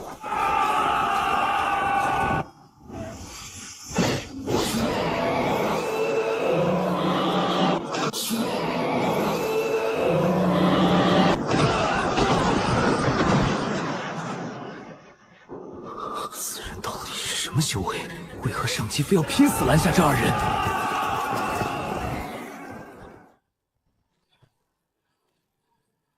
陈大哥，咱们能不能加快脚步，不要理会他们？天下人都在欺负这个无父无母的傻丫头，我若再袖手旁观，太过不妥。洛离，你别多问，跟着我就行。老子这可是头一回在标路上给人开小灶，还是免费。你那20两银子，算是赚到天际。你这白条要不给老子兑现，老子饶不了你。我马上就要爆体而亡，生灵尽灭，他为何还在意银两？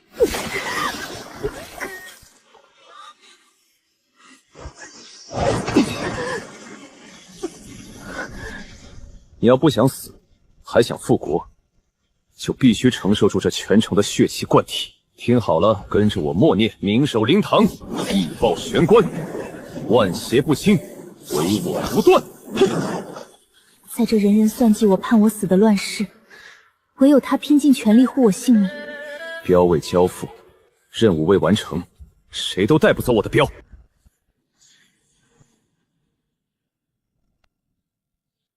那位影族使者说，巨量的气血可以加速引爆洛伊体内的诅咒之力，可如今城中阵亡的武者早已超过10万，可那诅咒怎么还未引爆？况且一名武者的气血可是寻常百姓的10几倍。难道被那个影族使者骗了？不可能！那位使者亲临此地，正是为彻底扫除影族杂处而来。他完全没有必要诓骗我们。王爷，那丫头身上的灭世之力迟迟未能显现，会不会是有人在帮他压制？压制？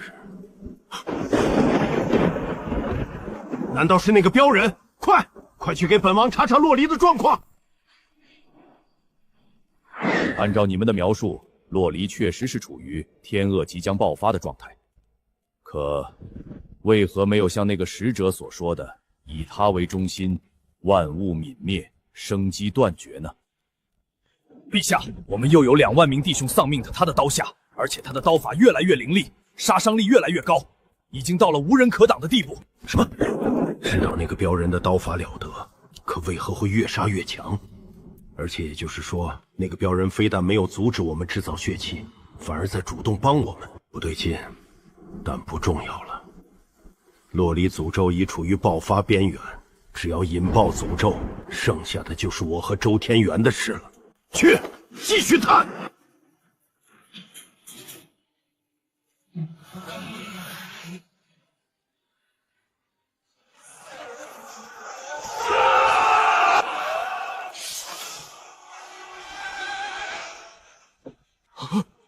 这是个什么东西？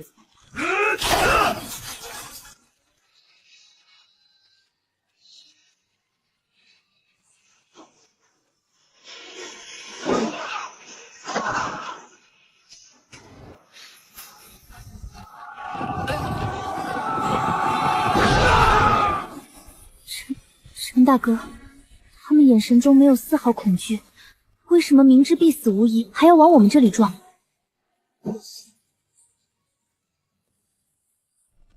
你现在啊，就是一把可以为任何人斩出世间一切枷锁与威胁的绝世凶刀。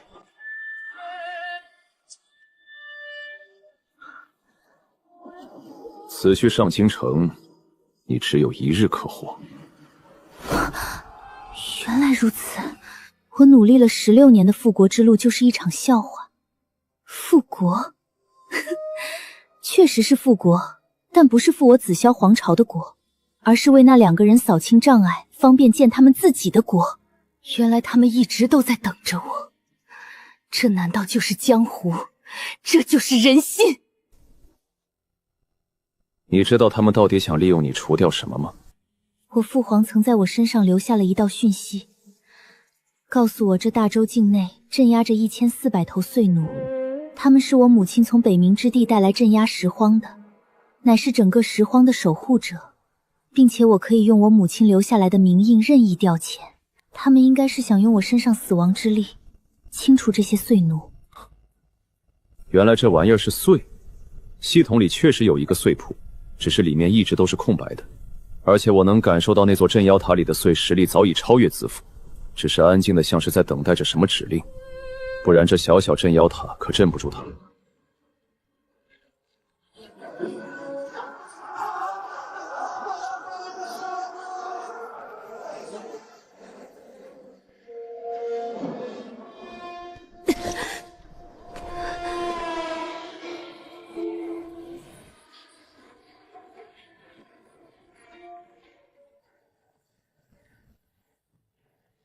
虽不知那些碎奴为何会被称为守护者，但母亲这么做一定另有深意。我还不能死，不然带来的不仅是生灵涂炭，连母亲留下的这道希望也会被我毁于一旦。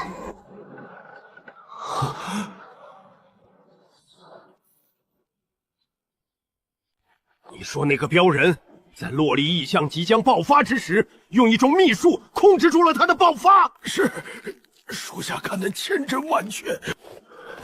原来如此，原来如此。王爷，未尽之计，必须想办法补救，否则我们的10几万黑甲军就真的白白牺牲了。来人，不惜一切代价给本王除掉那个镖人！传朕旨意，3思出击，不惜一切代价斩杀此人。是。还撑得住吗？我还能行。你是能行，可老子要倒霉了啊！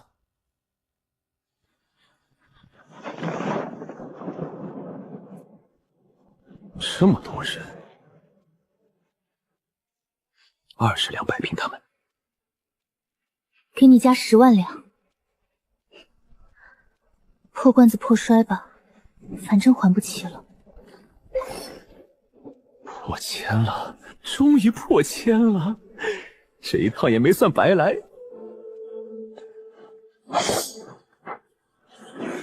想投胎的，就赶紧抓紧时间，老子赶时间。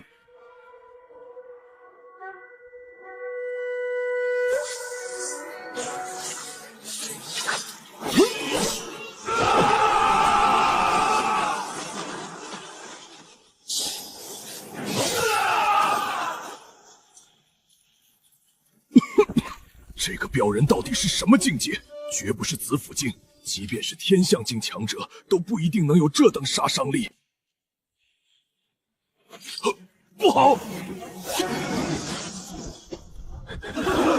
还想跑？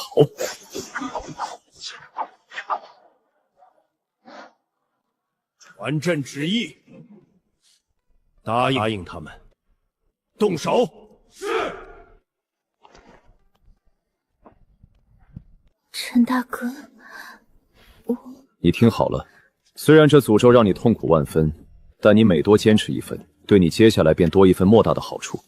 这世间万物相克亦相生，水能灭火，火亦能蒸水，冰能定土，土亦能将演冰。你们影族天生具备净化之力，而你体内却有这种相反的死亡诅咒。其实，这死亡之力并外来之物，而是由你的身体自行吸收血气，转化为死亡之力。说白了，就是你生来既具备净化的能力，也具备转化死亡之力的能力。就像一件干净的衣服，将它弄脏远比将它洗干净更容易。而这种转化死亡之力的能力，就是你身上所谓的诅咒。如果我没猜错的话，你们影族应该天生就具备这2种相生相克的能力，但是需要经过某种特殊的洗礼，才能摒弃死亡之力，让体质只能转化净化之力。没有经过洗礼的族人，体内的力量就会自然而然地朝着死亡之力的方向发展，最终成为一种诅咒，直到身体承受不住这股力量爆体而亡，导致死亡之力倾泻。这恐怕也是你们族内控制人心的一种手段。若有不从或是不受信任者，便不予洗礼，任由其自生自灭。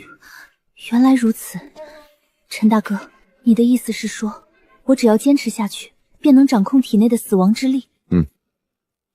你的死亡之力之所以会外溢，是因为你不懂如何控制它，再加上你体质承受不住。但这些死亡之力在毁灭你的同时，其实也正在疯狂地锤炼你的体魄。现在你的身体正在与死亡之力的抗争途中，你需要不断地去适应它，接纳它。在这个过程中，你的体魄会不断得到提升，接下来提升多少，你就能掌控多少死亡之力。明白了，这就像是打铁，铁胚要经历千锤百炼，才能成为神兵利器。但这既然能成为影族的诅咒，肯定不像他说的那么简单。他一定是掌握了什么宝物，亦或者秘法，能让我找到死亡之力与净化之力中间的那个平衡点。行了行了，赶紧走吧。我是出了名的铁石心肠，怎么现在突然就心软了呢？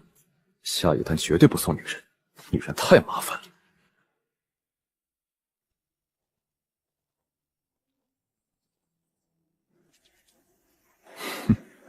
终于到了。陈大哥，这股气息是蛊魔，那可是子府境之上的妖魔聚聚，无比可怕的存在。赶紧的，我把你送到太傅府里边，就算完成任务了。这些家伙你自己搞定。哼，好啊，我还准备接下来去找你们妓院魔猿报仇，你倒自己先送上门来了。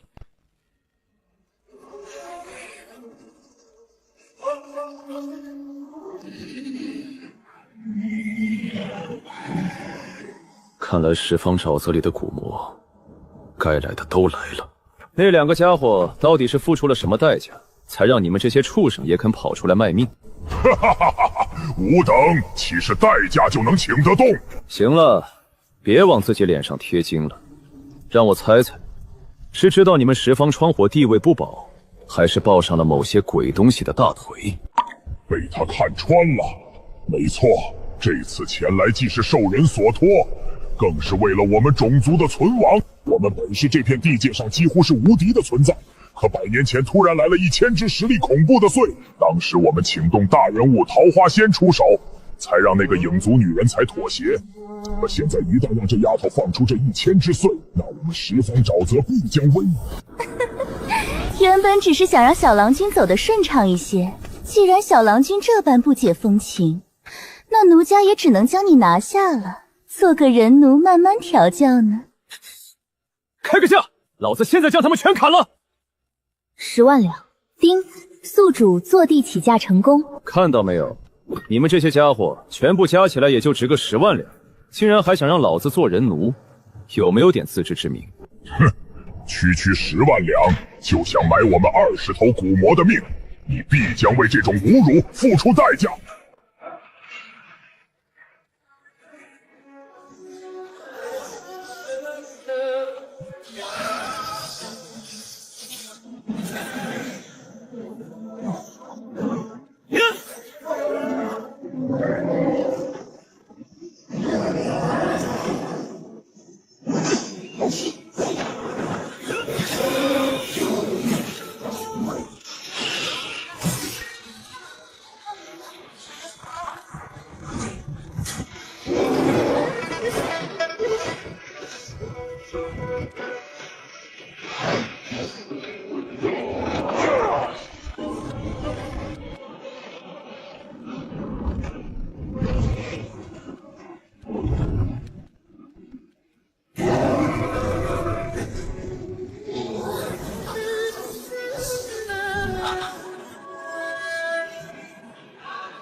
如此实力，若是让他成长下去，他日必成为十方沼泽的心腹大患，此子断不可留。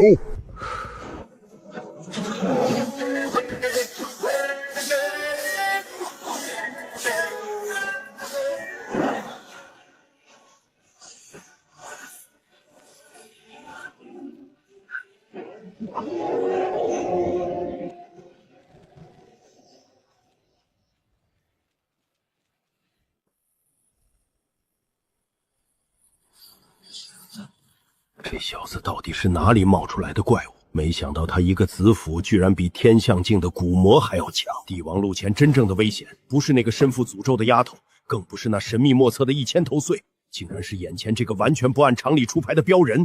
可恶，有这个怪物挡在前面，我们任何一方都奈何不了他，唯有联合才有希望。通知那些妖魔，到了他们兑现诺言的时候了。是。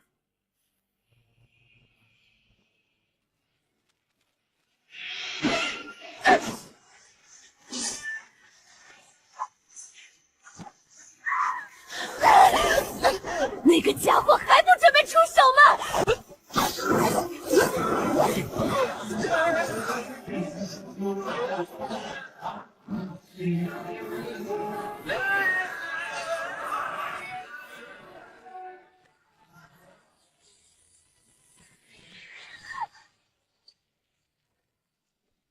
决战时刻要到了吗？接下来必然是你死我活的场面了。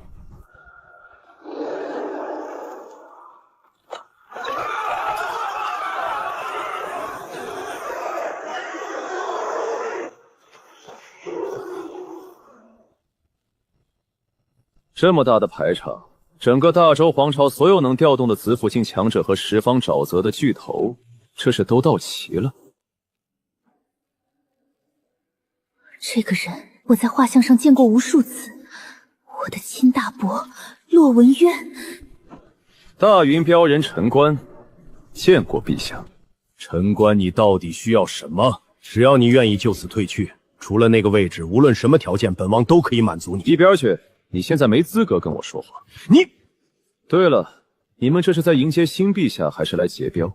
我劝你们让开道路，一会儿你们再继续抢那个皇位。这一路走来，陈官一直按镖人规矩行事，若交了镖，或许就真的撒手不管了。洛离，你不要怪大伯，我这么做都是为了天下苍生。当初是你父皇一意孤行，想将大周带入万劫不复，若不是我果断出手，这大周早就生灵涂炭了。好家伙，我还是第一次见到有人能把谋朝篡位这种事说得如此清新脱俗。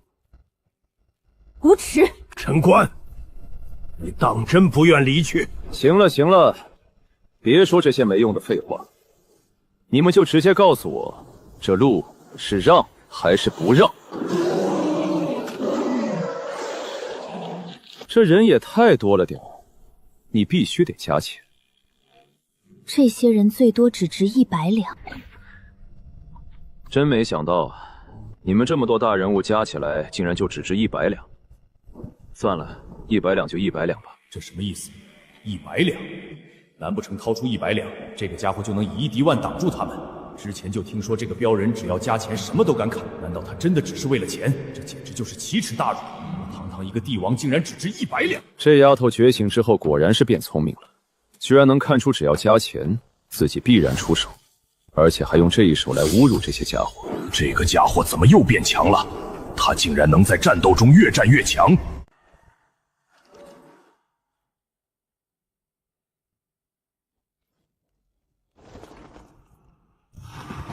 突击战！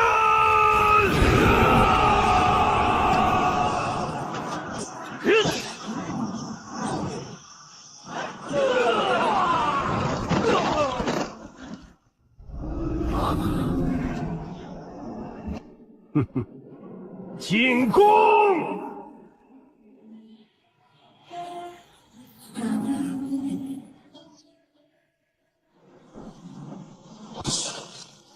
手！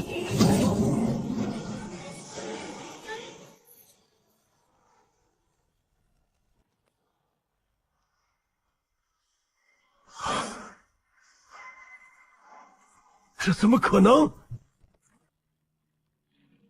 事到如今，只能不惜一切代价将洛离强行拿下，激活他体内的诅咒，释放出天恶之力，这样才能对付得了他，也能强行清除掉上京城那1000之岁。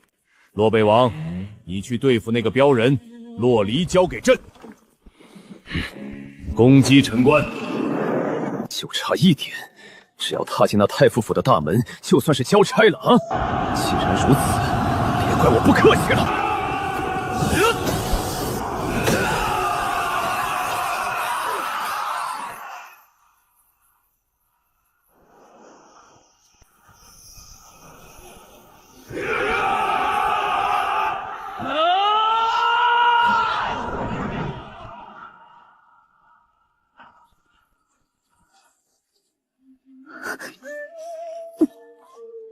你给老子坚持住，可别让我裤衩子都赔没了。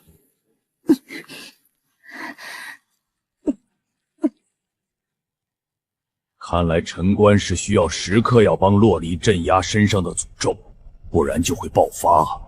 不惜一切代价将他们2人分开。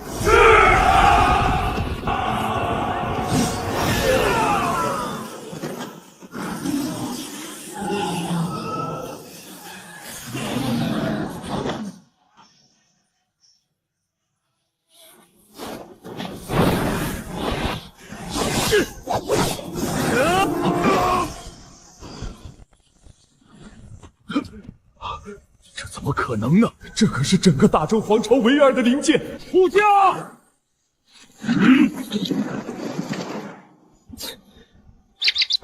你们烦不烦啊？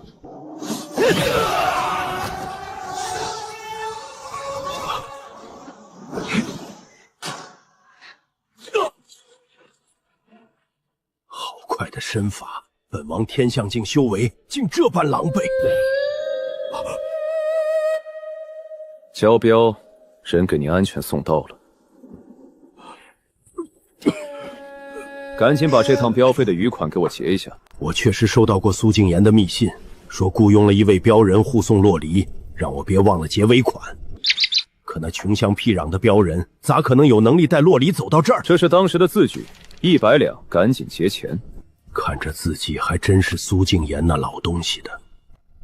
苏静言，老子谋划了100年的复国大计呀！哎，不至于吧？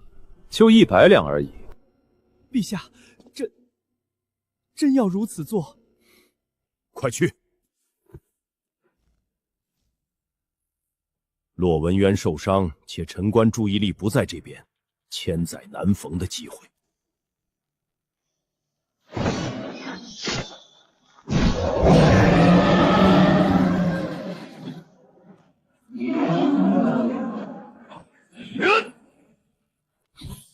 陈官，你当真要故意与朕作对到底？我们不是妖魔，为什么要关我们？放我们出去！周天元，你要干什么？你难道想以全城千万百姓为祭品，点燃他身上的诅咒？这家伙竟如此丧心病狂，恐怕100年前我主导的刺杀背后都有他的影子。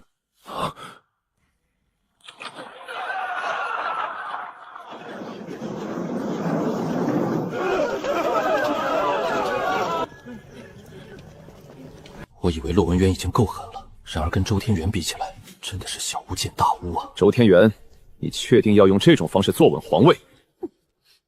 我这也是为了天下百姓着想。陈官，只要你出手阻止他，本王可以退出夺位。这老狐狸想让我给他争取时间，让他缓口气，没门儿！哼，滚蛋！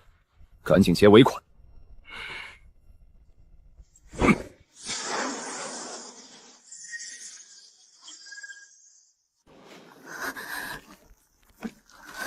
动手！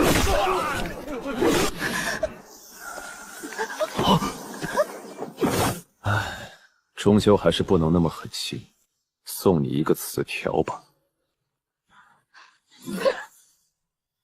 死丫头，你只有30息的时间，记住，在这30息内找到那个临界点，控制住它。限时词条手心已发动。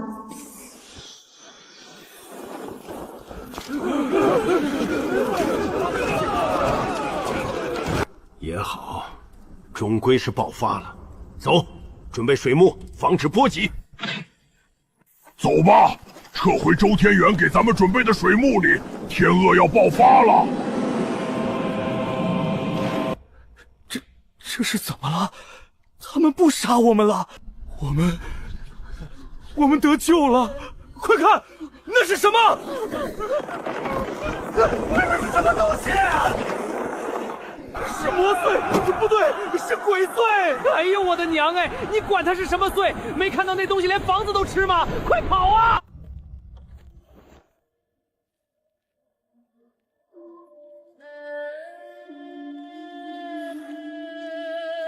这宝藏到底藏哪儿了？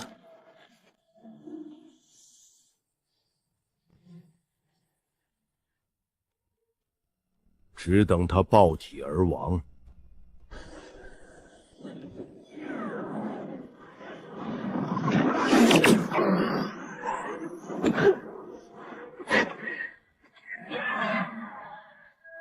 只剩20息了。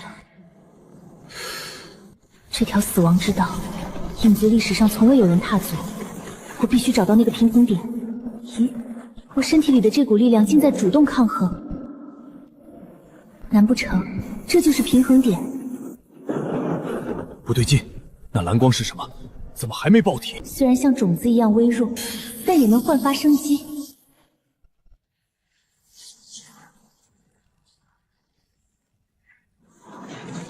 是这样，以生机驾驭死亡，以死亡平衡生机。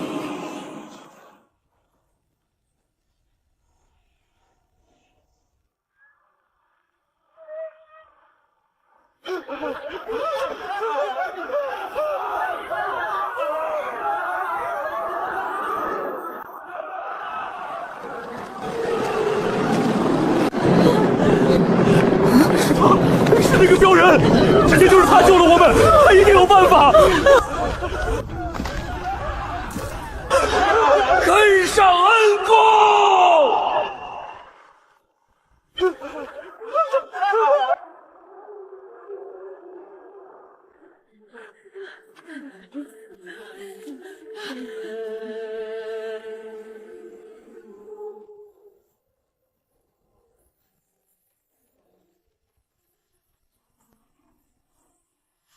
对了，就是这样，和当初影族使者描述的一模一样。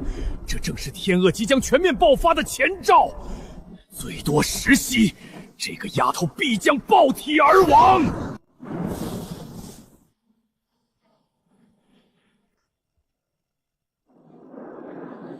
不行，这样不行，血气还在疯狂累积，若不会转化这股力量，仅仅控制不往外溢的话，我终究会爆体而亡。还剩不到10个呼吸时间。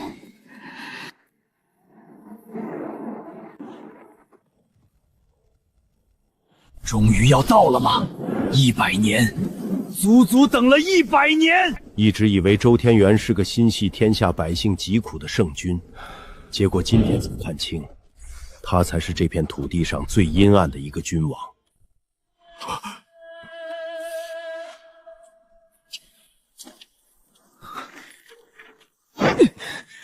你妹的！我说怎么找不着位置？老子的宝藏就在太傅府里面。这个死丫头还没掌控好，老子的宝藏不会被这个丫头给折腾没了吧？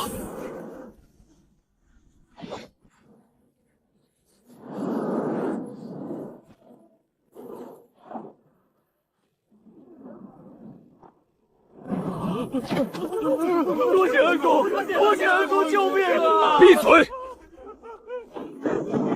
我的100万啊！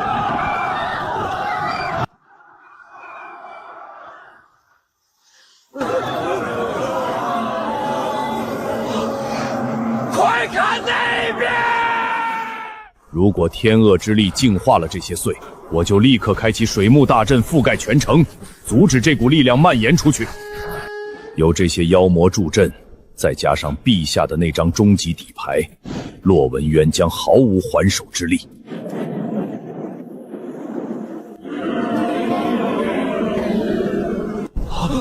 这是怎么回事？这怎么突然不蔓延了？难不成又是那个镖人在暗中动了手脚？我成功了，多亏了陈官的额头一指，让我的身体和神魂不被死亡之力碾碎。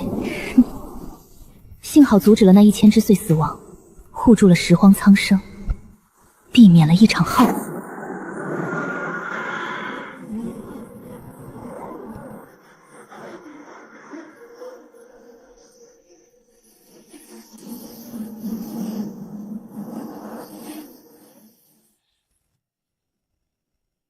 完了，我的钱，我的那100万两啊！哎，怎么办？这100万两，搞不好真要成死账了。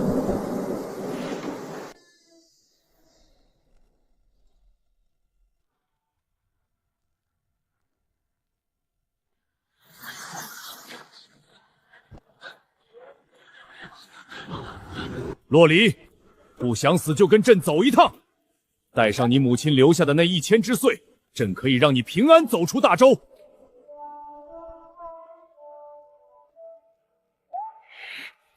拿下！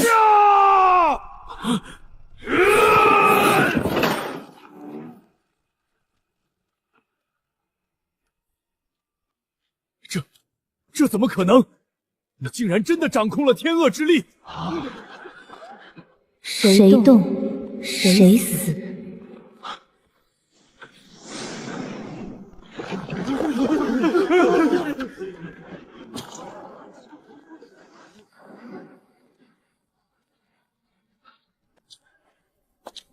大伯，你是不是有话没跟我说清楚？这个妮子现在有点恐怖了呀。这笔买卖有点亏，不行不行，我的实力也得提一提，不然一会儿宝藏没了，他要是赖账怎么办？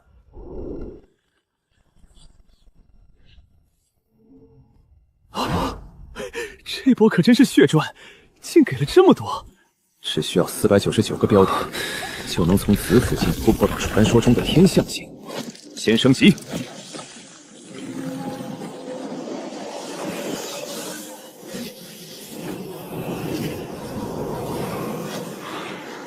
太傅府。饶命！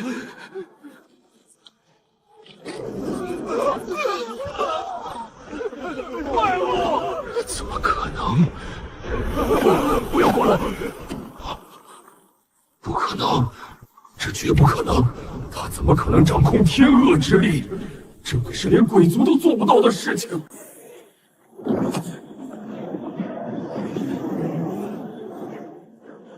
这便是地脉之势吗？借天地之势为己用。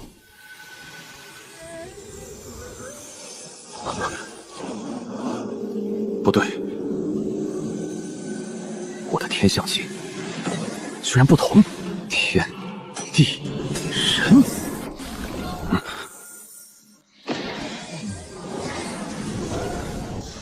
怎么会多出一个人像？啊！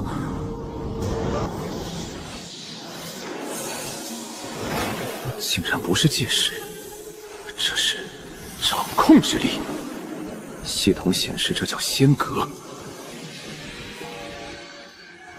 原来如此。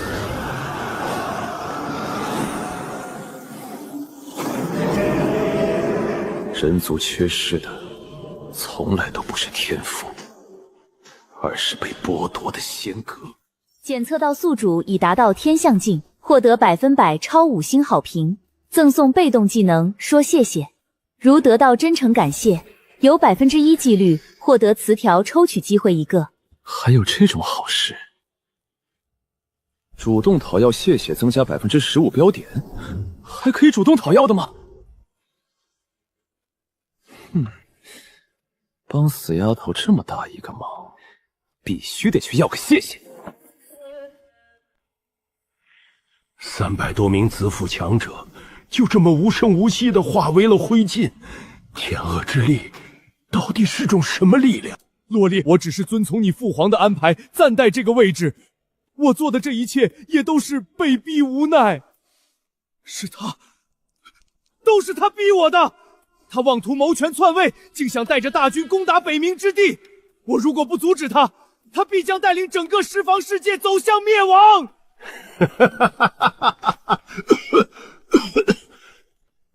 不错，我确实是想去那北冥之地，但你以为我不这么做，这十方世界就能平安无事了吗？你们是不是忘了100年前国师苏敬言留下的那个预言？预言？十方为龙，轮回为锁，万年一梦，众生皆刍狗。100年前，国师苏敬言曾在一次大醉之后留下过一个谁也听不懂的预言。当时所有人都以为那只是他的酒后胡言，难不成这是真的？算算时间，距离苏敬言所说的下一个万年轮回，似乎已不足10年。我们这十方之地就是一个被北冥遗忘的怪谈世界，这是一个由活人构成的规则怪谈，名字为格位。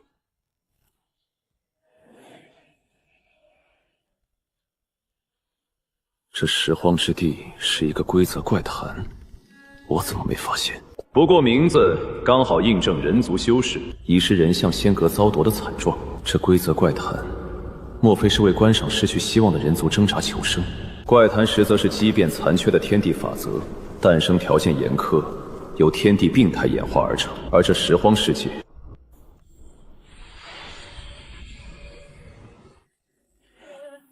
竟是真的。此方人族先天缺失本源，本就不属于这片世界。看来骆文渊说的没错，这拾荒之地里的一草一木都是一个完整的规则世界，但人族却与这方世界格格不入，无法被这个完整的规则接受，而是被一只强大的怪谈鬼吃控着。那这个规则怪谈也就是研究人族，掌控人族，看我们这些没有仙格的武者能否诞生出某个艺术，重新找到凝聚仙格的方法。不对，这是什么东西盯上了人族？所以十方之地的人族是试验品，是用来寻找对付整个人族的突破口。幸好我有系统傍身，否则真要被那个鬼东西给发现了。所以你当初并没有想着过谋权篡位？没错，当初我偶然得知了这世界是一个怪谈鬼的恐怖真相，验证了苏敬言的预言并非酒后醉语，这些妖魔才是此地的原住民，而人族是外来者。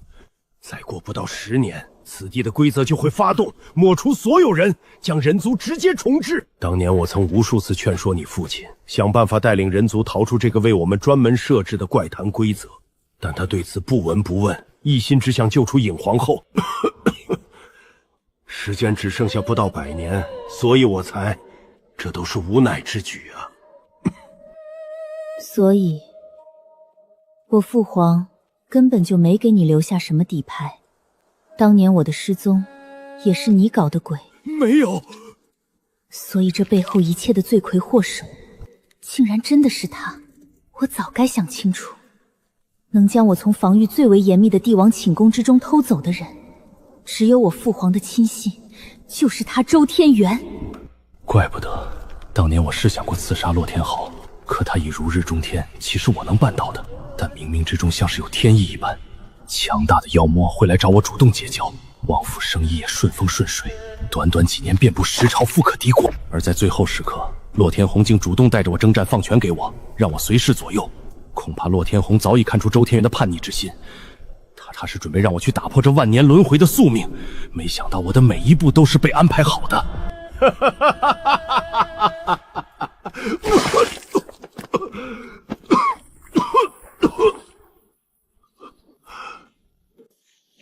这个死丫头，磨磨唧唧的，不知道反派死于话多吗？你现在可是一个死亡魔女，妥妥的大反派。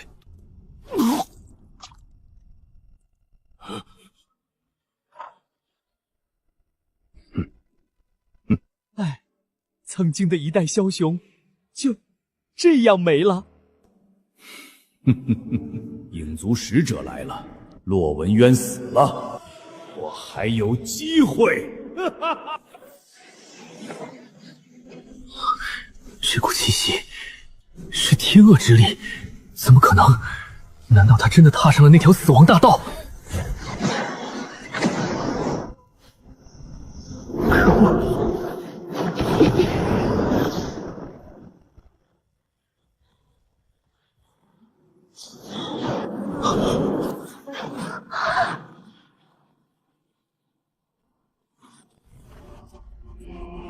真的是天恶之力！他竟然真的掌握了运用天恶之力的秘法，本使这次可真是撞上大运了。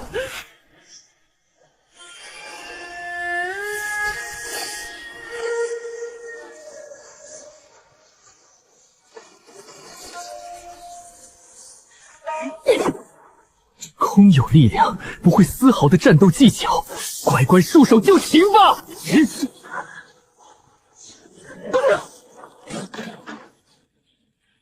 这人用的正是人相之力，果然只有这十荒世界的人没有仙格，无法真正掌控天地之力，而这个外来者却能随心所欲的运用。就刚才那一剑的威力，够打100个天象境的周天元了。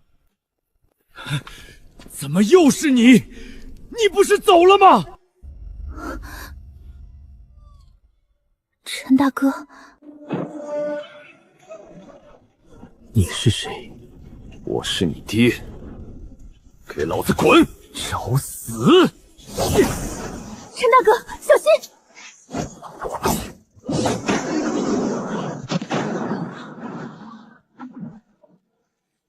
这不可能！你怎么可能掌控天地之力？你大爷的！是看不起我是吧？陈官，好久不见。你是对时间没概念吧？这才几天就好久不见。这次吴是专门为你而来。别废话了，你是他请来的帮手。我这次前来，想请你护一趟镖。护镖？果然是朋友多了路好走，生意自动送上门啊！你这也太客气了，还大老远亲自跑一趟。这趟镖还得看你敢不敢接。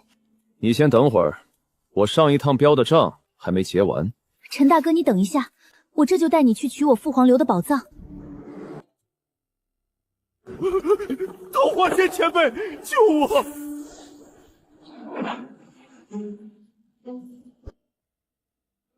天恶之力，对于影族来说，天恶之力一向是他们的天生克星，如今竟然被洛离所掌控。桃花仙，我无意冒犯，还请您替我说说情。这个桃花仙到底是什么身份？这么大面子吗？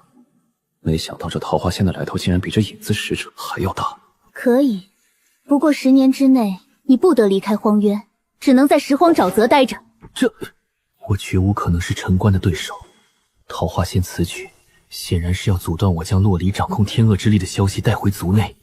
是，桃花仙。桃花仙，我先去找宝藏，你的镖稍等片刻。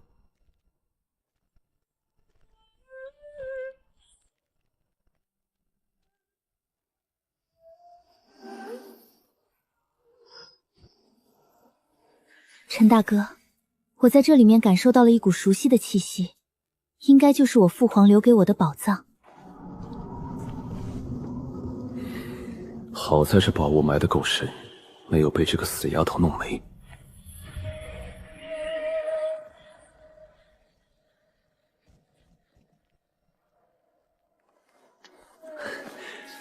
这里边不会真是一箱子珍宝吧？这下应该够了。虽说这是一把灵剑，但对于我来说跟废铁没什么区别。好在能感受到里边封印着一股诡异的力量，有那么一点研究价值，但这玩意儿哪有银子来的实在啊？这是我娘当年的佩剑。这玩意儿顶多值1万两，还有99万两，给我。我虽已是女帝之位，可如今大周刚历经战火，早已名声凋敝，百废待兴。陈大哥，你给我一些时间，等我自己亲手赚够了钱。等你赚到？你怕不是当家不知柴米贵？在外面，一个普通人家辛辛苦苦干一天，也就赚那么2个铜板。等你赚到99万两，我骨头都该化成灰了。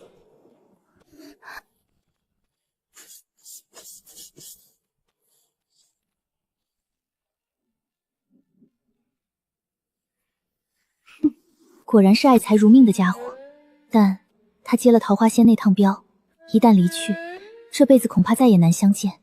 有了这99万两的欠条，至少每隔1月时间，总会想起自己一次吧。说谢谢。他是想逼我和他撇清关系吗？钱货两清，人情两散，与他撇清那不该有的男女之情，让我能心无旁骛地做好一个帝王，为这十方之地开创出一个太平盛世。怎么还哭了？哎，你哭啥呀？陈大哥你……行了，别搞得跟你爹刚死了一样。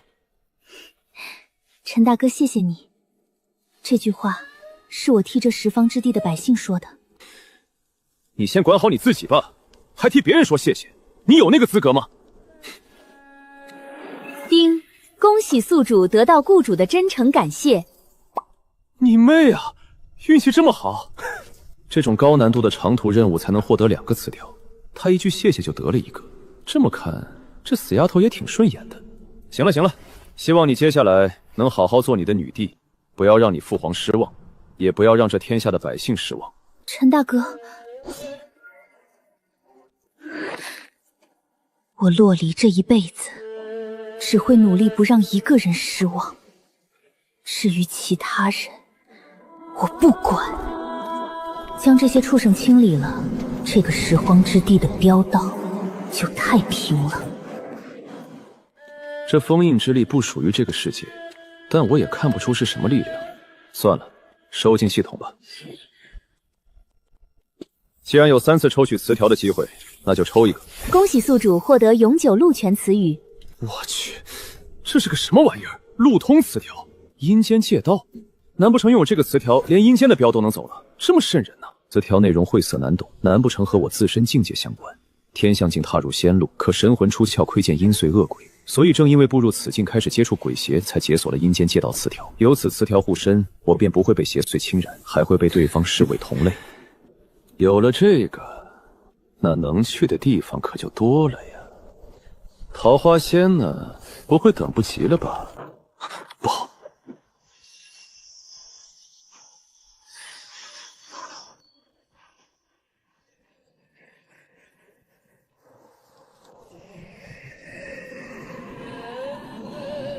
这丫头怎么跑这么快？我抽词条也没耽误多久啊。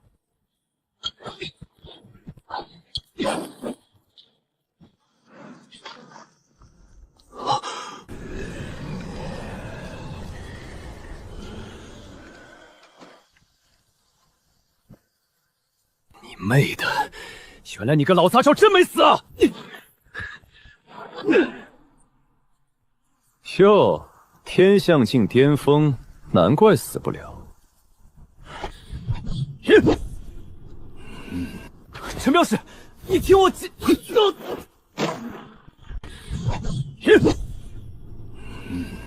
陈镖师，你听我等会儿老子再找你算账。这个死白道人之前半真半假的忽悠了我一通，让我走入了一个误区，要不然这趟镖早到了。陈官，你护送的镖便与他有什么？给老子滚！你的镖老子不接，而且先吃老子一拳再说。陈镖师手下留情。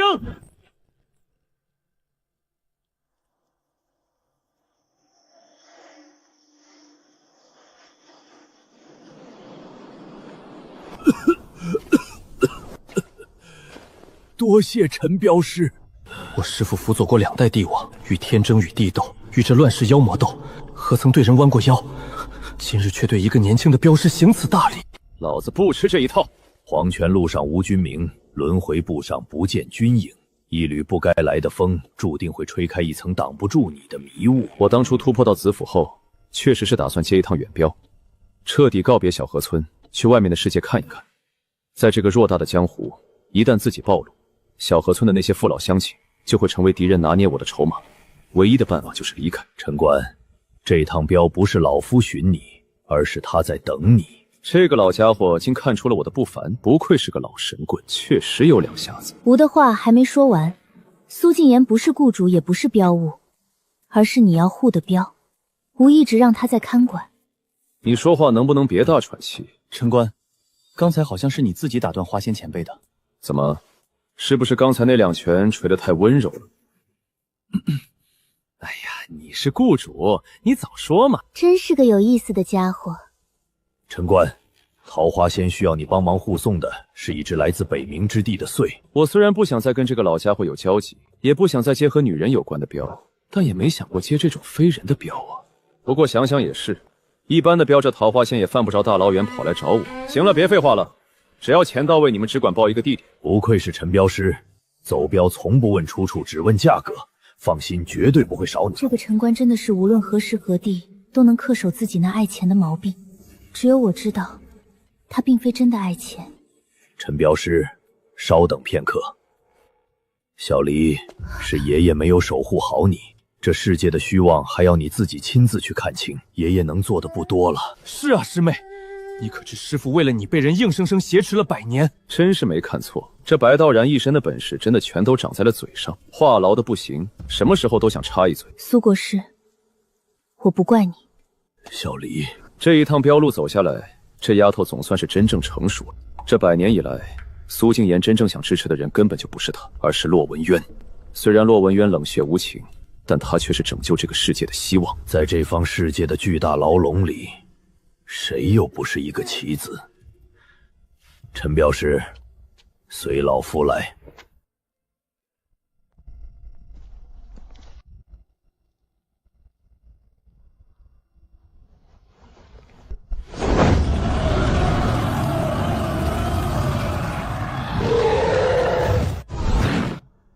陛下，如今大周群龙无首，不如择日登基。不对，是子霄现在群龙无首，陛下不如择日登基。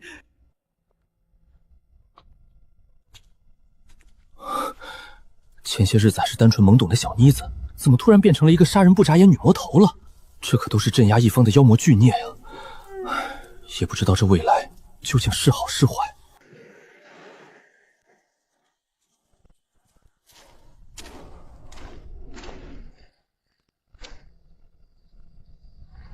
这里面镇压着一只更手。更手？这穗是有什么特殊之处吗？一会儿你见了，自然知晓。他是100年前影兰从北冥之地带来的千之髓之一，也是唯一破解了影兰留下规则怪谈的那一只。原来如此，能走出规则怪谈，看来这只更手不简单啊！这千之髓是我人族手中握着的人质，有他们在，我们才有一线生机。你的意思是，北冥之地不仅仅是碎的天下，所以人族将这些玩意儿藏在了这拾荒之地里。陈镖师果然聪慧。行了，快走吧。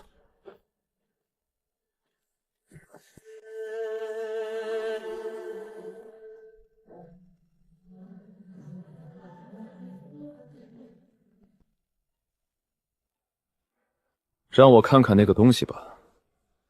我得先看看标物能触发什么系统任务，然后再说。而且我只接公的，我真怕再来个洛离那样的。然后看银两和标点到不到位，要是标点太低，那只能爱莫能助了。请吧，桃花仙。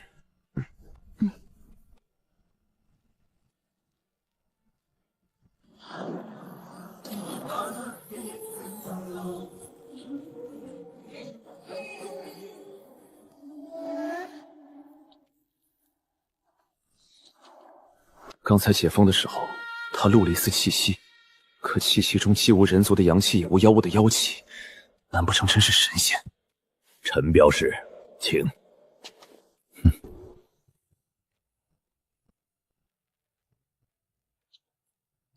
这更手还是100年前花仙出手，将其封印在此塔之下，要不然啊。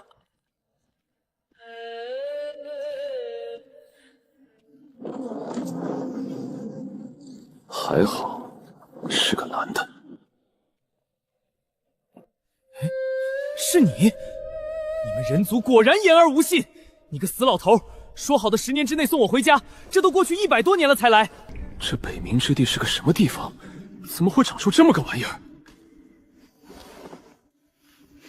在下三更，来自北冥耕族少族长，敢问阁下贵姓？哟，还挺讲礼貌。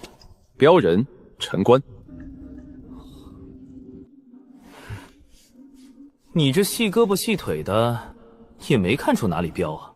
哟，还挺有幽默感，比洛里那个死丫头温柔多了。陈镖师，你只需将他完璧归赵，送回北冥耕族便可。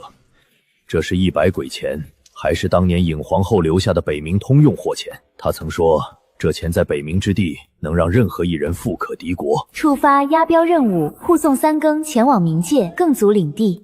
300点，相当于洛离那一趟镖来说，算是要多一点。钱算是到位了，但冥界这名字怎么听得让人心里瘆得慌了？这个世界没有地府的概念，这冥界到底是个什么地方？跟传说中的阴曹地府有没有关系？最关键的是，这个家伙自称少主，一看就是个有钱人，搞不好这趟顺路镖又可以狠狠地薅上一大笔。陈官，此地乃是一个巨大的规则怪谈，你应该已经知晓。想走出此地，你的条件已然满足。你有了一盏世人梦寐以求的一盏引路灯。这个女人不会真是个仙吧？她竟然看出了我已获仙格。唉，这世道真是越来越有意思了，连仙都得求着人来护镖了。还挺沉。奇怪的是，这样一枚金碎钱，竟然有着足足2两，富可敌国。那好，这趟镖我接了。我明白了，原来气血是为了让我适应万界不同环境所准备，而想要增加，除了突破境界，就是靠收集这些图谱得到的强化点数。只不过，不同图谱奖励的点数作用不同。如今5大图谱总算是凑齐了。不愧是陈镖师，接镖从不问出处。你们就让这么个东西送我？你确定他一个人抬得动我？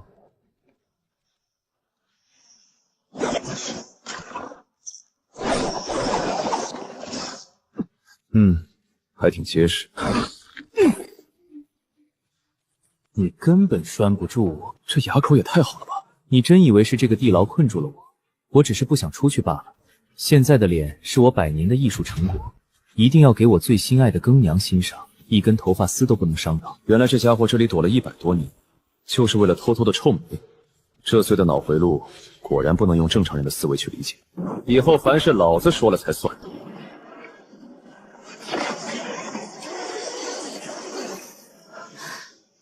这是镇关之力。你怎么可能掌握这种神力？你猜猜。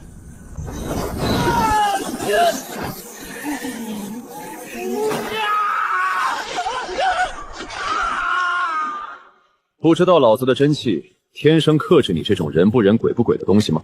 最后一页按手印，给老子签了。那个，2只手都要按吗？唉，能问出这问题，可真是个人才。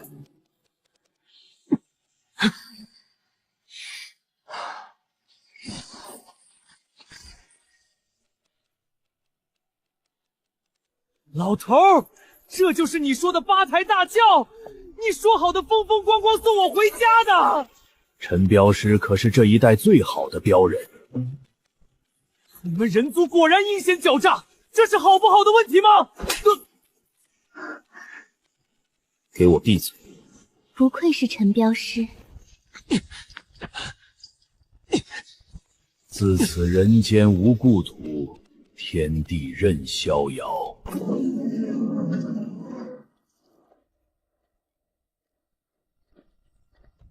好好当你的女帝，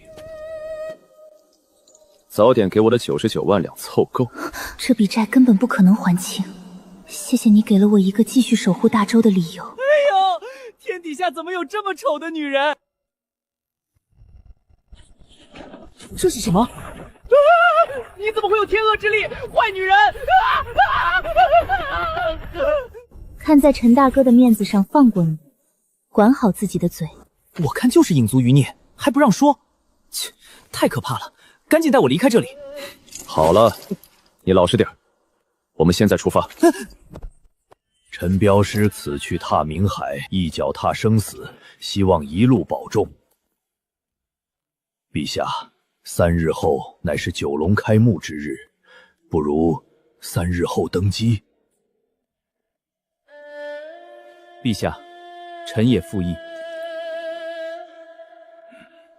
好，陈大哥，我一定会努力，你一定要平安回来。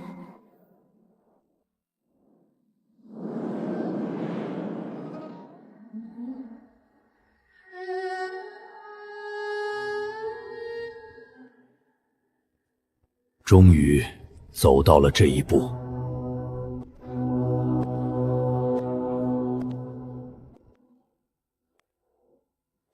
朕的治下有功必赏，不论出身；有过必罚，不论亲疏；有冤必伸，不论年岁；有敌必诛。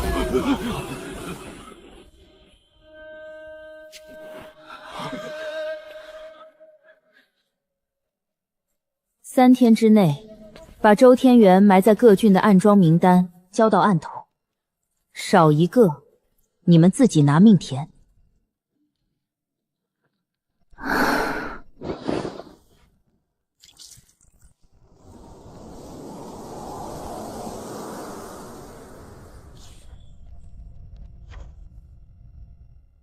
罪臣周清，通敌卖国，贪没赈灾钱粮，斩立决。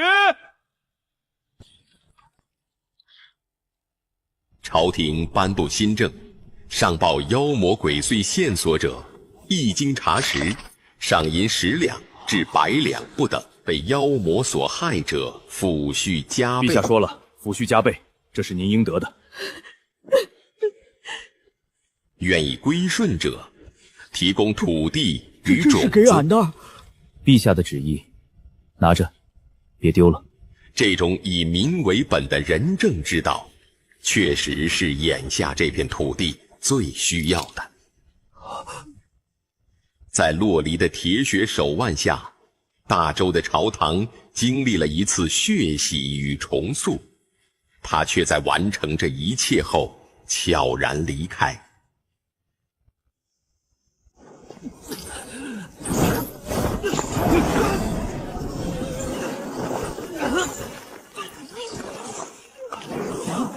那不是城关拖的，是不是一头大妖？不愧是一个身负天恶之力的影族血脉，又怎么甘愿在这片小小的拾荒之地当一个偏安一隅的女皇帝？从他把苏爷爷改口成苏国师的那一刻，我就知道了，他的执念不在那张龙椅上了。陶姨，我真的跟不上他的脚步吗？不是你跟不上他的脚步，而是你的心容不下他要走的那条路。我还没还他钱！完了，我这100年的辛苦全都白费了。我这帅气逼人的容颜竟然让那群人族看到了，这要是让我的更娘知道了，肯定会怪我没有诚意。你要的再哭一声试试。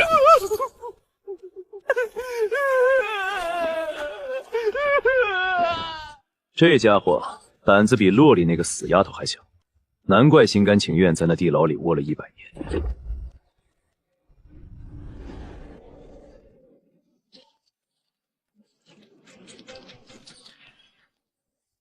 哼，这个所谓的冥界有点大。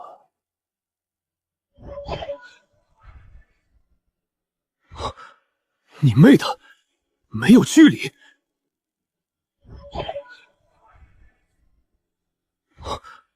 你妹的，没有距离！拾荒之地到冥界中间隔着的这一片灰色，难不成不是海洋，是2界壁垒？这样才有意思。这链子看着真碍眼，正好系统给的新技能可以把这玩意儿变成法则约束。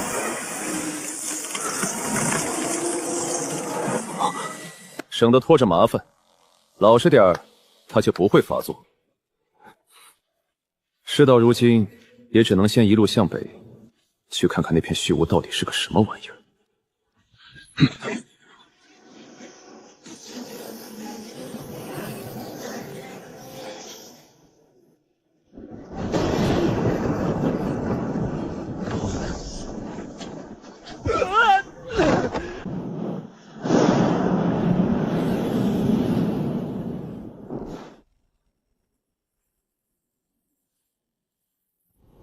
快，踏入标主仪仗内者死。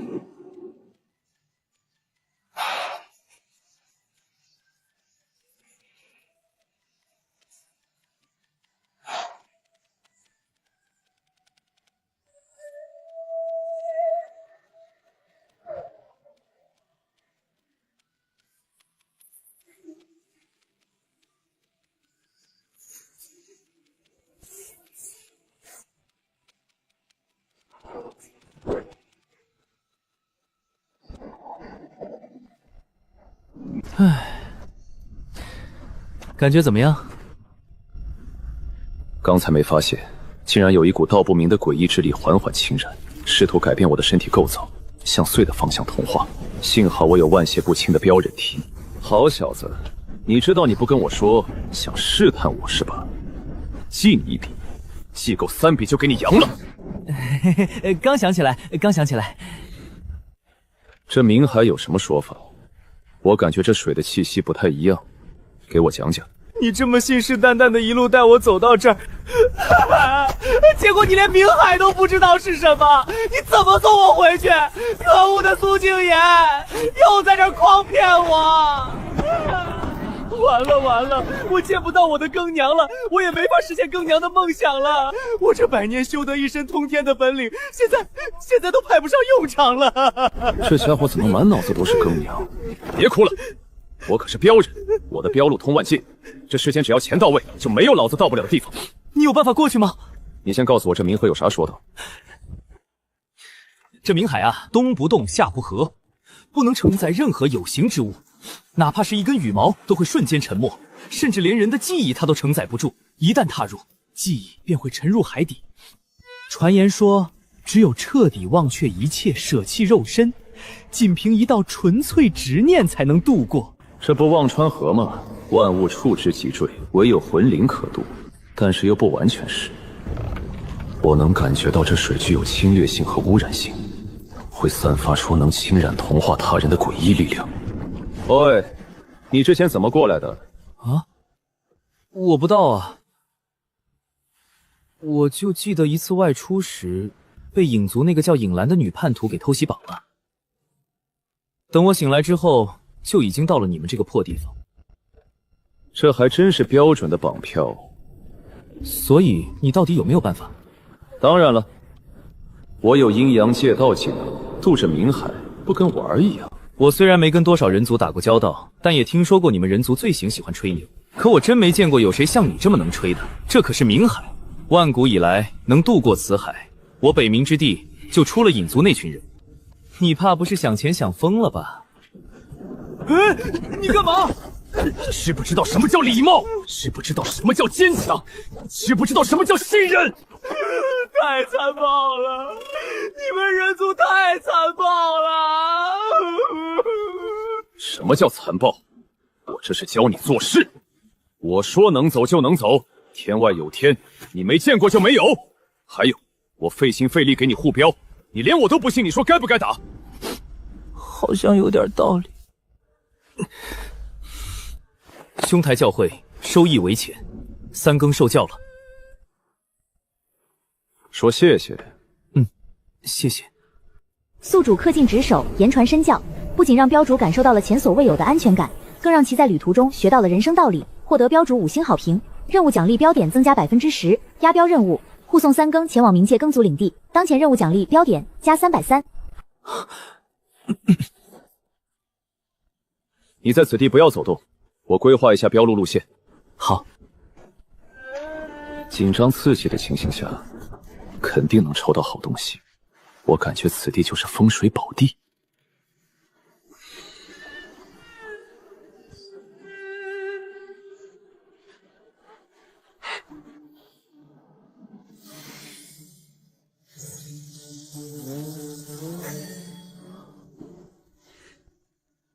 完美。伤害均分，这个可以。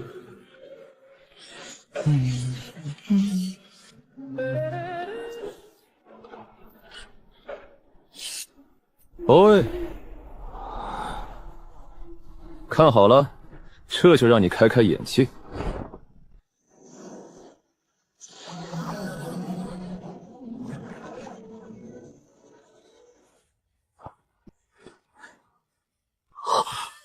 只有魂魄可以渡冥海，你不是人！骂我？陈冠哥，从今往后你就是我亲哥，快带我回北冥，这地方我是一刻都不想待了。带你渡海不是不行，但这可是逆天难度，得加钱。加，必须加！可我没钱怎么办？没钱也没关系，可以打白条。好。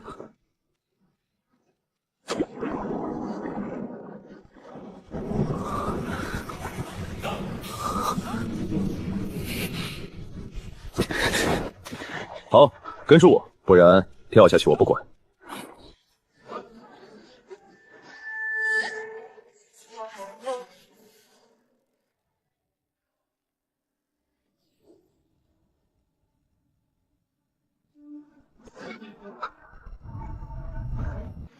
对不起哥，我不是故意的，怎么突然就停了？打住，你别喊我大哥了，叫我名字就行。好的哥，没问题哥。我记得民间杂谈中提过还阳碎语，生死路上莫回头，心中常念亲人名，魂归故里来。现在的问题就是失去了指引，可问题是我在冥界那边无亲无故啊。对了，我有死丫头的那柄令箭。此物怎么在你手中？你认识？不认识，我什么都没看见。看来这把剑的来头不小，幸亏当时觉得这把剑气息非同寻常，顺手从死丫头手中给薅了过来，这下就好办了。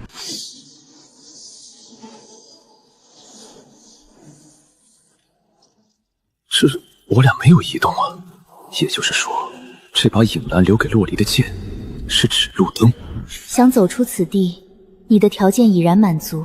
原来他所指的条件根本就不是实力，而是这柄剑。难不成那女人就是拾荒之地怪谈规则的主人？要不然她那么深不可测的大人物，待在那种鸟不拉屎的地方干嘛？更娘，你怎么在这里？你是来接我的吗？你发什么神经？哪里有什么更娘啊？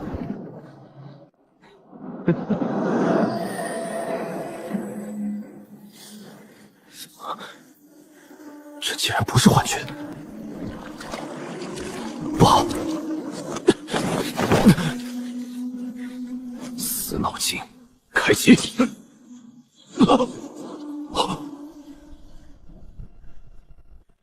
更娘，我的更娘呢？哥，我刚才怎么了？还能怎么了？想你的更娘想疯了呗！啊！可我刚才明明没有想更娘啊！行了行了，快到了。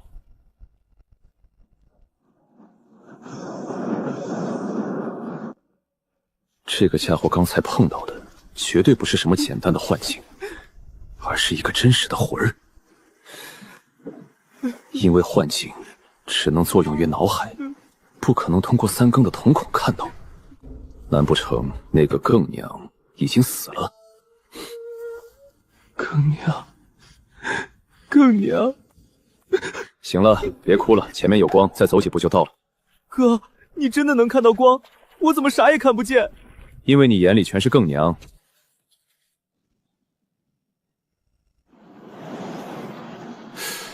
这儿的空气还挺神清气爽。哥，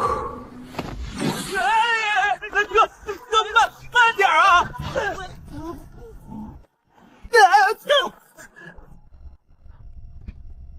哥，咱们快走快走，可不能被发现我们是渡海过来的。为什么？万年以来，除了影兰那个叛徒将我们碎族鬼族人带到那个鬼地方去，就再也没有人能从冥海的另一边回来。哥，你是第一个。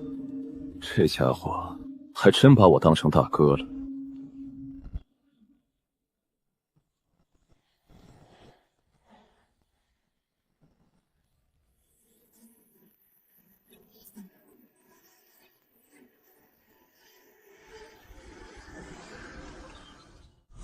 给我干哪儿来了？这还是冥界吗？终于回来了，终于回来了。哥，这里是我们北冥的南疆，也是我们北冥景色最好、最富裕的地方，更是风土人情最为淳朴的地方。南疆虽然好看，但是太小了，只能容纳我们北冥最为淳朴良善的一些圣族，比如草木精怪一类的。这南疆几千年以来从未有过争端，甚至连斗殴都不曾发生过，可以说是整个北冥最为和平的地方了。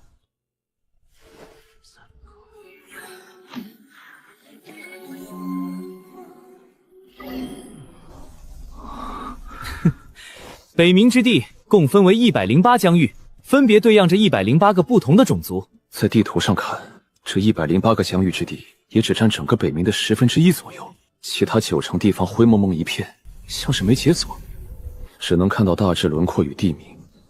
难不成这是系统的保护机制？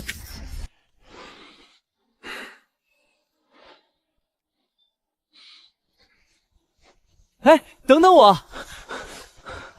我们这108疆域的风格是随着种族特性而变化的。就比如说有个阴疆，那里常年被阴气笼罩，到处都是飘荡的魂魄；又比如说魔疆，那里的大地是黑色的，天空是血色的，生存着无数扭曲畸变的魔兽。而我三更所在的更疆，则是一处最为繁华的商业中心，那里万族齐聚，人美心善，尤其是我们更族盛产美女靓男，即便是以容貌著称的影族，有时候也会自愧不足。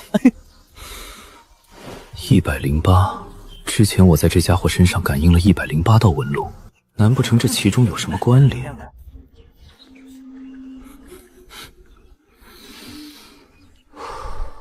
走走走，我带你去尝尝我们北冥的美食。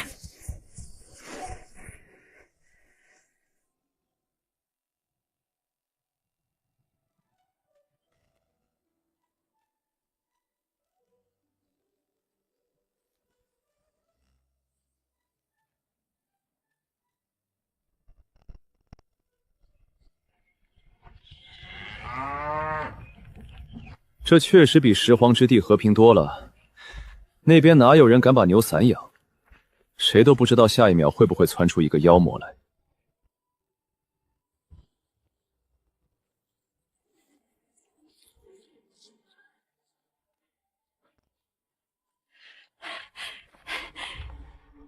二位老乡是打外地来的吧？对对。那你们肯定还没吃早饭吧？来来来，我这儿的早饭刚做好，要是不嫌弃，就进来对付一口。多谢大娘。这大娘未免也太好客了吧？但怎么看怎么诡异呢？你们坐这儿，我再炒2个菜，马上就好。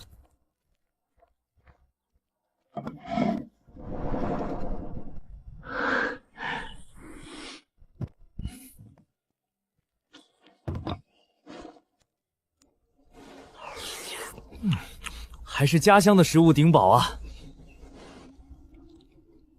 这饭菜里面带着一股淡淡的力量，不是阴邪之力，吃下去后能感觉力量滋养着四肢百骸。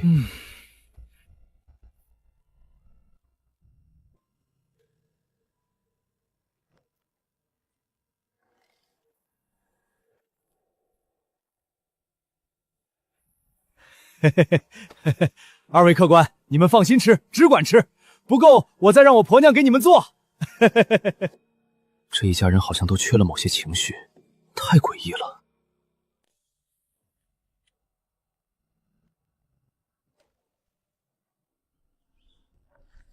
吃饱了，咱们走吧。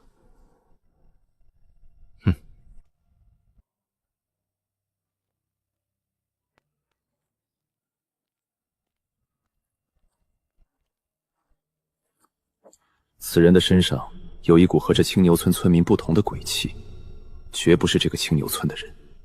先跟上去看看。走吧。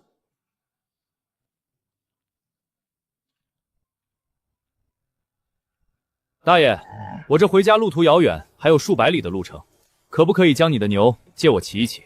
这个几百里路是有点远，咱们青牛村一向是助人为乐，那你暂且先拿去当脚力用一用。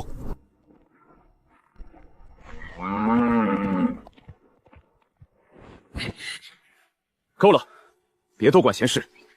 城官，这个家伙在故意利用这些村民的善良。你看他身上的大包小包，搞不好是这村里的全部财物家当，这下全部被他搜刮了。老子是镖人，除了镖主，其余的不在我护送的范围之内。还有，管好你的手。此地这些南疆生灵似乎全都被剥夺了怒、恶、欲、惧4种情绪，能有如此实力来头，绝对非同小可。不了解情况贸然插手，惹上什么麻烦，还得我给你解决。别以为我看不出来，你刚在石桌上拍的那一张，蕴含了类似于情绪种子的东西。你这是在和隐藏于幕后的存在对着干。现在还想给我捅下更大的篓子吗？走。这个南疆的生灵7情6欲被剥夺了大半，而7情6欲来自于人的3魂7魄中的7魄。这些人现在只剩4魄，只留下了最为单纯、最为原始的善良。而这样的他们，也便成了这世上最为卑微的等等我！为服务于他人而存在，活得跟行尸走肉没什么区别了。这鬼地方可比看上去要凶险多了，赶紧离开的好。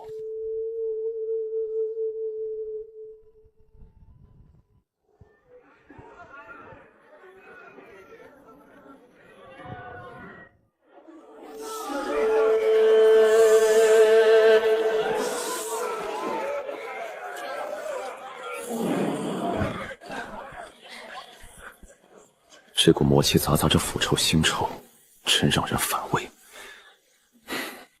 真是一个人族也不见了，类人的草木族也都没了魂，过得和奴隶没有区别。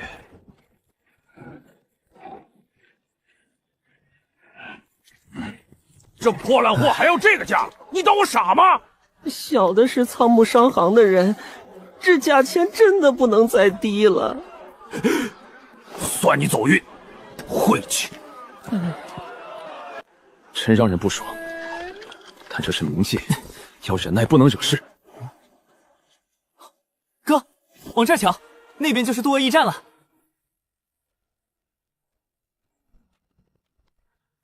在这冥界有个小老弟，似乎也挺好。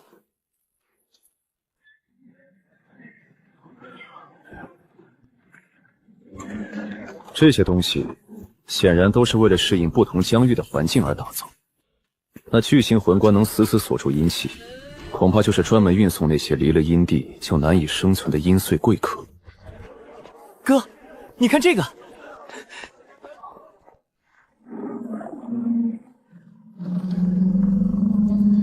这玩意儿看着像坨会走的王八，里头却摆的跟贵宾厅似的。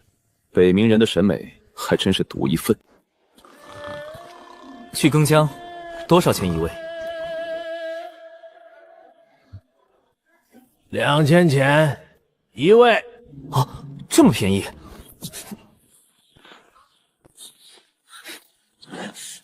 你丫的到底坐没坐过车？不砍价，居然当着老板的面说便宜。感觉那胖子和三更的气息相似，难不成也是更随？我有1兜钱还怕不够吗？哥，咱们的钱好像差了点儿。差多少？不多，就差5个。要不把我先前给你的那3枚铜鬼币先借我用用？这钱到手我还没捂热乎呢，就要原封不动的还回去。得，为了早点把这个家伙送到家，我掏。老板，你看，我们就差2枚铜鬼币，能不能行个方便？你小子刚才不是还说便宜吗？怎么一转眼连路费都凑不齐了？行了行了，上车吧。哎，好嘞。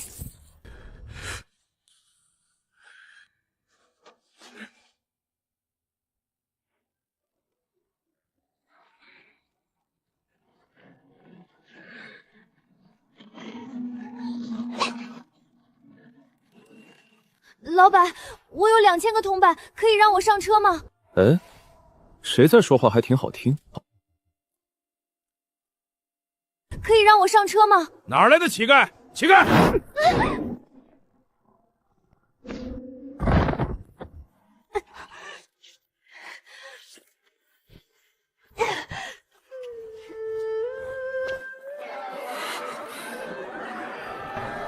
忍住，和你没关系。岂有此理！为什么同样的价钱不让那个小丫头上车？因为那是归雁族。归雁族，他们这一族从出生那一刻便带着一种执念，要找一个叫做归巢的屋檐，可都没有结果，死在了找寻途中，被路边的犬兽分食果腹。大家都讨厌这种漂泊命，觉得他们特别晦气。姐，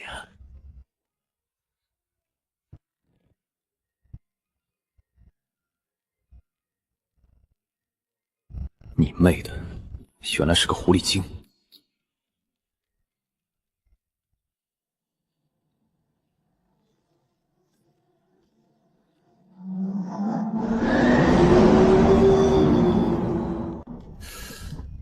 这腿多果然是有好处，这速度比我全力施展轻功还要快上好几倍，但坐在车里却没有任何不适感，这才叫真正的日行万里。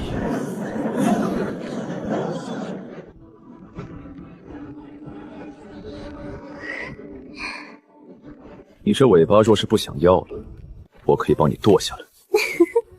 小郎君，好粗鲁啊！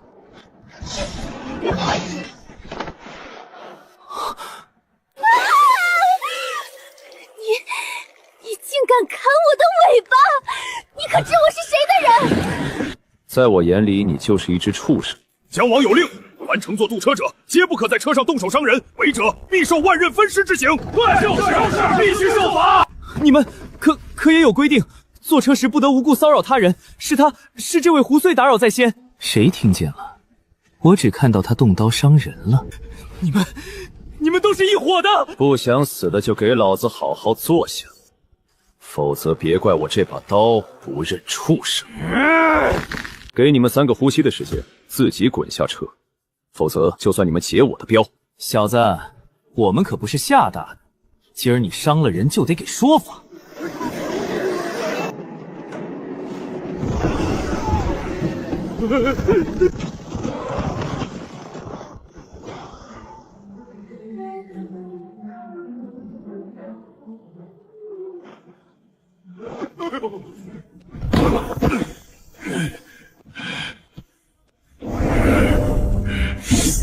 谁？是谁干的？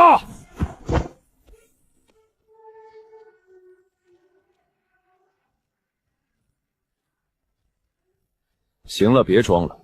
我最后再说一遍，3个呼吸之内从我眼前消失，否则我就算你们打劫。你们为什么刺杀我？更少，没想到你消失了100年，竟然还活着，而且你活着就该好好的躲着，为什么要回来？我为什么不能回来？我的更娘呢？我的更娘是不是在你们手里？我还以为是在青牛村惹的麻烦找上来了，听这意思，这是旧相识啊。更娘，那个死女人，她早就……你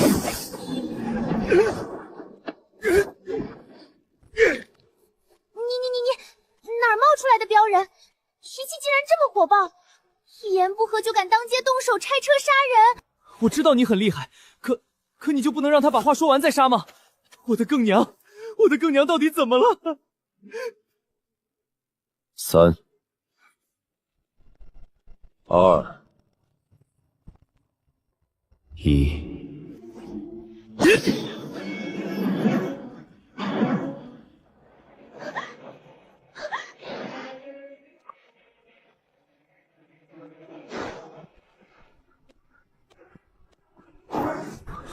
更娘，我的更娘怎么会？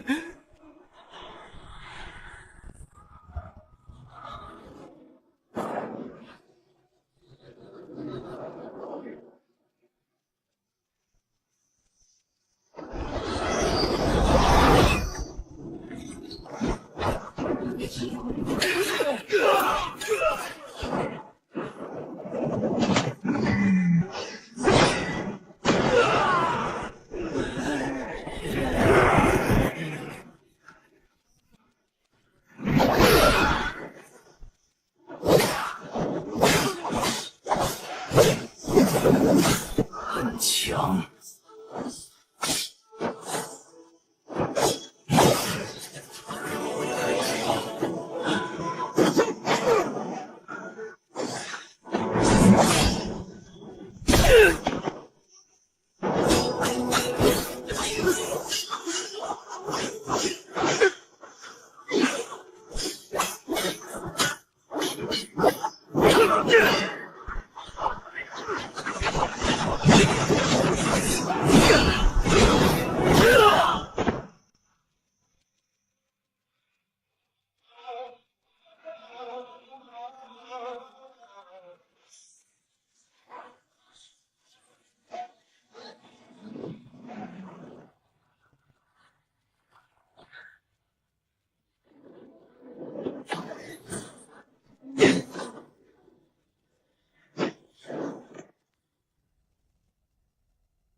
你他娘的，有没有点出息？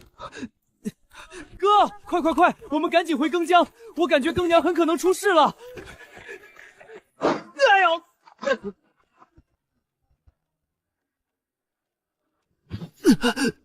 你他娘的，能不能有点男人的样子？不要整天把那个什么更娘挂在嘴边。我根据之前那个胖老板所说的，那个更娘80%是不在了。唉，以这家伙的状态，一旦确认那个娘已故，80%要崩溃。这趟镖还能不能成？说说吧，那个更娘到底是谁？更娘是我更天族的族长，也是我从小指腹为婚的未婚妻。这不麻烦了吗？更族的族长都死了，那更族还能存在吗？我怎么交镖啊？我叫三更，更天部那个出了名的三无废柴，没天赋，没能力，没背景，可偏偏我跟整个更江最耀眼的女子有一纸婚约。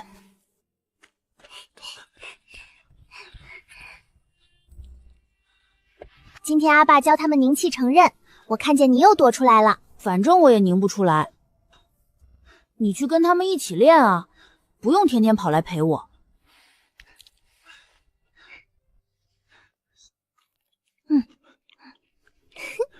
三更，你有没有想过去看看更江外面世界？外面那些鬼族的地盘，更守大人说过，碎族踏出更江就是送死。那就不做碎族。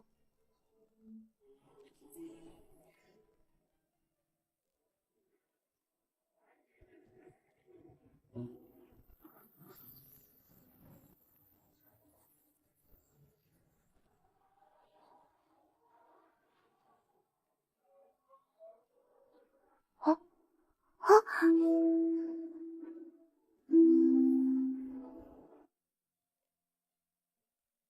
哥，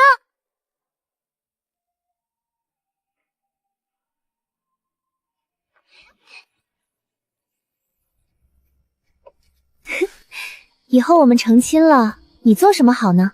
要不你当更天部的史官吧，把我做的每件大事都记下来。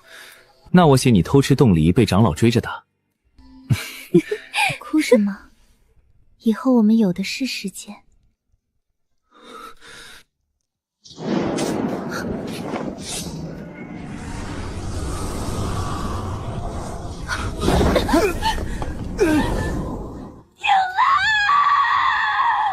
就这样，我被掳走了，再也没见到我的更娘。这不是妥妥的废柴逆袭流主角模板吗？此刻，这个家伙可是一个地地道道的天象巅峰强者，只可惜赢了力量，输了更娘。这更娘，当真不愧是一个传奇女子。不过，就你这熊样，你觉得你配得上人家姑娘？如果我是你啊，就离得远远的，免得耽误人家的大好前程。哥，你说的没错，我确实一直在连累更娘，但我不后悔。你是不是以为自己有了一身天象境巅峰的实力，就配得上人家更娘？哥，您可千万要替我保守秘密啊，否则会给更娘带来天大的危险。不对啊，这影兰似乎并没把他当人质，而是特意将他带到拾荒之地，为他寻找一场天大的造化。据我所了解，像三更这样的域外来客，当初被影兰带到拾荒之地后，便一直被分别镇压在拾荒各地，最后因为一场突如其来的风波，导致整个拾荒之地的妖魔发生暴动反对，才请出桃花仙出面干预，那影兰才迫不得已将他们收拢于大洲各地。之后因为骆文渊与周天元的谋划，又将他们统一转移到了大洲的上京城内。对了，苏金言曾经说过的，这个家伙是唯一一个自行破除了影兰所设置的规则怪谈，从而逃脱镇压之人。为什么只有他能够破除那规则怪谈，逃脱影兰的镇压？唉，先不想这些了。放心，此事你知我知。不过，既然你爱更娘，接下来你无论遇到什么，都要记住，爱就是你的底气，爱绝不允许你轻易放弃自己。好，难道你就不应该表示一下，说谢谢吗？哦，对，我怎么能这么没礼貌呢？哥，谢谢。我去，这也行？哥，您这是碰到什么喜事了？能不能也给我分享分享？我是为你即将见到你心爱的更娘而感到高兴啊！多谢哥。行了，别跟我叫哥了，叫得我都老了。是哥，不好意思，我这是叫习惯了。行了，说说刚才那些黑皮家伙怎么回事？这个我也不知，我只知道那是福穗，还是来自南域的阴水江。这些家伙擅长追踪，显然是有人请动了他们，专门来寻找我。可当年我走得匆忙，基本上没有人知道啊。而且我本身在族里就一直默默无闻，这些家伙为什么好端端的要来刺杀我？一个没有任何威胁之人，为何值得他们大费周章的来刺杀？除非人家已经知道他带着一身本领回来了，他们不想让他回归更族，更不想让他知道更娘已死的真相。但这些前提条件是那些人知道他已经回归，可他们又是怎么知道的？难道是青牛村的那一仗？行了，歇会儿，再赶路。这冥界初来乍到，走了不到3000里就碰上了各种疑难杂症，手里缺底牌啊！恭喜获得永久通神词条通幽法眼。这词条来的正是时候，这是一门目力神通，开启后能看到常人看不到的东西，不仅能看三魂七魄，还能洞察七情六欲。三魂107魄，通幽法眼能够看穿生灵的三魂七魄，三魂俱全方为完整生灵。七魄主七情六欲，七魄不全者或有残缺，或有心智蒙昧，境界同时也会锁在一个位置。原来如此，难怪青牛村的人和那草木族不会修炼，只能沦为他人的奴隶。这个家伙为什么有107魄？从拾荒之地收集来的，难不成是之前青牛村送出的？我去，这通幽法眼的消耗居然大到如此地步，就这么一会儿功夫，竟然就消耗了我将近1%的真气，这消耗不亚于我正在进行一场高强度的大战。初来乍到，不能这么浪费真气，歇一会儿，等真气恢复再带他赶路。走吧。显然这整个冥界人的三魂七魄都有问题。这小丫头脚力这么快，她这是担心我们抢她的发霉的窝头？好像是这个意思。我们俩长得很像快要饿死的土匪吗？你什么意思？我的钱已经被人抢了，我没钱了，我真的没钱了。难怪这小丫头浑身补丁，还舍得花钱坐车了。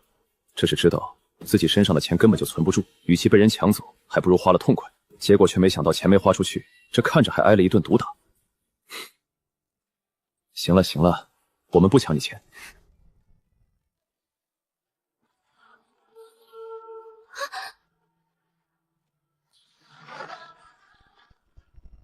你是什么人？竟敢多管爷爷的闲事！你是哪儿来的野猪？还要不要脸了？这么大个欺负一个毛都没长齐的小丫头！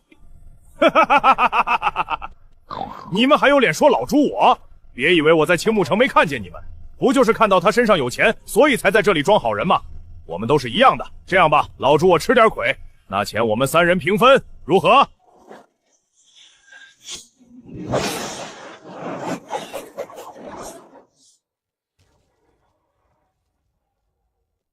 大哥哥，你快走，我一会儿跟猪爷爷们解释。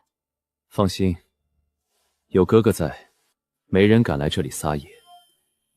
这小丫头是想留下来担起所有的责任，因为像他们这样的浮萍被人用来顶罪已经顶出习惯了，这也难怪她能盯上这个小丫头。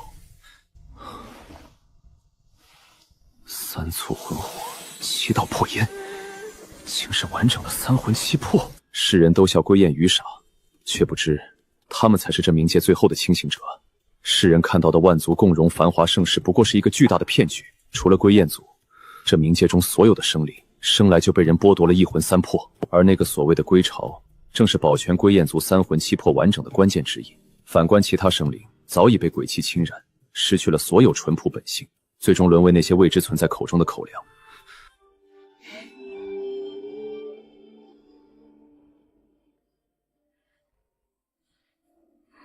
大哥哥，你还是赶紧离开这里吧。你叫什么名字？我叫燕乐乐，大家都叫我乐乐。生而无乐，何其悲哀。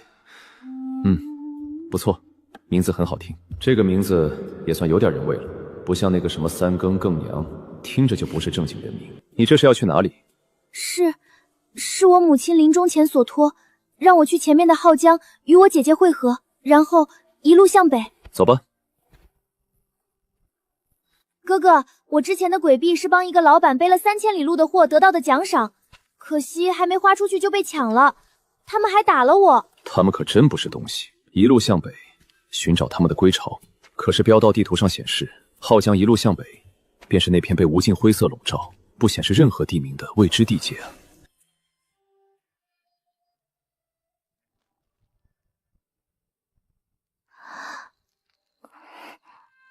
吃吧，给你的。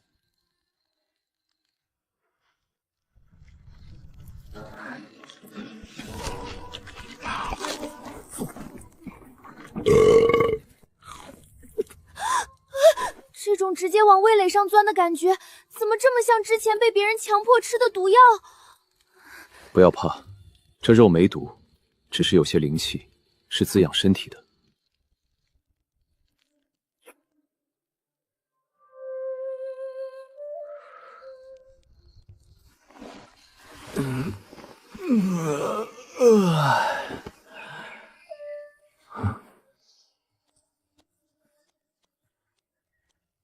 这是什么？哥哥，这是我娘教我做的一种小吃，非常可口。这种长在水里的根茎，平时都会被那些水鬼守着，谁靠近就拖谁下水。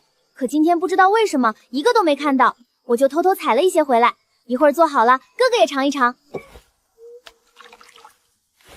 这东西里面竟然没有任何鬼气，难怪他们归雁一族能世世保全代代完整的3魂7魄。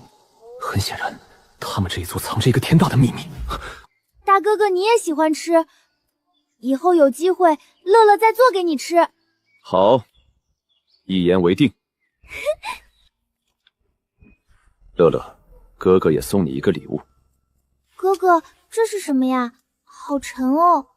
哥哥，乐乐不要，这么宝贵的东西我会弄丢的。之前三更说这鬼币太古老，果然适合一只坚守本性的归雁族。咦，怎么不见了？哥哥，我是不是把它弄丢了？没有，是被哥哥收起来了，速度太快，你没看清。哦。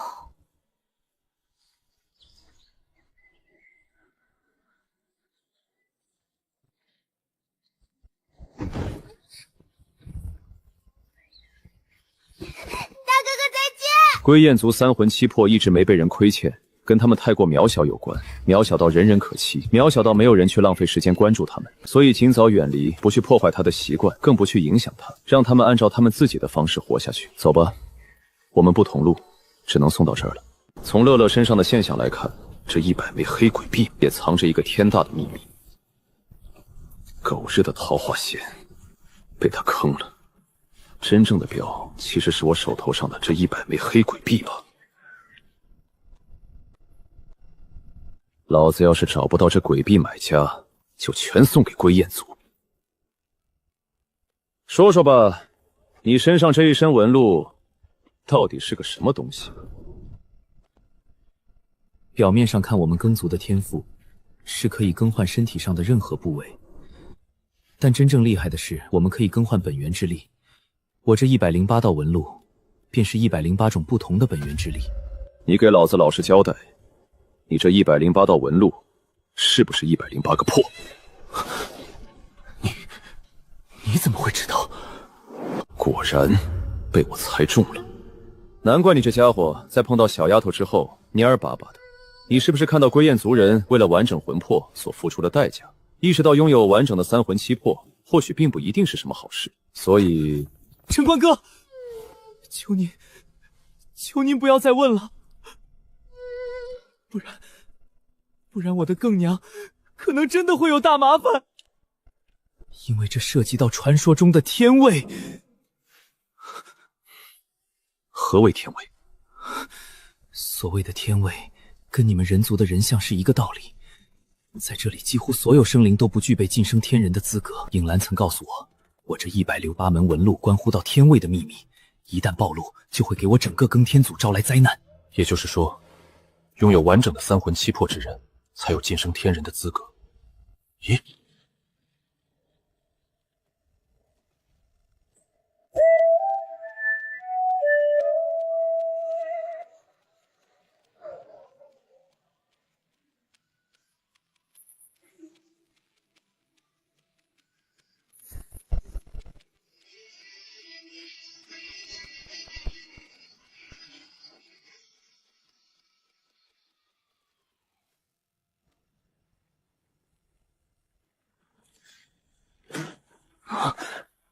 这个是怪谈规则，你给老子站着，不要动！不错不错，果然是破的味道。来劫镖的，本来我的目标不是你，非要撞上来，别怪我不客气了。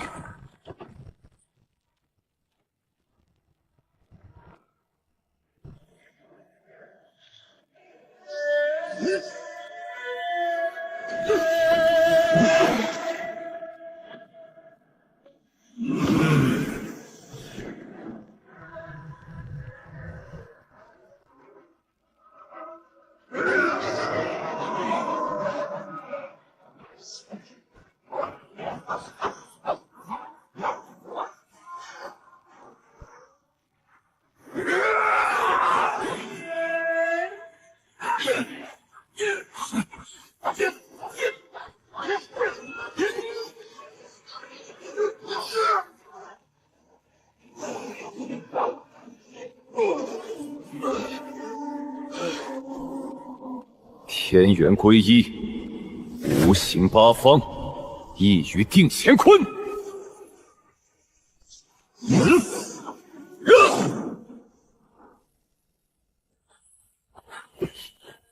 能破了老夫的怪谈，你这个家伙倒是有几分本事。想抢老子的镖，可没那么容易。你刚说镖，难道你是镖人？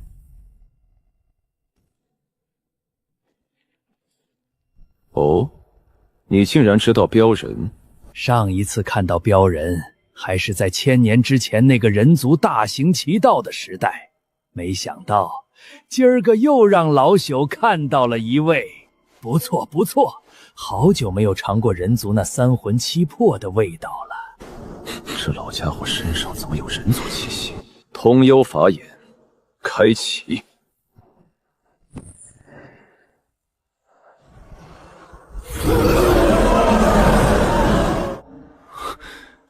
你妹的，这是个什么鬼东西？陈官哥，这是一个贪力穗。传闻中，这贪力穗乃是由上百种不同生灵贪念所凝聚而成的结合体，他们专吃魂魄。那就是个杂碎呗。小兄弟，谬赞了，老朽已经饿了足足100年了。所以你是想吃了这个家伙的魄？哥，保护我！原来这老家伙身上的人族气息，是他这72道魄带来的，而这魄全是他从人族身上吃出来的。老朽吃东西不喜欢被人观赏。那个镖人，你先去一边候着。哎，有老子在，这个老不死的玩意儿动不了你。不过，你若是能再加点钱的话，我可以顺手帮你宰了他。哥，这是我跟更娘的定情信物，虽然不是特别值钱，但也算是我身上最后一个值钱的东西了。你这是故意恶心我呢是吧？打欠条啊？那哥，我给你打个10万的白条可行？成交。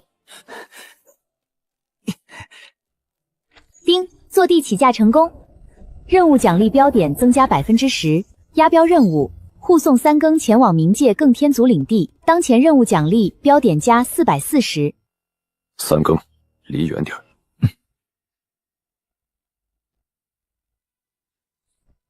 哼，人族永远都是这般短视，真是不知天高地厚。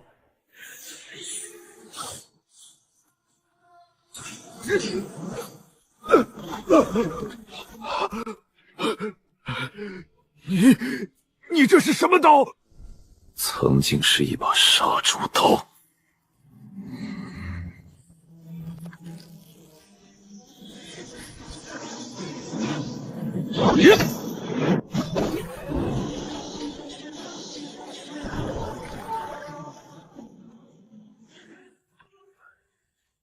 这个老家伙竟然可以吸收别人的力量来反哺自身。嘿嘿嘿嘿，小家伙，原本只是想要你的1魂2魄，但老朽改主意了，你就当一个真鬼侍奉老朽吧。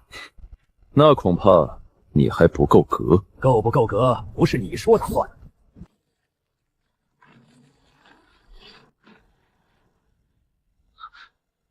又来。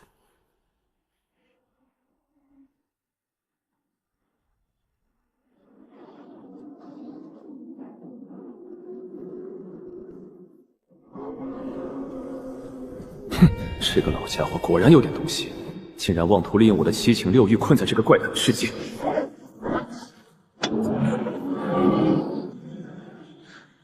你妹的！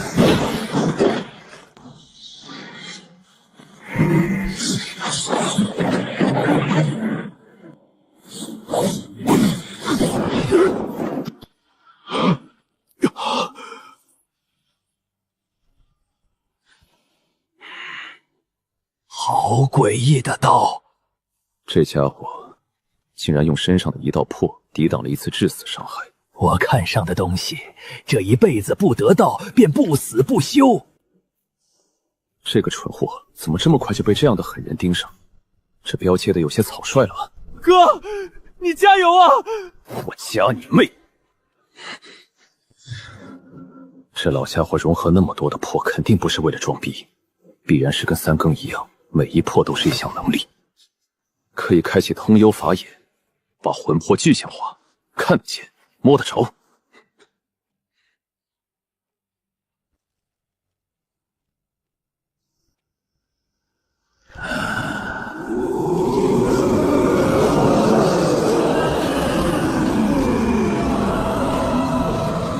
既然不识抬举，那就先让我尝尝人族的魂魄。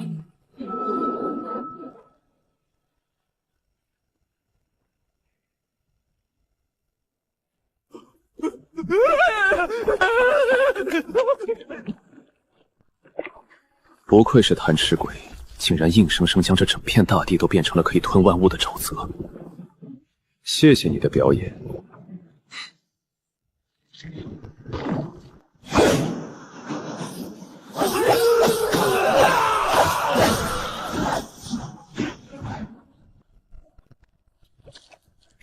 这不可能！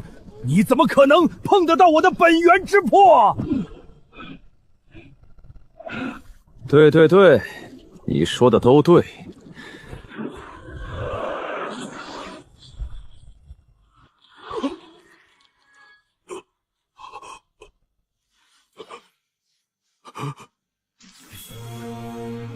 我的本源之魂，这绝对不可能！如今我的72魄已去70，唯有吃掉眼前这个拥有本源之魄的旺盛耕族，才能补全我的所有亏空，从而逃离此地，将这个秘密带回去。不，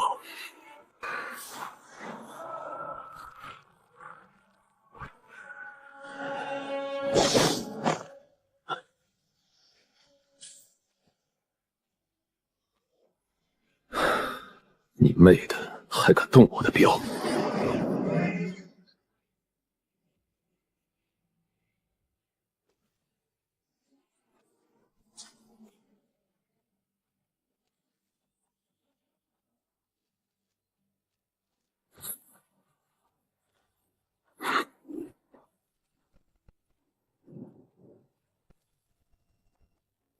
谁他妈在偷瞄老子？有种出来！这到底是什么鬼东西？给老子起来！哥，没想到你竟然这么厉害，我这10万钱花的太值了。哥，你猜猜刚才那家伙是来自哪里？他来自杜厄斯。杜厄斯？没错，那不是一个人名，而是来自传说中不可说之地归墟，设立于我北冥之土的一座渡厄圣殿。传言归墟是我北冥万灵毕生所向往，能够超脱轮回的唯一圣地，那里只会迎接那些功德圆满或者身负大机缘的有缘人登临归墟。但这杜厄斯还是归墟在这方天地的执行者，应该是我私自离开了北冥，触犯了归墟的规则，他是来抓我去接受处罚的。哥，赶紧送我回耕族吧，我想在被抓走之前再见耕娘最后一面。我送你妹！原本以为是个顺路镖，可现在竟然惹上这种麻烦，而且刚才瞪自己的那个玩意儿，搞不好就是这个什么归墟中的大恐怖。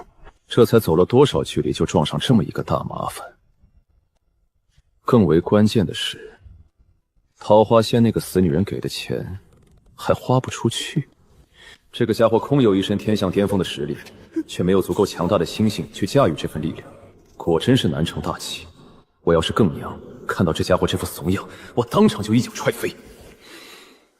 说说这个所谓的归墟，传闻中那是一个与我们这方冥土截然不同的世界，在那里没有永无止境的黑暗，没有无处不在的鬼祟与妖魔，山川皆有灵，万物皆有序，是所有生命都渴望抵达的永恒净土。但是归墟也有着至高无上、不容任何生灵违逆的天条，一旦触犯，轻则打落尘埃，重则魂魄被投入无间炼狱，永世不得超生。而渡厄行者便是这归墟在这方天地的代言人。从刚才那老家伙的一身人魄来看，这芸芸众生在他们眼中，不过是田里可以随时被收割的庄稼。这冥界中的镖，看来没有一个是简单的。这里所有的人都是用来养魂生魄的，护他们就是跟那腐蚀者作对，真他妈想撂挑子。这陈大哥不会是打算半路上撂挑子吧？哥，还有一段距离就到了，你可千万不要撂挑子啊！你看，我都叫你哥了，实在不行，叫你爹也可以。我说这个家伙怎么总是开口哥闭口哥？原来是为了跟我套近乎，在关键的时候用来攀亲戚。死一边去！老子只谈价钱，不谈人情，不吃你这一套。谈价钱？难不成只要我打得起白条就能办？不过仔细一想，好像真是。这一路上只要他出手都离不开钱，只要肯给钱，他谁都敢砍。哦，原来如此。哥，你放心，庚娘经营领地多达200余年，别的不多，就钱多。你需要多少钱，直接报个数，他一定会给的。早说呀，我还以为你是穷光蛋呢。三更啊，你看你把我当成什么人了？也不光是钱不钱的事儿，系统的加强机制需要镖客真心实意加钱才行。那种为了活命无乱开价，就算说了也没有用。我是看你小子被吓成了这副德行，有些为你感觉丢人。你看你大老远跑到拾荒之地，学了一身通天的本事，结果就为了回来当孙子。哥，你说的好像有点道理啊。我掌握了这么多通天的本事，本来就是为了不再受人欺负，掌控我和庚娘的命运。听说只要可以献祭一些足够有价值的东西，就可以得到一个渡恶行者的身份，从而被庇护。等我回了庚族，我就跟庚娘商量商量，献祭一些魄，看他们能不能给我安排一下。不错，不错，有志向。多说一句话，都感觉自己的智商受到了侮辱，这搞得跟骗傻子似的，有点违心啊。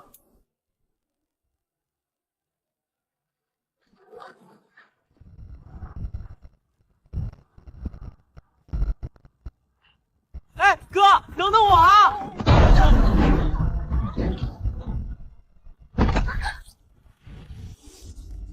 这两个家伙怎么还没死？我什么也没看见，没听见。快点，再快点！那个拿刀的家伙可是个连明殿的人都敢杀的主啊！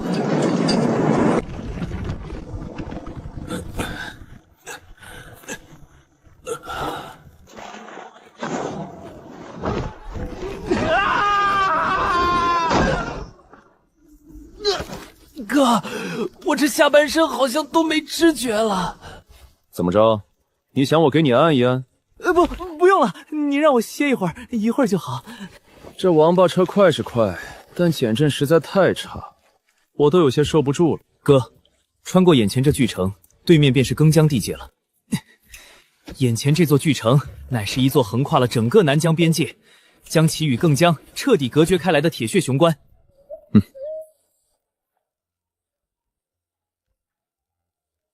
地图显示更将有着南疆的10倍之大，不过将近一半都是沙漠。还好从这里到更族领地几乎不用怎么绕路。如果能在这镇南关里找到渡恶驿站，坐上马车的话，差不多5日之内便可以赶到。三更这个家伙已经被归墟彻底盯上了，更族内部显然也出了大问题。三更身上的魄，又涉及到这个世界背后所隐藏着的那个天大的秘密。哼，烦死了！接下来这一路不给这更族耗到破产，枉费我跑这一趟。哥，咱们马上就要进入庚江了，到时候您看看我们庚族的美女，保证让您大开眼界。以你这审美，那确实是挺让人大开眼界的。走吧。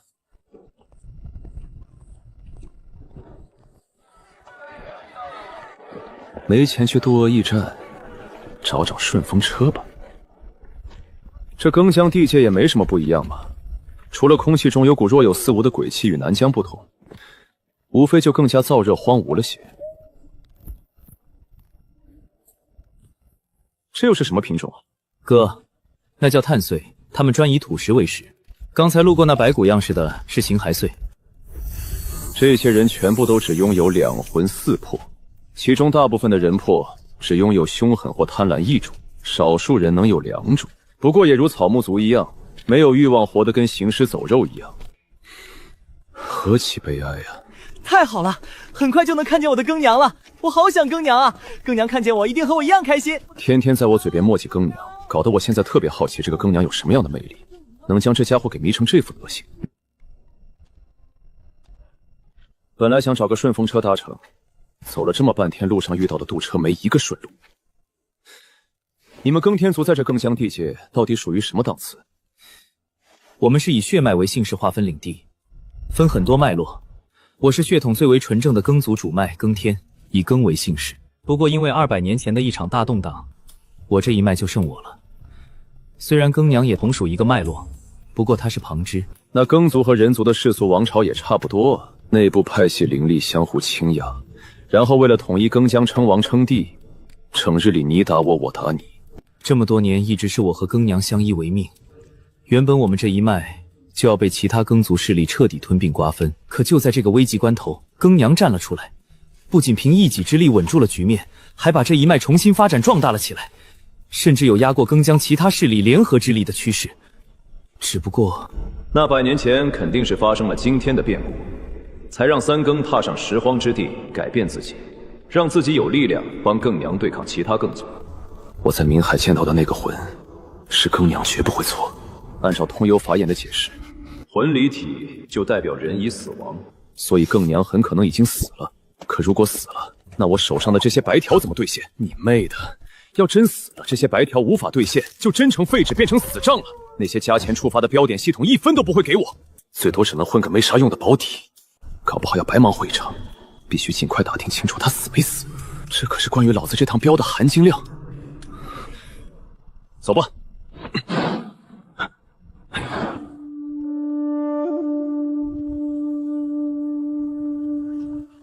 按照三更所说，他领地所在根天都应该是繁华大城了，怎么都过去1天了，一辆去那儿的大型车都没有。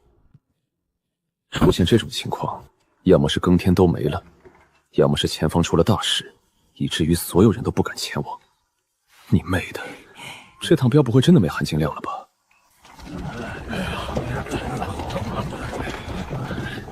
七夕感觉这是更族，过去打听一下庚娘吧。前面就是庚天族吧？庚天？对。唉，这好端端的庚天，怎么就走到今天这一步了？谁让他们的领主庚娘是个弱女子呢？没办法，女子嘛，天生就是用来附庸的，哪有当领主的道理？不过啊，这庚天领域估计也是气数将尽喽。庚娘，再听听看。唉，你们说那个女人好不容易将庚天领地从动乱中恢复过来，怎么又亲手葬送了？谁知道呢？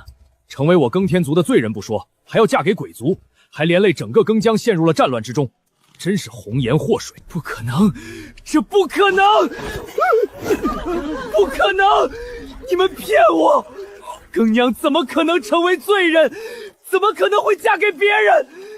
我庚天领地怎么可能气数将亡？找死！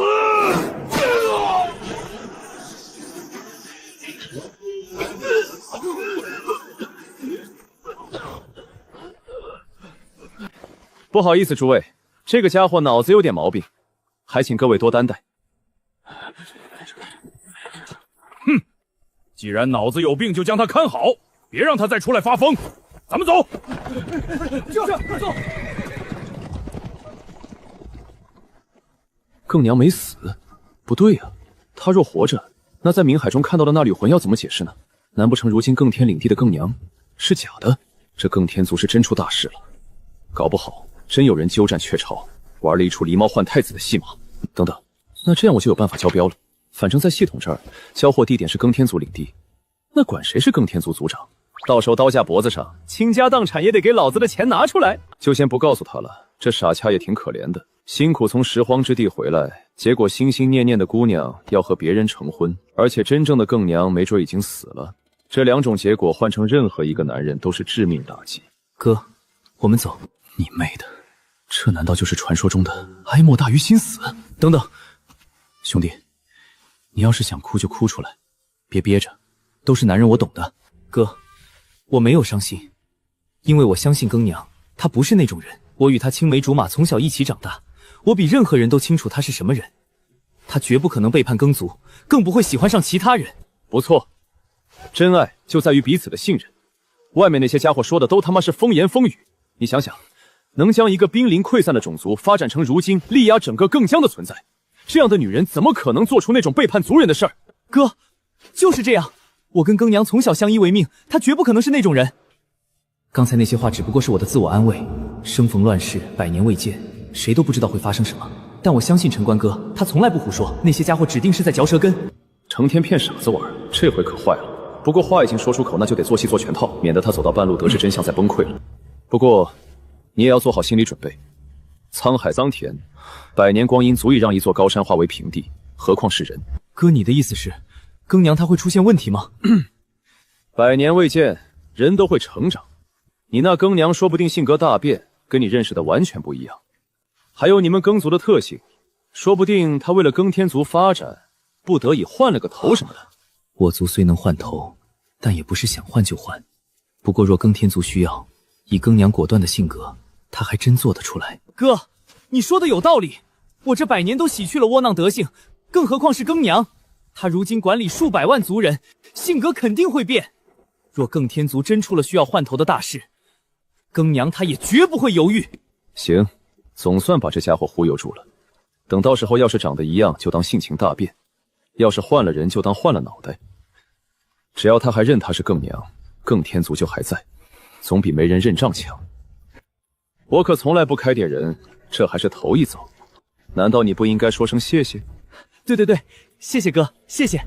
丁，宿主言传身教，让标主体悟到感情也可以嫁接，获得5星好评。走吧。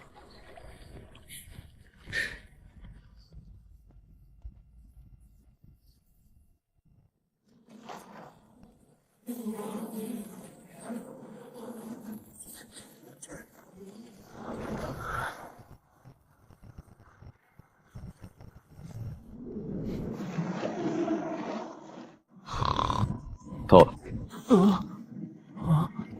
到了。谢谢啊。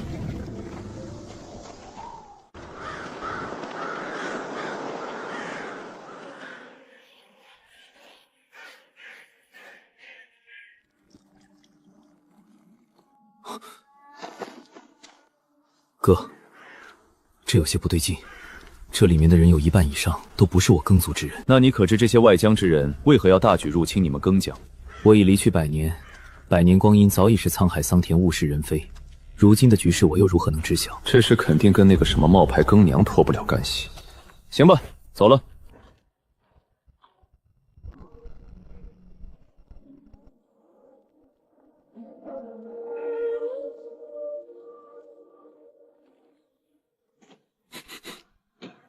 好浓的血煞之气。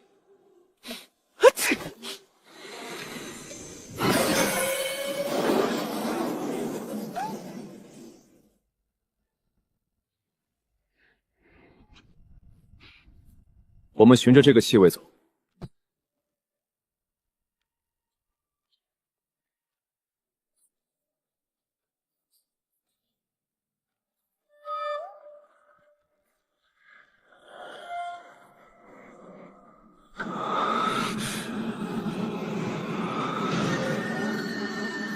这是某种祭祀。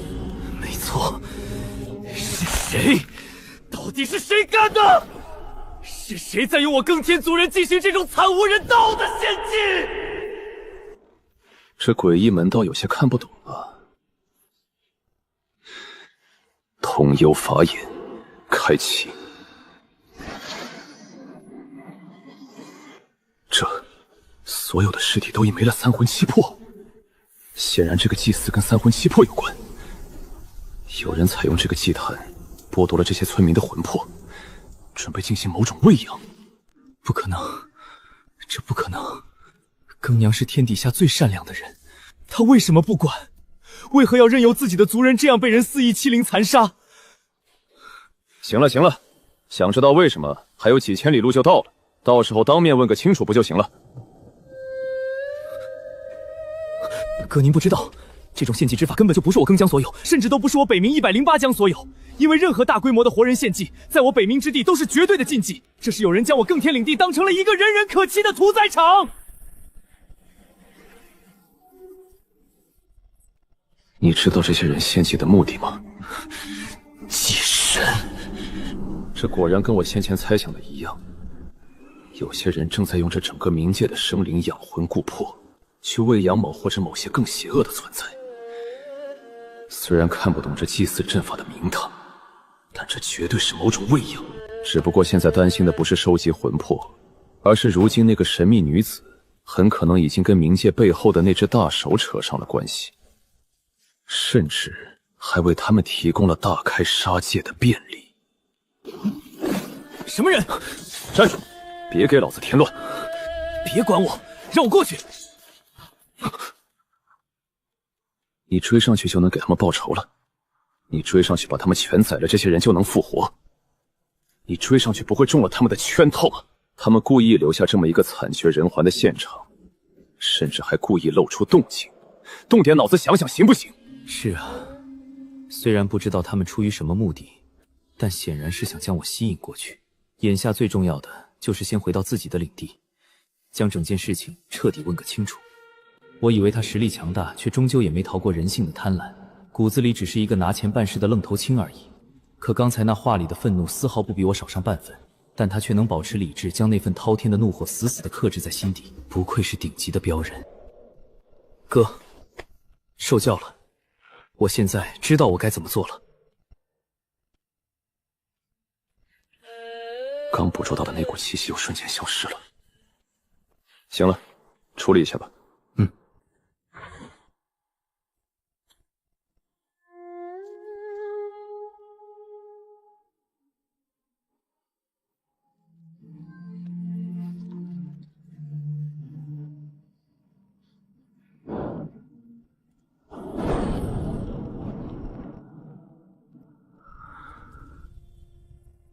这耕族虽然是岁族，但在久远的上古时期，他们也都是人族，只不过是被诡异侵蚀，变成了岁而已。原本以为他们虽然活得身不由己，但总归能比拾荒之地过得安稳一些，却没想到这冥界生灵过得竟更加残酷。这仅剩的二魂四魄被人强行抽走献祭，便等同于直接剥夺了他们进入六道轮回转世投胎的资格。这种死法已经不是死，而是永世不得超生。但对于那些高高在上的所谓神明而言，却可能只是一口味道还算不错的美食。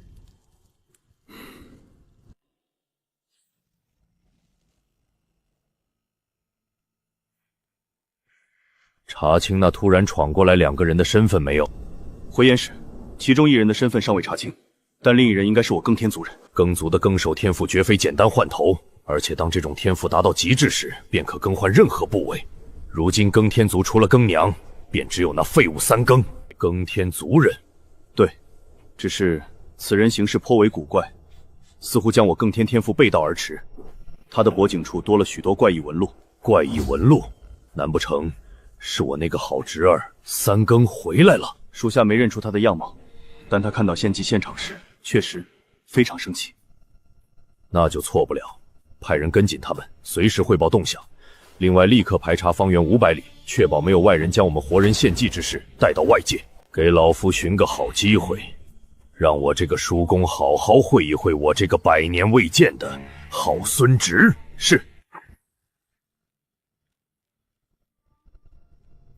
这一路几乎每走100里，就会看到一个被献祭过的村庄，越往里走便越是荒凉。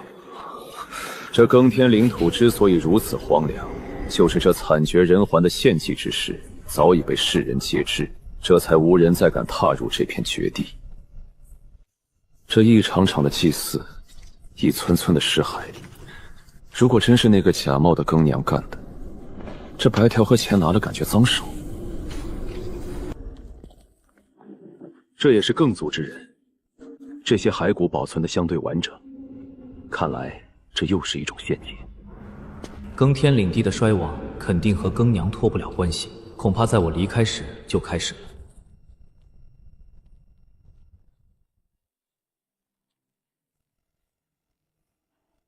叔公，小三儿，还真是你啊！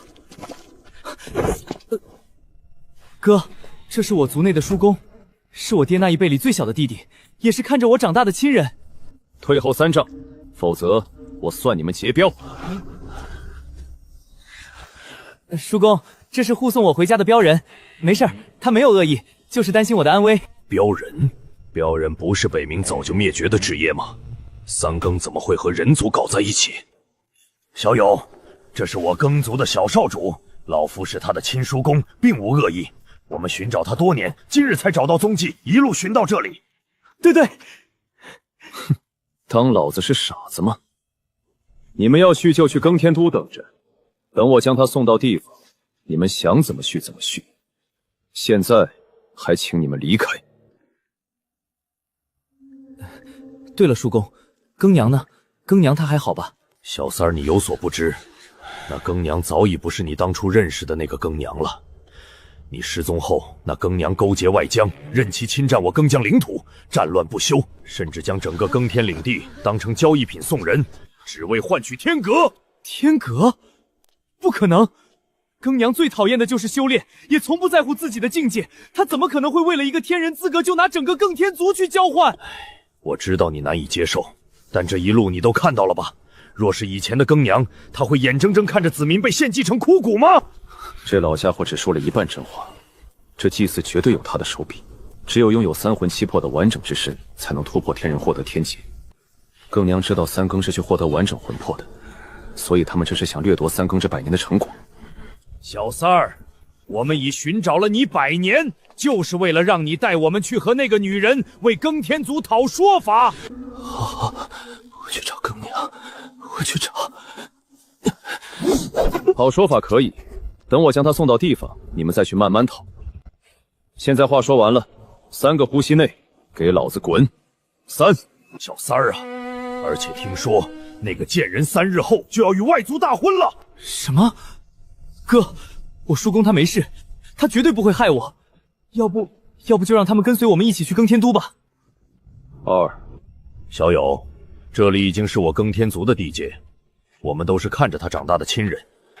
你将小三儿交到我手中，也算是完成了任务。这里是10枚银鬼币，算是给你的奖赏。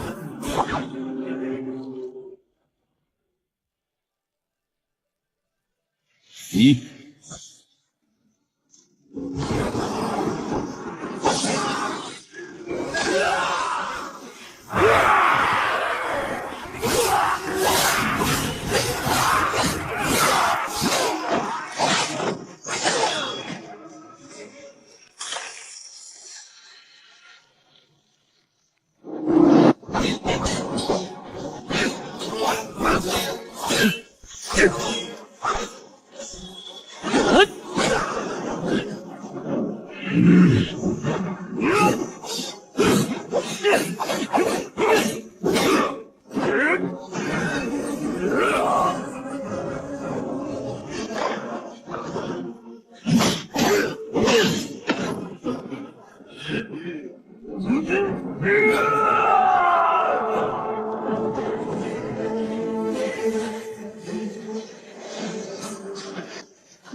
哥，你干什么？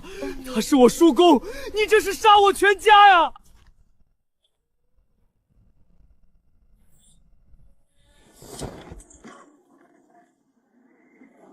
这是什么玩意儿？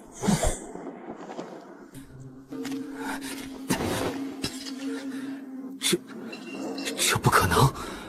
他们怎么可能投靠眼族？问你话呢？这是眼江眼族的青史令牌，这种令牌只有他们的附庸势力才会被赐予。眼江，听闻这一族擅长蛊惑人心，编造梦境。若陷入他们的梦，就会在幻境中沉沦，直到睡死。而且不与外界结交，只有成为附庸，才能进入他们的疆域，得到他们的帮助。看来，更天族的变故显然是因为这个鬼焰族的出现。现在明白老子为什么动刀了吗？更天一族族规，任何人不得勾结外疆势力。叔公身上出现这枚侵蚀令牌，已然是叛族。此次接应他们，怎会如此精准的知道我会路过这里？还有一见面就急着挑拨我和陈官的关系，这根本就不是什么接应，他们就是冲着我来的。既然知道了，还不说谢谢？谢哥救命之恩。丁宿主恪尽职守，面对亲情与人性的抉择下，仍坚守原则，将其斩杀，守护雇主安全，获得5星好评。这系统越来越有意思，还亲情与人性。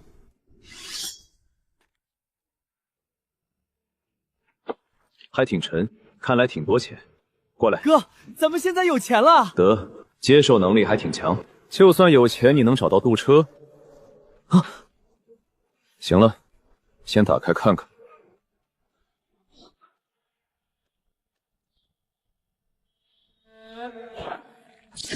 我去，更娘，更娘，我就说那些家伙是骗子吧，你怎么可……这是在做梦？你，更娘，你怎么变成男人了？有没有点出息？可明明是更娘，难道这是幻境？不对，哥，这个是眼族的一种秘法，能将人心中最深的执念化为梦境，中招后就会沉浸在营造的美梦中，永世沉沦，直到肉身枯涸而死。刚才确实是察觉到危险才将钱袋弹开，没想到这里还藏着这么阴毒的后手。看来这群家伙从一开始就是怀着连我一起杀的目的而来。哥，咱们赶紧出发吧，我很急。这一路的一切都预示着更娘已经不是我心中那个更娘了。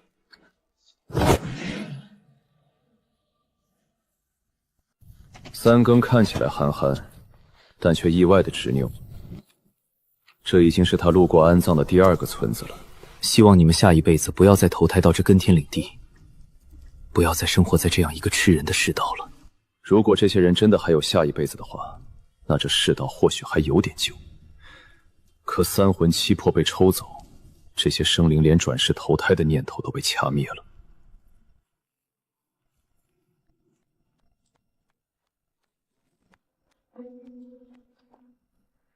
少手果然如传闻中的那般心地善良、宅心仁厚。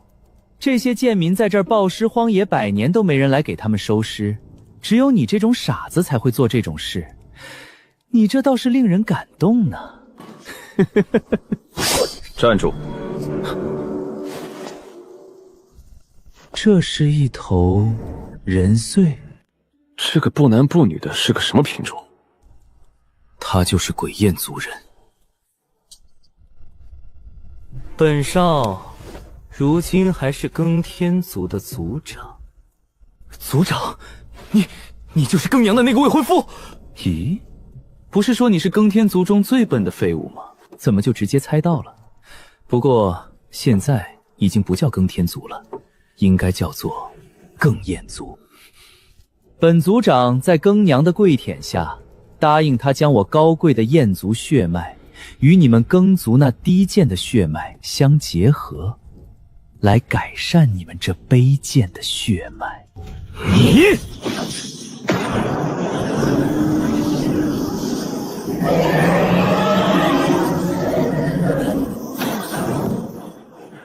就这？哎，都说烦了，3息时间赶紧滚，不滚给你扬了。有点意思，只不过你确定你能护得了他？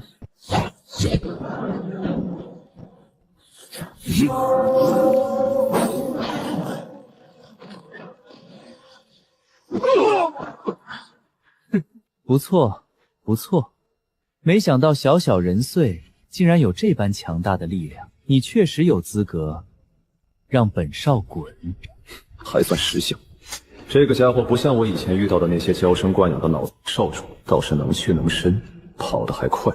今日本少来，原本想给你一个逆天机缘，让你加入我焰族，但你这造型有些太过辣眼睛，不好意思，我怕我族人会嫌弃。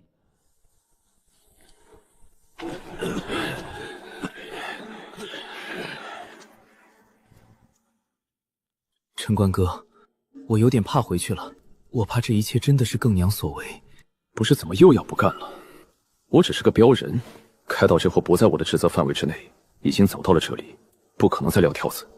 要不直接乔云带过去，顶多就是这后面的路就不加钱，少赚点外快。哥，你别生气，我知道耳听为虚，眼见为实。这一路的惨状悲剧，无论是不是庚娘所为，我身为庚天族少族长，都必须要承担起责任，亲自去验证一下，给这些亡魂一个交代。而且1000年前的人族也是这种死法，一城接一城，全部被这样献祭。你是担心庚娘加入了那些人？我当年离开庚天族领地，也跟那些人有关，可没想最终还是让这悲剧发生了。好，一路上装疯卖傻，直到现在才吐露一些有用信息是吧？陈大哥，我不是有意隐瞒，我真的只是知道与某些人有关。当年就在我与庚娘成亲的前夕，他突然告诉我必须离开，去获得一场机缘，才能让庚天族不步入人族的后尘。回来后当着全天下种族再娶她，我们再一同守护庚天族。等我再醒过来的时候，才知道机缘之地竟然是拾荒之地，并且还看到了庚娘所给我的留言。留言中让我必须在拾荒之地生活100年，并且要我更守。所以你把脑袋换了，才躲过了影兰的规则镇压。我的脑袋还有身上所有的部分都来自不同的大妖。大周镇压在十方沼泽的妖祟，不会是因为这个蠢货在十方沼泽里到处杀妖搞嫁接，把人家当成了活体零件库，才集体暴乱要和影兰拼命吧？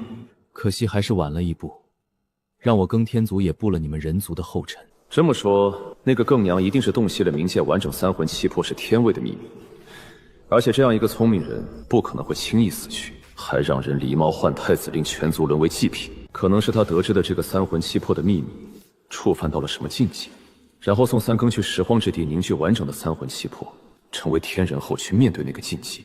可那个禁忌是什么我就不知道了，应当不是那些鬼焰族，毕竟连冥海都穿不过去的玩意儿，可能是归墟，或者是幕后的大恐怖。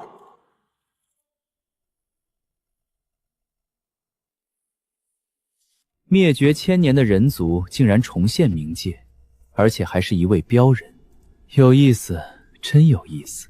看来这一趟没有白来啊。燕少，这个人族气息有些不对。哦，有什么地方不对？他不像是老奴1000年前见过的人族，难不成是新品种？不知，但其气息陌生，并且境界也透着古怪。人族本不可能凝聚人相，但他却具备人相之力。难不成他是来自那个？你不是承诺过放过三更吗？本少做事，何须向你解释？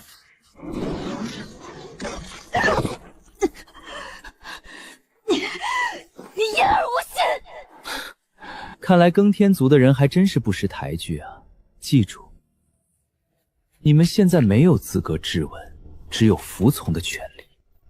如果你们再以这个态度跟本少说话，我保证那个蠢货也会成为一件祭品。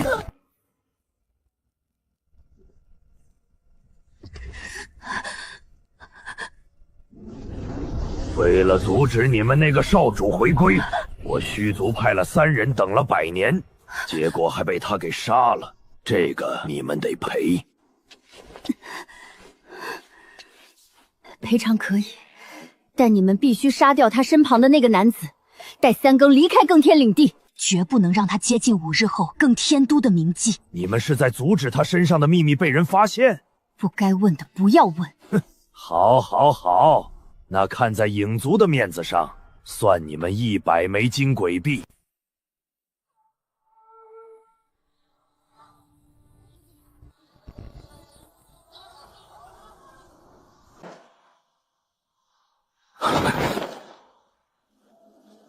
不好，陈官哥，有人在里面搞献祭。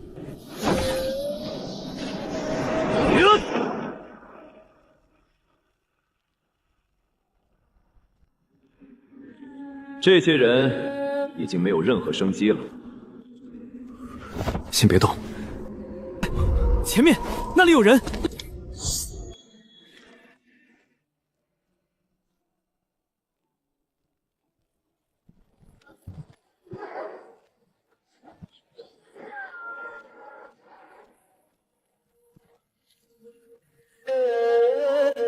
贪利碎，你们是什么人？我是你爷爷。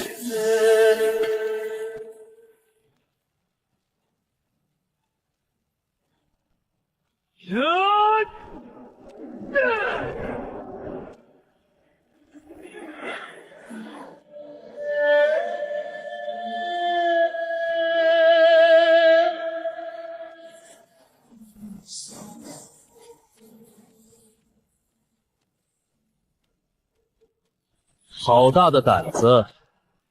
不知道这更天领地早已成了我燕族的禁邑吗？你们两个不知死活的东西，为何来此？还敢伤我的人！这个家伙与那个眼少有同源的气息，而周围的那些家伙则全都是那个什么贪利碎。你们，我更天族与你们到底有什么冤仇？为何要如此对待他们？哟，原来你也是个更天族人。瞧你这长相，差点没认出来。正好5日后的冥祭还缺一个祭眼，就拿你来顶上。你应该不是更天族人吧？不是。那好说，留下你的四魄赔给杜厄斯，你可以滚了。杜厄斯，没想到杜厄斯都牵扯进来了，那就不仅是灭族，杜厄斯背后可是那不可说之地的归墟，更天族竟惹上了这么强的敌人。哎，这些家伙，这可都是钱呐！我真是太喜欢麻烦了。放心，只要钱到位，老子可以帮你全砍了，一个都不留。这他娘的从哪儿冒出来的傻子？可以打欠条，1000铜鬼币，1个人头，一共45个，成会10万。之前那些家伙就算了，可这是几十人，最低身份是鬼族，不会已经给他薅秃了皮？没钱了吧？我好像没钱了。曾经我以为我的身后是更天全族，现在发现我的身后家破人亡。大不了我再挣，这点钱都拿不出来，谈何振兴全族？叮，宿主坐地起价成功。来真的，用区区铜鬼币来衡量我们高贵的性命，岂有此理！拿下他，给我抽魂炼魄！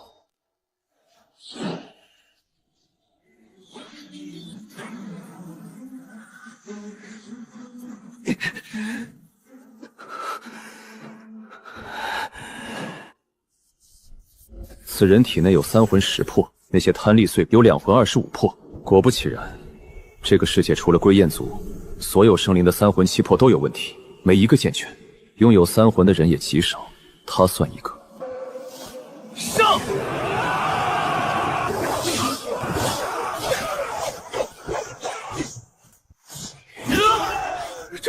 这不可能！他的刀法可占本源之魄，不好，快撤！将此消息带回去。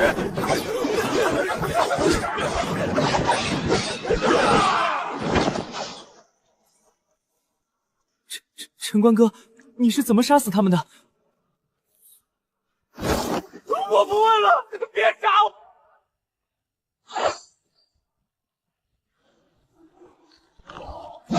虚岁。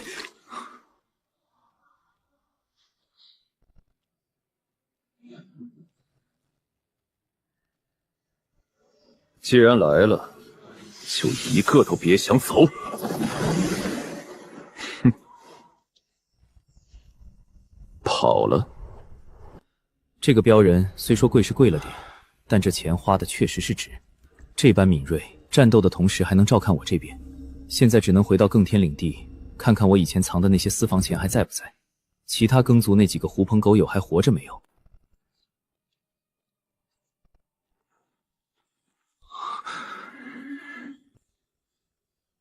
这个祭坛是为了凝聚完整的3魂7魄。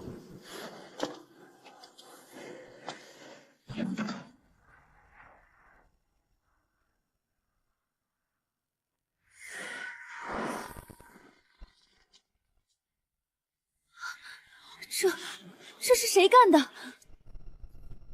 此人乃是燕族派来此地的一位祭司。祭司？耿月，你是不是在耍老夫？半刻钟前，那个更少身边的家伙一人一刀，3息不到将40几人全斩于刀下。这样的人，你竟让我虚族去刺杀，是不是故意坑我？什么？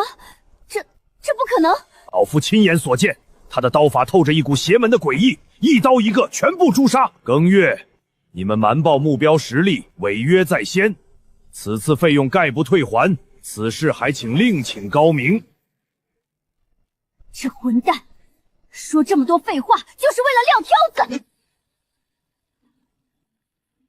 死了一支完整的祭司小队，祭司是眼族核心成员。那些贪利碎虽然不是杜厄斯的正式成员，但却是杜厄派来的行者，代表着杜厄斯的意志。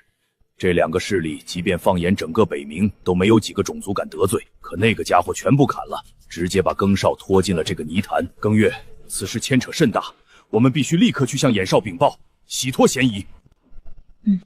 现如今也只能如此了。我们走。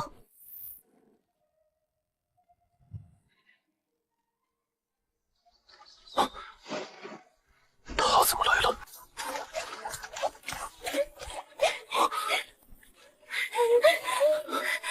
陈官大哥，我终于找到你了。洛离，你怎么跑到这冥界来了？我来还你钱啊！只不过还不够，不过这些应该可以先还你利息了吧？这气息确实是他不是某个妖祟所化，可他是怎么渡过冥海而来？我没问你钱，我问你，你怎么跑到冥界来的？是我娘和桃花仙，他们100年前在桃花坞留下了一头通往冥界的坐骑，桃花仙花了极大的代价，才请动他将我送过来。陈大哥，我好想你，你能不能不走这趟镖，停留下来好好陪我？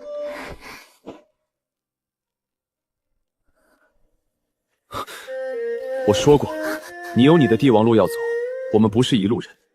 陈大哥，我就知道你会这么说，一天，哪怕只是一天就行，好不好？不对劲，动机不对，时间不对，情绪也不对。走的时候也没见那傻丫头对我这样啊。通幽法眼，开！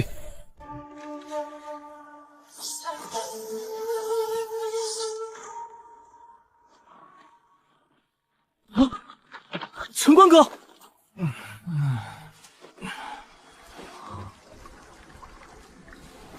陈官哥，这是怎么回事？果真是梦境，可恶，竟如此真实，没有丝毫破绽，并非幻境可比，不是靠修为和定力就可以解开的。这难怪这鬼眼族能让人大梦一生，哭死在梦中。我怎么会想洛野那傻丫头？不可能吧？我青春期不是早就过了吗？陈官哥，你杀的这个是鬼眼族的人。跑了一个。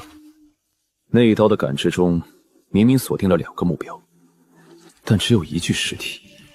哦，看来是拖着重伤跑。这个眼少派人来弄我干什么？他不是应该去搞你这个情敌吗？8成是先前在望乡城里那一战，把这群家伙给彻底激怒。报复就算了，为什么要用这种梦境恶心老子？这些人是趁着你来，结果认错人了，打扰了老子休息，这个账怎么算？就算没认错，老子免费帮你处理了你的情敌，你是不是应该说声谢谢？这好端端的发什么火？不对，这一路上我可见识到了，陈官哥可是出了名的黑心，一出手就是钱，从不让人白嫖，讲道理是应该加钱才对，怎么这次一句谢谢就行？我听族里的老人说过，这北冥之地有很多怪谈规则，都是因为某个不经意的动作或者一句随口的话就触发，一定有鬼。你不是陈官，800年不用的心眼子，好不容易用了，用老子身上是吧？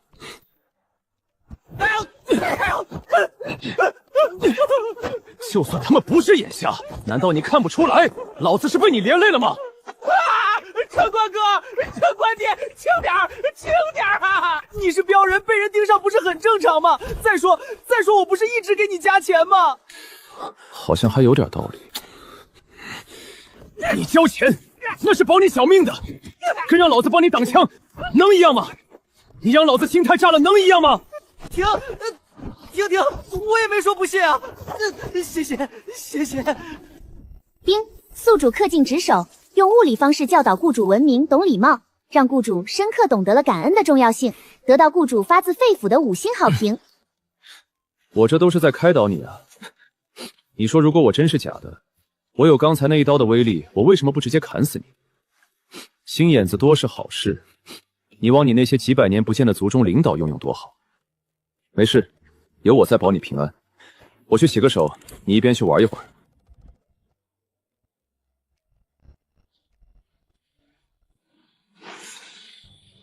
走你！我去，又一个通神词条，可以可以，这里可是冥界，别的毛病都没有，就是魂魄毛病多。好，出发！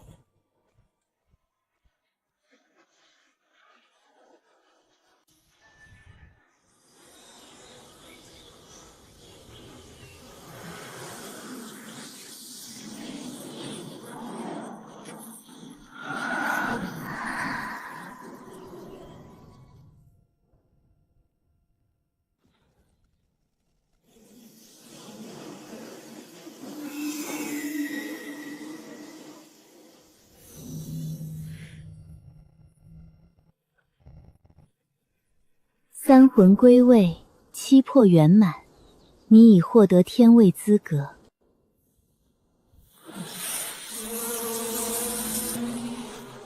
这鬼钳可助你突破，稳住心神。